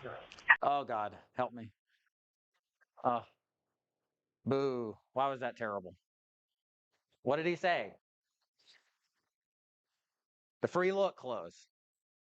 That's called the Hail Mary. That's when everything else fails, you close with the Hail Mary, right? Hail Mary is the last thing you do, okay? So the thing is, strategically, I don't want you closing on free look periods because you're not really closing, you're not getting commitment. You're getting a put off to make a commitment. You can just say yes and then decide in 30 days. Now, to be fair, some of them will keep it, right? And but there's some that won't because it's not a real commitment. It's not one that's based off of value, you know? And the other thing too is he didn't even need to say that. That's the big issue. Is like, where was her objection to buying? I mean, the objection to giving the social is not objecting to buying. She may be ready to buy, but the social thing is her confusion or concern. And if you address that, then the sale is there. So why do we need to sell by saying you can quit at any time and get your money back, right? Save that for last. Does that make sense, everybody? Okay. And the other thing, too, is don't say too much. Say enough to make your point and then close. And only address the thing that she's saying is a concern. In this case, it was the social. So it should be about the social. The rebuttal should be about that, not 30-day free look. Why would she? You may have caused an issue by saying that. You see what I'm saying? So. All right, go ahead with that social. Okay. I'm going to re-enter it. Okay, we are just at the final Okay, we are just at the final step here. This is the payment section. Again, nothing's going to come out until February 3rd. We line that up with your Social Security payment. But we do have to put it in now. Do you have an account and routing number? No. Okay. You didn't second beneficiary? Oh, you know what? You're right. I forgot about that. Let's go back and put that on there. Thanks for reminding me. Now, but are you going to have that account and routing number as well? What's wrong with that question? Why are we asking for permission? Is this my mommy? It's my client. They need to do what I tell them to. And I don't need to ask them permission, right? And I'm being tongue-in-cheek here. The point is, you don't want to ask questions that could lead to a no, right? Hi, I'm Dave Duford. Do you want to talk about buying burial insurance from me today? Click, click, click, right? Versus, hey, I'm Dave Duford. I'm calling about the information you requested. You put down your age of 78, so on and so forth. I'm not asking, I'm confirming, and I'm moving along. And again, that goes back to that whole exhibiting confidence thing. When you're asking questions and you're saying things like, do you have that bank account? If they're on the fence, they're more likely to just say no to that because of how you phrase the question. So what would be a better, so I want you guys to answer, what would be a better way to ask that question? Let's go ahead and get everything set up for you now. Have a job in front of you. With the 900 routing number. You can start with a 0, 1, 2, or you just tell them where. Yeah. Notice he didn't ask for permission. He said, go grab it. Here's where to find it. Tell me when you're ready. No permission, right? That's the kind of language pattern you should have all the time throughout, not just here, but throughout the entirety of your conversation. There should be no question, and again, it's the display of this confidence that leads people to the direction you want them to. And the further you get away from that, the more objections you cause because of how you're addressing this. And this is an example of the agent doing that. So let's keep listening. That's off of what? That's just to line up your monthly payments. So this company doesn't use like a debit card. The only way to set it up is reoccurring payments through your checking account number. That is my other one too. I'm sorry, what did you say? They take it right out of my check. You're right, and I work with Sarah. Oh, okay, so you're fine doing the account routing numbers, what you're saying?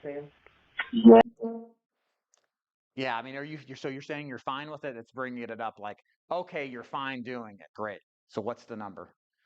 Right? He's almost asking, like, are you sure you're fine? By asking the question that gives her the option to say no. See what I'm saying? Yeah. You're fine with it. So what's the number? That's the best way to handle it. Yeah, but I don't have it with me right now. Okay. Well, let's put it in your beneficiary, and we'll save it, and then we'll try to schedule a call back to when we can get that finished, because they won't actually issue the policy and send anything out until that. Did you hear those terrible words? Schedule a callback. Schedule? Do they call back? No, they disappear into the ethers. They've come out of their shell to answer your phone call and to never ever answer it again. There is no second call. Remember the rules of engagement here, folks? One call close. So what can you do to get the number then? If Dave says, do not hang up the phone, you got to get it. What are you going to do to get it? Let me pass this out if you can, so the people at home can hear. Chris, I'll just hand it to you now. Eric has an idea. What's your idea, Eric? Typically, what you do is you can Google it as long as it's not one of a couple different banks. The routing number? Yeah, the routing number. Yeah. Confirm that with them, and then just ask them if A, they have a deposit slip, or B, if they have anything with the account number on it. And then you can also do a 3-way to the bank. Right. 3-way to the bank. Sometimes they don't do that, but that is possible. You can also look online. Some of our clients are sophisticated enough to have online access. They should be able to find your bank account on like a statement or something like that. So that's a possibility.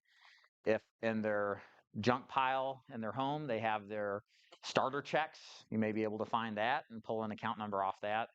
But do not just schedule a call back without at least trying, right? All of this. And if they're saying, oh, it's somewhere in the back, then what you need to say is, great, I can wait for you all day. Go ahead and find it. I can be here all day. Jay, I think, said that on one of the calls earlier. Go grab your prescriptions. I'll wait. No problem. Right? Like it needs to be done today, guys. People change their mind. And then that person's going to buy from somebody else, because he just didn't have it at that point. Any questions about that? Cool. Let's keep going. Information has been put in here. So I'm putting in the second beneficiary now. Is that your child as well? Your daughter, yes. Okay, what's her name? Got a saving spot here. Yep. Okay, I'm at a saving spot now. Everything is in here. I think I can save this. What do you think the time frame is on how you can get that routing and account number?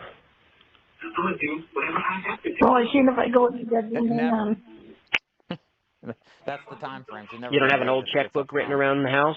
An old checkbook? I know it's in my purse. Yeah, if you got an old check, it's just written right there at the bottom. Yeah, I know. I have to get it first. I'll take your time. Yeah, that's much better. I'd rather wait 10 minutes here than schedule a call back. Absolutely. Yeah. All right. Any questions on that one? I think the next. After I do this application for you. Yeah. Any questions on the banking information? Stick with it. Stay with it. Mike? Do you use the third-party services where you ping the checking account after you pull it just to make sure it's valid? No. I mean, if they're going to lie, they're going to lie. I mean, the only other way is a validation method. Some apps embed that and do that for you. I don't know which carriers do. So what Eric's talking about is making sure that the number is legit. I think the North Star people do something. I remember them talking about that. SBLI does it. I think that's embedded in. So certain apps do it for carriers, but others don't. I think the main thing is when you take the number, go through the number, make sure it's the one they gave. And if you want to mess with them, take the inverse the number somewhere. That's 0610012. Okay, just confirm you said 0610021. What? No, idiot. It's 12. Okay. At least I know I got the right number. Probably they wouldn't catch that. If they say yes to it again, then maybe there's an issue. Maybe. I don't know. Maybe then, oh, wait a minute. No, which one is it? But then if they're going to lie, they're going to lie. You know what I mean? So that's my thinking. Questions on that, guys? So in short, build value, go through the script. If you go through our script like you're supposed to, you really won't have that many objections. But when you do get these objections like this, a social security or bank number, you answer it, you overcome it, and you close. Make sure you're closing. That's the biggest issue. That's the biggest way to move forward in an app, and a lot of agents drop the ball there because they get nervous. We understand. Questions? Okay. Let's keep moving. Let's go to, I think this is, I need to think about it. You should qualify for level 1 day coverage. So that, like I said, that means your payment never, goes up and never coverage. So that, like I said, that means your payment never, goes up and never cancels, and there's 0 wait time. There's no 2-year wait period because you're in good health, you're still kicking, and from the day you make your first payment, you're fully 100% covered. And so for your amount, which policy amount did you want to go with? You know what? That's something I need. So yeah, good close and then good standard. Here's the benefits of the program. Here's how it works. Which one do you want to go with? Now, a couple of things I will say that I like to see at the close. I want to reference what the client told me that they wanted to accomplish at that point in time. Like Mrs. Jones, so the program you can qualify today, it's for $10,000 in valuable whole life coverage. You're fully covered. The rates never go up. Coverage never cancels. And the reason this is the best fit for you is because you told me you want to be buried and you want to make it affordable. This fits your budget, and this is going to give you peace of mind and protect your family. So which one of these do you want to start with? So with that, we go circle back to everything they told us that was important, right at the most important point where they start to waffle. Like, this is what you said you wanted, is what we're saying in so many terms. Which one do you want to start with? A presumed close, right? Again, do you want to start with something? No. Which one do you want to start with today? And then make sure, shut up. Don't interrupt their thinking if they take some time to really think about it. I had a client or an agent once roll out with me one day. We sat down, I pitched the deal, and this dude was like quiet for like what seemed like an eternity. It was like 2 or 3 minutes. I'm just sitting there watching, whatever on TV, and he's sitting there thinking, not saying anything. He was thinking, you could tell his gears were turning. And then she's beside me, she's like, well, you don't have to take the 15. You could do the 10, or we could write you another deal. And I was like, hold up, man. What do you mean? You're saying something? And then I didn't get the deal. It's the first person who speaks Loses. That's the old sales saying. And that gets them confused. That's the problem, is you have to let them work through this stuff in their head. And then when they say something, then you can answer ASC it and then close. Okay? All right, let's see what Mildred has to say here about talking to her daughter. Go with. You know what? That's what something I need to kind of figure that out. And but is there any way you can let me think about it and that, and then I could contact you when I decide on which one? And what company is this through? Now, she did a smart little thing here. She was making a statement, and then what did she just do? Ask a question. What's powerful about questions? Keeps you controlled, right? See, I'm asking a question, you're answering me. See what I'm saying? Like when you ask questions, that's the person who's in control. I always think of like the cops, the police. They're asking me a bunch of questions. Yes, sir. No, sir. Yes, sir. They're in control. I'm not. And I don't want to ask them questions too much. But you get the idea. So as a salesperson, if you're in control, it's because you're asking questions. But at any time, the client may pipe up and ask a question too and start to wrangle control away from you. And if you're not cognizant to what's going on, you may just start answering the question. Now, which company was this with? And then, oh, this company's with so-and-so, ABC. And then they're going to start following up with more questions. Great. Okay, I'll call you back at another. And then you'll lose control. Does that make sense, everybody? So the idea behind this is when somebody asks you a question, you briefly respond and ask them a question back. Okay? You say like, hey, that's a good point. I'll get back to it. Like if somebody says, how much does this cost early off in the call? Chris, what do you say? Which was? We'll move on. Yeah. Great question. Let me ask you a few questions first, then I'll definitely answer it. So what's your height and weight or wherever you're at? And then notice how I close, and it's almost like an ASC thing too. You're closing, but this time you're continuing the conversation where you left off. So you're getting back to where you left off.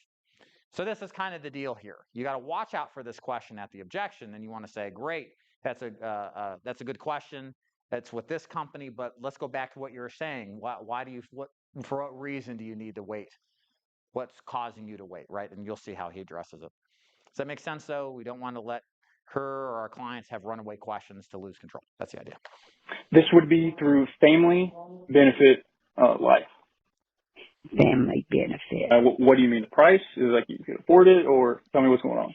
Yeah, I'd like to figure out how to work it into my budget because I do, I do live on a budget.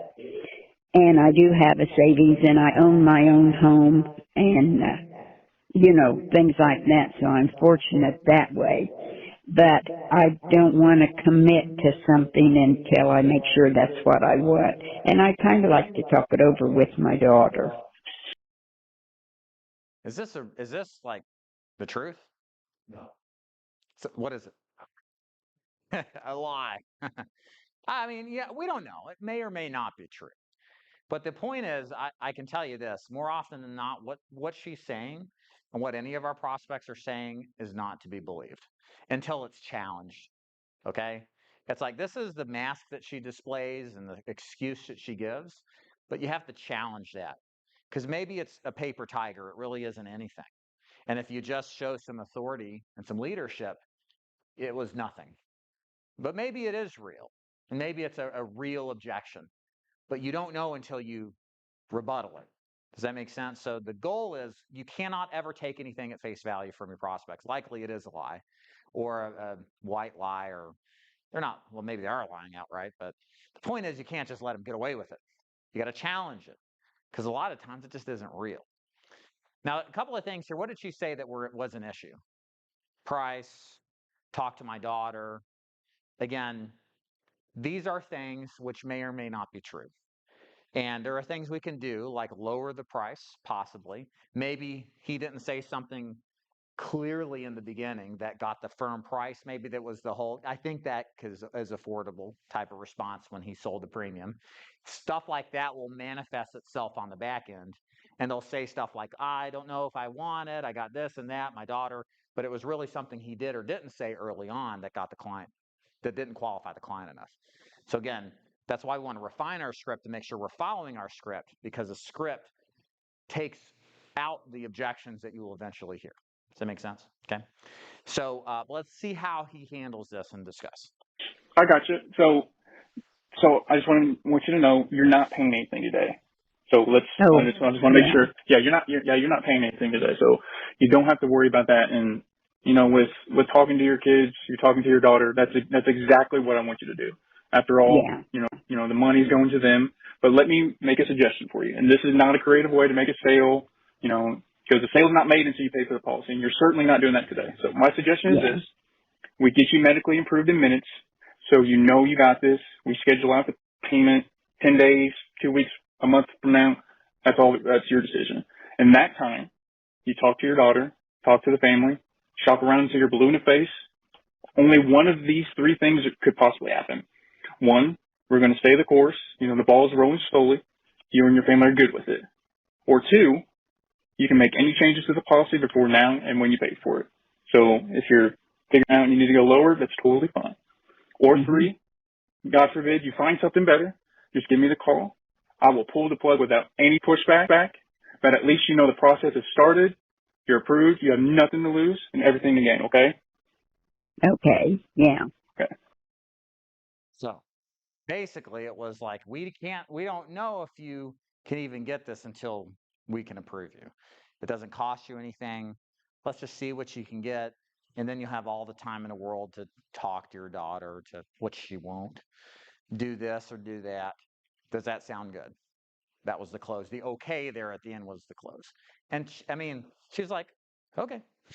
She didn't even push back, right? And that's where I'm talking about when I say paper tiger. Like, you may hear something that sounds like a strong objection, but even if it comes from a tough dude that's intimidating to you, you have to rebuttal it, because you just don't know what on the other side of that is, right? Again, why do people do this? I don't know. But if you have kids, I have 4 kids. I can clearly remember, like 7 years ago, walking up the stairs to my house at the time, and it was like 10 in the morning, and my daughter Emily said, "Dad, can I have a popsicle?" And I was like, "No, you can't have a popsicle. It's 10 in the morning." And then her rebuttal was, "Please?" And I was firm with her, but then she said, "Please." And I was like, I realized I don't really care. It's 10. Who cares? And she got her popsicle. She owned me, And so the point is, you don't know what's on the other side of that objection. So you can't let the intimidation factor get in the way. You have to overcome no matter what you hear. At least try several times at least. Perfect. Any questions? Any objection issues? I think I'm going to end this segment here. I want to see if you guys have any questions for me, anything like that. Grab the mic and ask. Thanks, Chris. Do you care that somebody says level coverage graded modified to people that don't know what it is? Yeah. There's a be careful of using industry specific verbiage and lingo. Face amount, the premium, the beneficiary. We all know what this means, but our clientele may be confused at some or all of it. So try in the best possible way to use words that are more common man type of words, like the money you're going to get when you die. Your monthly payment. Who do you want to get the money when you die? The beneficiary. The policy to, or who you leave the money. You're covered immediately for every type of death, accidental and natural. Instead of saying you qualify for level coverage. Nobody knows what you're fully covered from the first day of your first payment.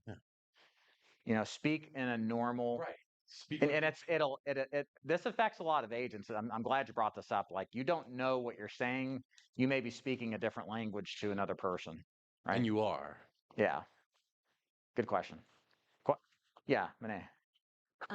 With regards to the beneficiary, do we have to ask for their social on that as well, or just their first and last? No, just their first and last, typically a city, state sometimes. Oh, and date of birth sometimes. I recommend getting their contact information, and then at the end of the call saying, oh, by the way, I just do a courtesy call to all beneficiaries, just let them know that you've got a plan, that this is in force, and so that they're aware that this has happened. That's the source of referrals. is to do callbacks. There's a friend in the business I've known forever, and he's been in life insurance for 30, 40 years, and that's how he gets his business is beneficiary callbacks. So, cool. Questions? Yeah, Eric. Sorry. Very good. So after you've sold the client, how often are you able to then go have them make a call to their kids and warm it up to go offer a term or whole life to the kids or I the mean, we don't beneficiaries? really go after that. I mean, you could. You don't do like the beneficiary welcome call and walk them through the process of when your mom passes, this is what she got for you, and then do the. No, I mean, that's kind of cool idea. I like it. We don't do any sort of, we don't have anything that sophisticated. We ask for referrals. You know, we have agents that do a really good job of it. Some don't do it at all. Um, I think part of the reason we don't go that route, Eric, is because we're a final expense shop. We're like, there's a cost of being narrow, right? And being real focused. And that's the exclusion of everything else, you know? So I think that's probably part of the reason. Eric, do you get their data, like, do you get their information, their phone number, the beneficiary's phone number, and all that stuff when you do the application? Because I try to get their date of birth because some companies require it, and they don't even know their date of birth, the beneficiary. So a lot of information usually leads to something that doesn't turn out too well. But Well, yeah. Part of the cool down is you let them know that once the policy has been approved, you're going to call their beneficiaries in the next day or two and walk them through the process of for when that day comes. So, and kind of that also creates another opportunity to get a $0 CPA deal. So, yeah. Yep. Alyssa has a question. More of a comment. I do that with the beneficiaries on the pre-need side of the business because we do have to get their social number and or their social and yeah. And like you were saying, David, most of the time the parents don't know it if they're leaving it to their children. So I call them and then I explain what I put in place for their mom or their dad and then tell them that I can do the same thing for them. And a lot of times I can set an appointment from that. Yeah. Yeah. Cool. Thank you. Questions? Alyssa, you wanted to bring up a couple things about pre-need. Can you hand the mic to her, Chris? There's a couple of things she had. Can I come up there? Yeah, come up. Yeah, sure. Just a couple of things I just wanted to mention. The Great Western Pre-Need is a separate division than Great Western Final Expense. So if you already have a writing number and contracted with Great Western, you still need to submit a new contract to get a separate writing number for the pre-need side. So whether you're listening online or you're here with us, if you already have Great Western through your current IMO, you still have to go through David Duford's agency to get contracted with final expense. It's not every FMO is allowed to do this. So we're the only ones you can go through. And so just contact David about getting contracted if you're interested in pre-need. Even if you call up Great Western directly, they won't contract you. They'll send you back to us. Anything else? Any pre-need questions from anybody? Kind of going into the last segment here of open mic Q&A. So pretty much any questions that you guys have, this would be a great opportunity to ask them about the agency, about leads, pre-need, anything like that. You want this? Yeah, go ahead. Oh. You probably need to let them know about the commission for pre-need. Oh, yeah. How Explain it's how different commission from works, Alyssa. AP. You mean about the face amount? Yeah. Yeah. So yeah, we didn't touch on that. So you're familiar with annualized premium, how you get paid on the final expense is different with the pre-need. The commission, which you'll have to talk to David specifically about your commission levels, but the commission is based on the face amount. We don't deal in terms of annualized premium. So if the face amount on the policy is a $10,000 death benefit, commissions are calculated based on that. Right. Yeah. A Any little other different. questions? I mean, you're probably thinking again, I might as well bring it up about chargebacks. Our chargebacks are not like final expense. If they pass away within the first 9 months, you get a chargeback. But anything after 9 months, there's no chargeback. But they cancel within the first 12 months, then we get a chargeback. Is that right, Michael? Okay. Yeah. Is that what you meant? Yep. Okay. Questions? Nobody's got questions here? We've done it. We've just done an incredible job answering everything. Okay. Monet, hand that over to her. Thank you, Monet. So right now, my goal is to start on the telesales free leads. And so a year from now, after learning how to be a really good producer, the goal would be to eventually have my own brokerage. So can you explain to us how that process works under your brokerage? Yeah. So the first thing I would tell you, there's a distinction between being a free lead agent and a broker agent. The free lead program is not a stepping stone to being a broker, in my opinion. I think the free lead program exists to help other agents that would never have survived in the broker program. Now, it would probably constitute 90% of the population of agents should be on a free lead program. I mentioned this earlier, but I really do think that most agents who have never run a business before, when they have to run the business of buying leads every week, even when they have bad weeks, it messes with you. It really does. And that performance anxiety affects how you sell. And there's a lot of agents that flush out of the business buying their own leads that would be successful if they would just go into a free lead program and stay there. Because a lot of people think, well, then after I'm doing well in free leads, should I go to brokering? Well, the problem is for a lot of those people, they don't even make it then. I've talked to other people who run free lead programs. They make the same complaints. Person was doing great on free leads. They wanted to raise their commissions, understandably.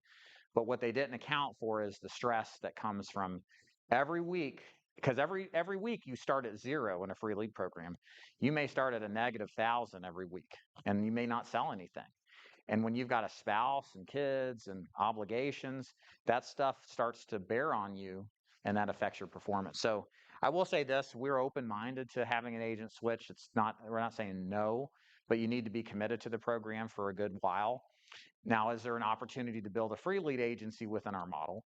Yes, we don't have anybody doing it yet, but we're definitely open-minded to that so that you can, and there's benefits to that because you can speak to it if you've had success and bring in people who, are going to, understand you because you've been through it, which is different from a brokerage model. So long story short, there's something there that can work for sure. And again, we don't push recruiting, guys. As you know, I'm not a big recruiter when it comes to you've got to recruit. You shouldn't. You should be selling, getting good at that first, and then build an agency later. To build an agency successfully, you have to do the business successfully. You don't have to be the best. I'm not. But you have to sell and have ups and downs, in my opinion. You're welcome. Questions? Frank in the back. Let's get you the mic. Thank you, Alyssa. Still faster than Chris, even in high heels. Thank you. So I'm just talking long-term opportunities, Yeah. and I think everything you're saying, a lot of people underestimate how much it goes into building your own agency. But let's say you know someone in your personal life who you think would be great at sales, and it would coincide with almost your mentorship program. Let's say I bring in one of my friends and I want to help them excel. Right. Is there a financial incentive for me to continue to grow on that front? Kind of how you're talking about. You can take an override on the agent. Okay. There's that opportunity. We'll give you a referral fee if you don't want to. So yeah, there's definitely that as well. So there's different opportunities to partake in the success of that referral. Gotcha. Thank you. Questions? Gisette? Hold on. Oops. Wait. Yeah, hold on. Just let the people at home hear. Yep. Thank you. I got you. Can you have your own appointment setter? You sure can. Are you working with David? Do they not have appointment setters for you? Okay. Well, you don't like them. Okay. Yeah, for sure. I would recommend going on to Upwork.com, putting up an ad. It's free to do. There are a bunch of people nationally and internationally that have done telemarketing, and you can hire them that way. Just come again? Upwork, yeah, upwork.com. That's where I found all my telemarketers over the years. Definitely works well. You might have to hire two, put them on a probationary period for a week, see who does better, and then let the other one go. Sometimes you'll hire people and they don't work. Just want to add something about leads. If you're going to be an independent agent and get your own leads, you need to have more than one lead company. If you just stick with one lead company, you're asking for trouble. You need well more than one lead company, and it will be a second job. So treat it as such if you're going to go out on your own, because either whether you generate the leads yourself or you have to interview certain lead companies, it will become a job. So just keep that in the back of your head. Right. Questions? Yeah, Renee. No, please ask. Oh, keep going. Sorry. I will be here as long as there's questions. So as soon as we're Sorry, I done feel with like I'm questions, we're taking done up the for the mic day. here. Go ahead. So Jay, he obviously is. I see him on the leaderboard quite often when Sure. I'm looking. Yeah. So you said he did 98 or something like that last month. How did he personally do that type of production? Was he working 70 hours a Sure. week? What and what is the day-to-day full-time salesperson? Is it Monday through Friday, Monday through Saturday? Yeah, you know where Well, I'm so going he's with all probably that. working Monday through Saturday on the phone, 10 to 12 hours a day. He is in our A team, and to be straight up, like we favor our agents who can do very well, and we advance our agents to different internal programs that give them more prospects, more policies, more leads to close. And so he's a part of our A team with I think Marcus, and then Nick, and then also Wendy or Josh. And the A team's simple. We do 80 to 100 preset appointments that we get from all the leads, and we feed them to those top agents. And the reason we do that is A, they close, and so they're a reliable source of business for us.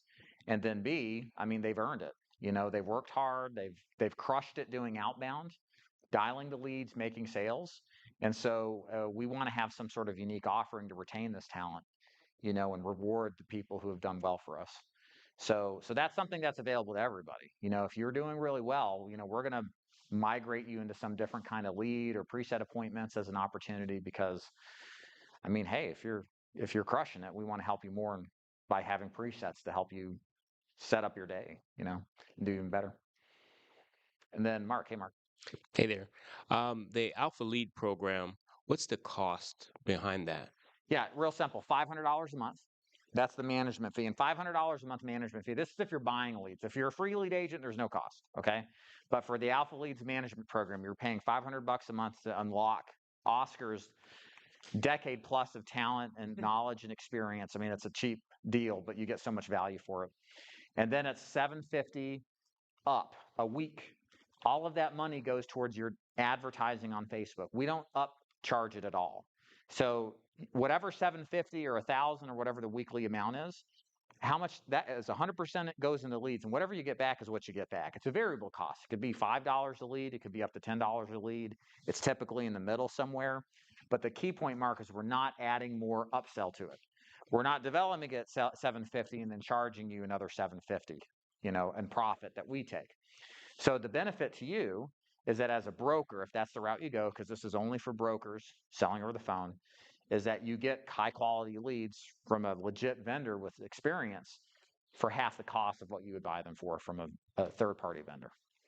So follow up to that, what's the commitment to determine, okay, well, we've jumped into this, we've committed the 500 a month, 750 a week, or upwards of that.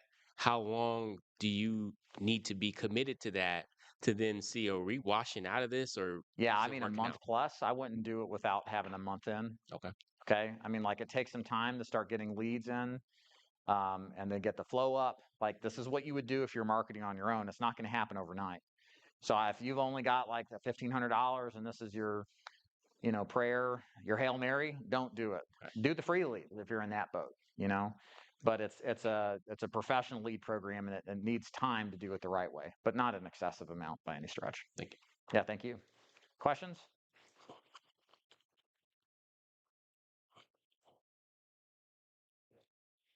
Nobody's got questions, man. We're sure? All right, dinner time. Statement. Statement. Okay, well, thank you. Thank you, Renee. Appreciate it. All right. Wait. We got to get the mic in your face. Hold on. Thank you, though, Tom. Thank you. What's your percentage of telesales versus face to face? Okay, our top 20 board is 80% telesales. 80. And then our application volume is 85 to 90% telesales, which is incredible because if you go back 5 years ago, it was 100% face to face. Just telesales wasn't a thing. Yeah. Yeah. Yeah, I used to have, what's the word? Not fears, but caution with telesales because it's different than face to face. I used to say it was more difficult to do. It took more skill set. I don't believe that anymore. I mean, just the number of people who are successful at it is just incredible. And it's not that face to face is bad at all. It's just changed. And there's now people want to work from home. Don't blame them. I don't want to go out there and sit in some of these homes either. So, you know what I mean, Joseph. Yeah. So telesales is where it's at, and we were affected just like every other industry when COVID happened and everybody moved to remote work, and that's just the way it is. So yeah. Mark, look alive. So you mentioned some of the people on your leaderboard moving up. Yeah. So the leads that they're getting compared to the leads everyone else is getting and the people in the Alpha Lead program, what's kind of the difference amongst no difference amongst the leads. So what determines who gets the leads that are on your top leaderboard? Their ability to sell. Okay. Now the amount of leads. So this is a meritocracy, man. Like we reward people who make money. Sure. And we want them to have more leads. Now, some people, it's funny. You get them up to 100, 150 leads a week, they stop selling as much. Like it's a volume thing. They can't handle it, But some people, you give them more, they do more. And then they keep that percentage of work higher as their leads go up. And we want to feed them more leads. We have agents taking 200 to 300 leads a week. So those agents that are moving up on your leaderboard, are they free lead agents? Most of them are. Yeah. Okay. I would say, I think one of our last top 10 boards, 60% were free lead telesales agents. In February, our average, the middle of the road guy wrote 15,000 in premium. And like that's 180,000 extrapolated over a year. That's easily a top 10% production. That's middle of the road. Half of them did better than that. Half of them did worse. Okay. But that's the average premium per agent was 19,000, almost 20,000. That's incredible. So usually the average in this business is closer to zero, Matt in the back. And I know you've probably said this before somewhere, but now that I'm actually about to start selling, so what is the average just for the average presentation to for face-to-face agents? Like I know it's a lot higher percentage of close, but what's also the when you say AP, right? You give the numbers in AP, but that's not really commission, right? Because most of them are like 9 months commission. And so, what is like the normal? I guess what I'm asking is, what is the normal rate? Would you say is the average AP for I'm sorry, I'm like stumbling all over my words. What's the average AP that you close, and then how many presentations to closes that happen? I think I think our AP on face to face is similar. Annual premium is similar face to face as it is the telesales.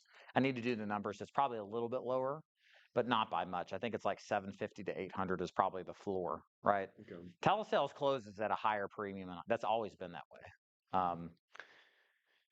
But other than that, any other question there, or was that it? Oh, and then how many presentations? Oh, half of your presentation should close. Okay. Yeah. Now with telesales, a good agent will close 25%. Right. Questions? Cass. Hey, Cass.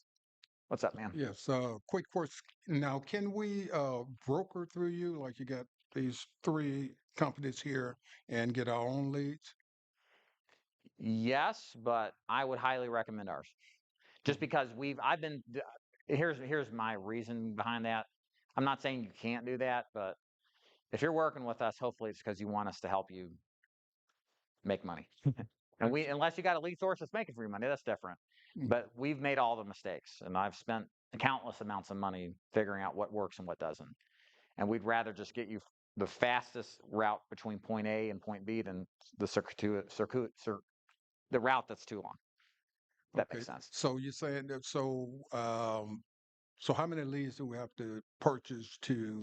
I mean, for a face to face or telesales, face to face or telesales. What do you want to do? Either or.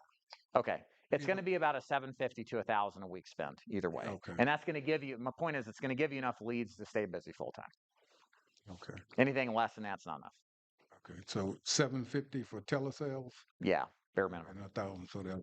Mm-hmm. Okay. And telesales is where you get most of your business from. I mean, there's some agents who do well face-to-face too. I'm not counting out face-to-face, but the trend in this business has been go telesales, large part. Gotcha. Questions? Last chance. Anybody? Except I'm pre-need. Pre-needs more face-to-face because you have to build the Yeah. relationships. Yeah, it's a relationship sale for sure. Right. Perfect. Okay. Well, ladies and gentlemen, that's a wrap. We're going to be here for the next hour or so. So if you want to hang out, ask more questions privately of me or some other of our speakers or Chris, we'll be happy to help you.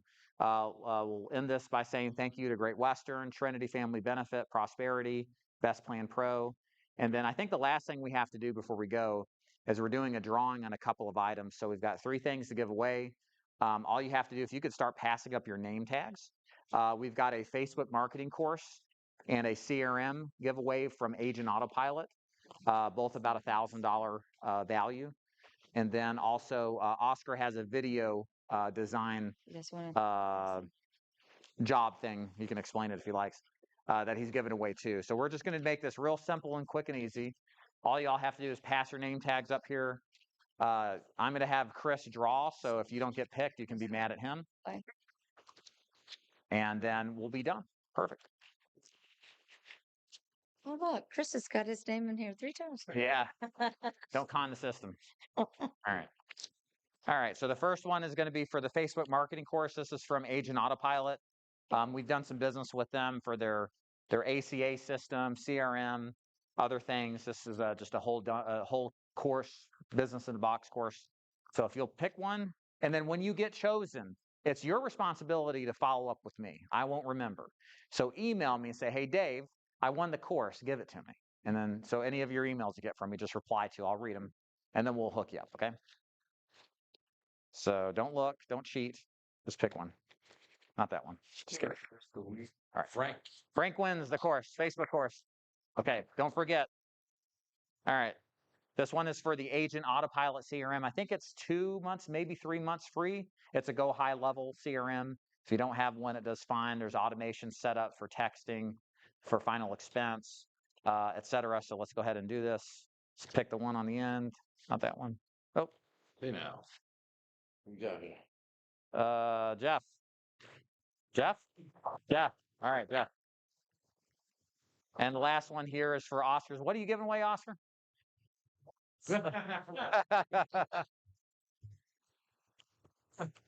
We are giving away a video for to run on ads. So a 15 to 30-second long B-roll video with some scenes and some text, and basically ready to just jump into a Facebook ad. Yeah. We don't set up the ads, just so everybody knows. I'm giving you a free video. I'm not giving you the whole thing, right? But a video that you guys can set up and run as many times. It's yours. So yeah, good luck. Good luck, Johnny. Johnny. All right. All right. Email me, don't forget, or I will. All right. So thanks again, everybody. Appreciate you being here. Again, you're welcome to hang out. And we'll see you hopefully next time. Y'all take care. Thank you. Thank you.